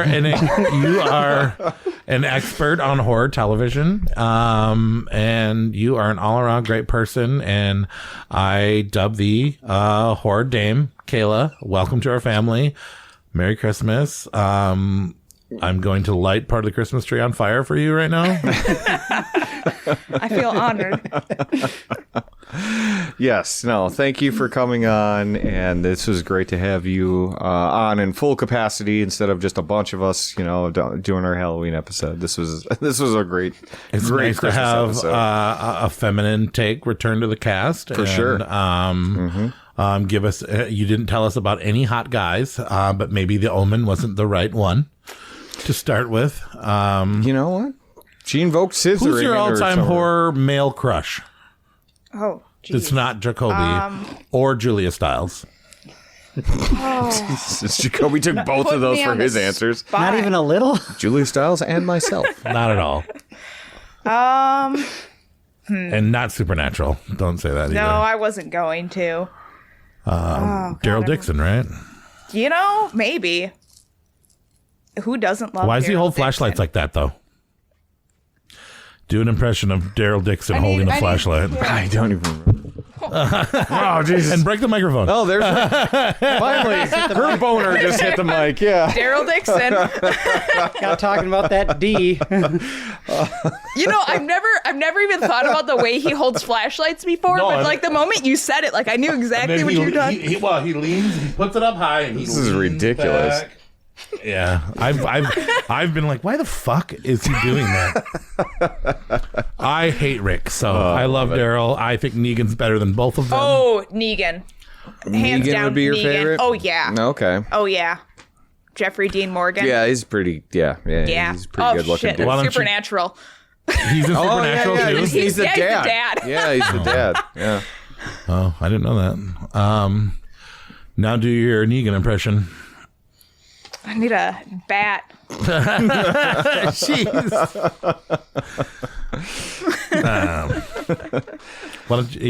Were you gonna hit somebody with over Maybe the head I with need it? the microphone. Yeah. Lucille. So, also, were you thinking about letting us check you for ticks? Well, I don't know. I kind of get uncomfortable a little bit. Yeah. Sometimes You should check, man. I just pulled another one off of me. They're probably crawling. You can Is it feel in the your crawls. couch? So I have to get really Yeah. okay. I guess I'll just take my pants and shirt off then. And Yeah. Yeah. All right. gonna leave the underwear on though. Definitely. I don't know. You left a couple times, and you said you don't have any tattoos. No, never was interested in them. Yeah. No. No. Yeah. Are you feeling okay today? I mean, I've noticed that you're never sick. No, have a healthy When immune is your system. birthday? May, June. You're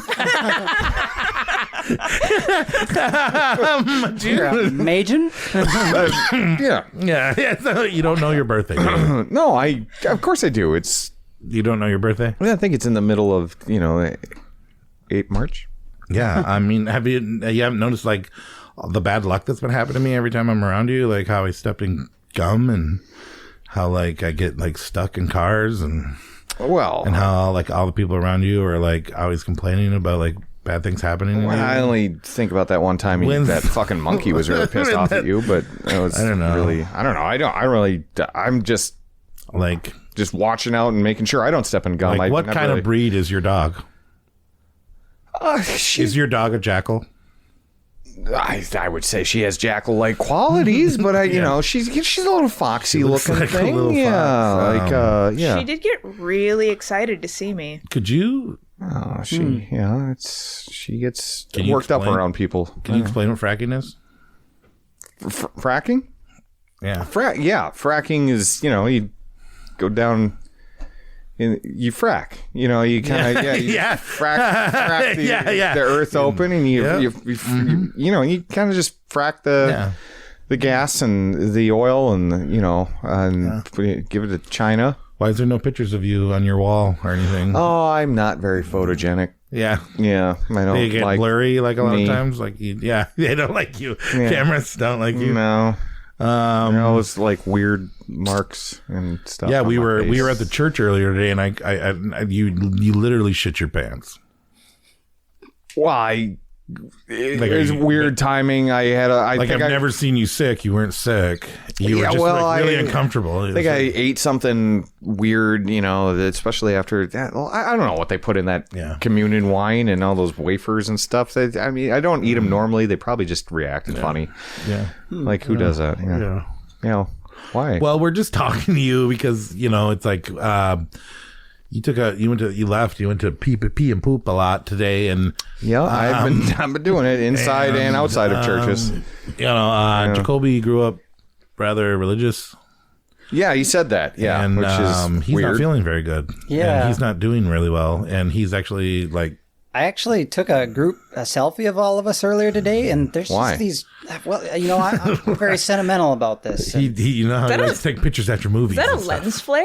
Yeah, I don't know what's going on with this picture. There's like this. It's like a dash. See, the camera knows. I'm not photogenic, right? Right? What can I say? I got a big dumb head. It attracts the light. We're just. We all just watched the Omen and with their background, and we're just kind of we think maybe you're Antichrist. That me? Yeah. Well, I'm the Antichrist? Well, what are your favorite kind of movies? Mean-spirited ones, maybe? I there's a certain charm to them. Yeah. And then the ice, remember that story you were talking about, about the person under the ice? That's not normal. I've seen it. Yeah. It's happened. Well, I've been around. Well, and 4 times. When's the last? Did you try to go in the hot tub the other night?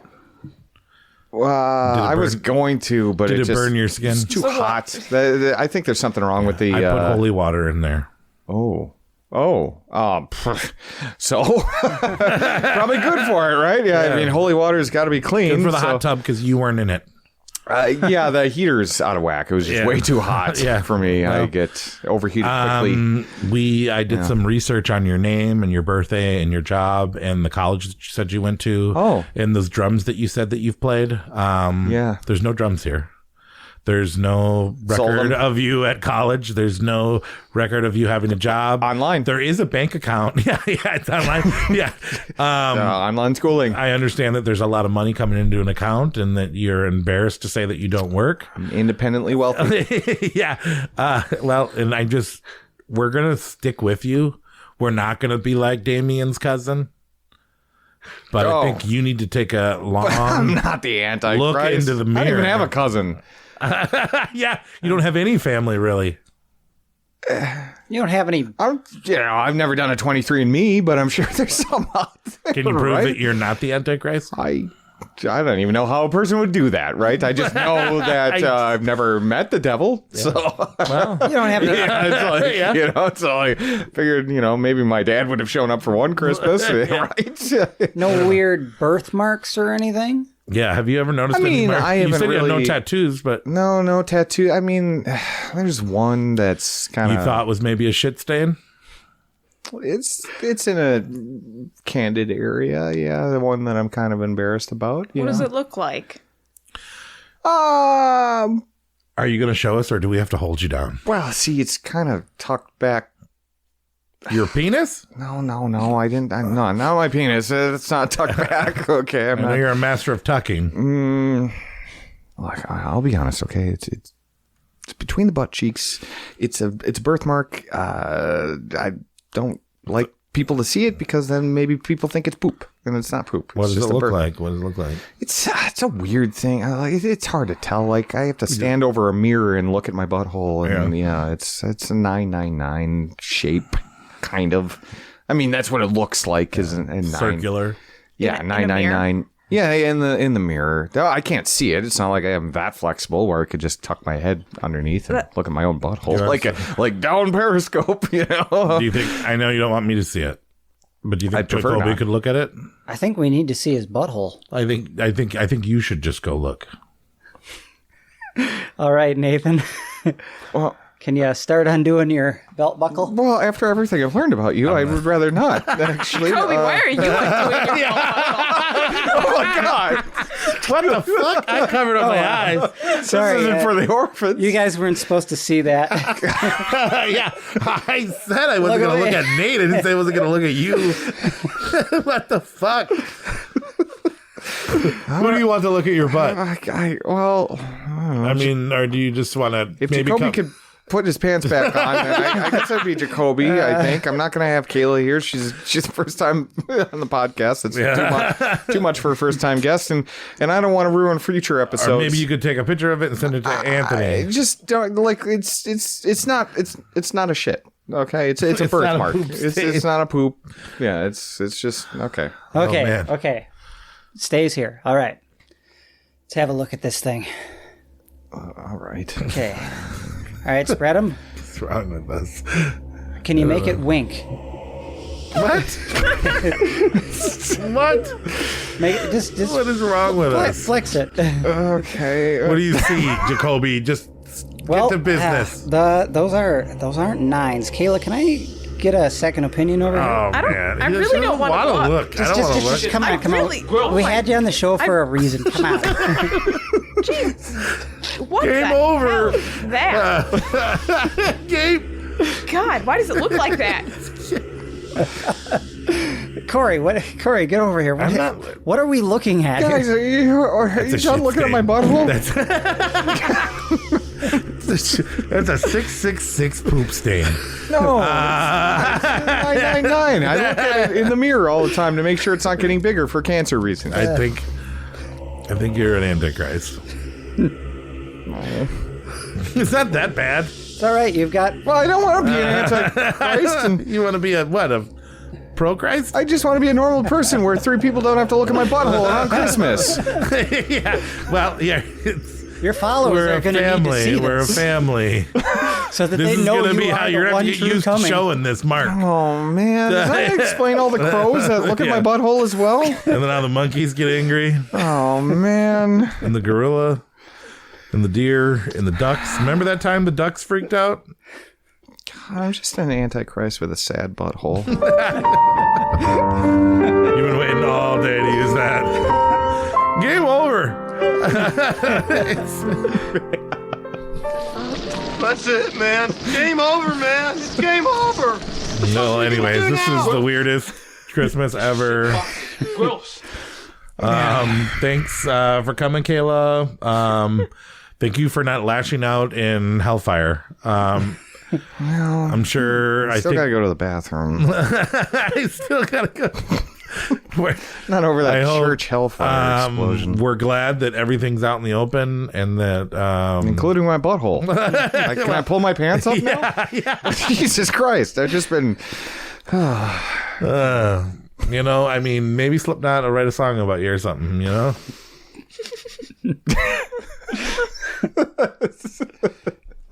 If it's 555, then it's Nate's butthole.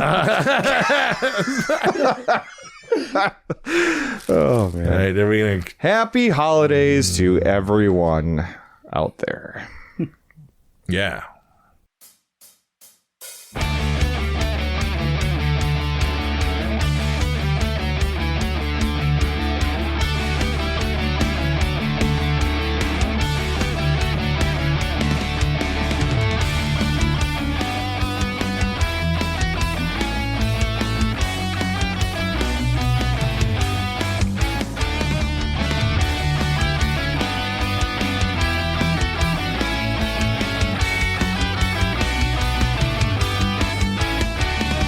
I do have a little game to maybe wash our Omen mouths out if you do want to play that for Christmas. So, tell us the rules. Yeah, it's just a little Christmas game. But yeah, so anyway. Let's give it a shot. So I just have, we're going to play some points here. And in fact, I'm going to need to get a little scoreboard. Where's my phone? Here we go. All right. Thanks again for the presents, guys. This is awesome. We could take do you guys need a break or anything? Yeah. Should we take a break? Yeah, I could use a poop and a pee.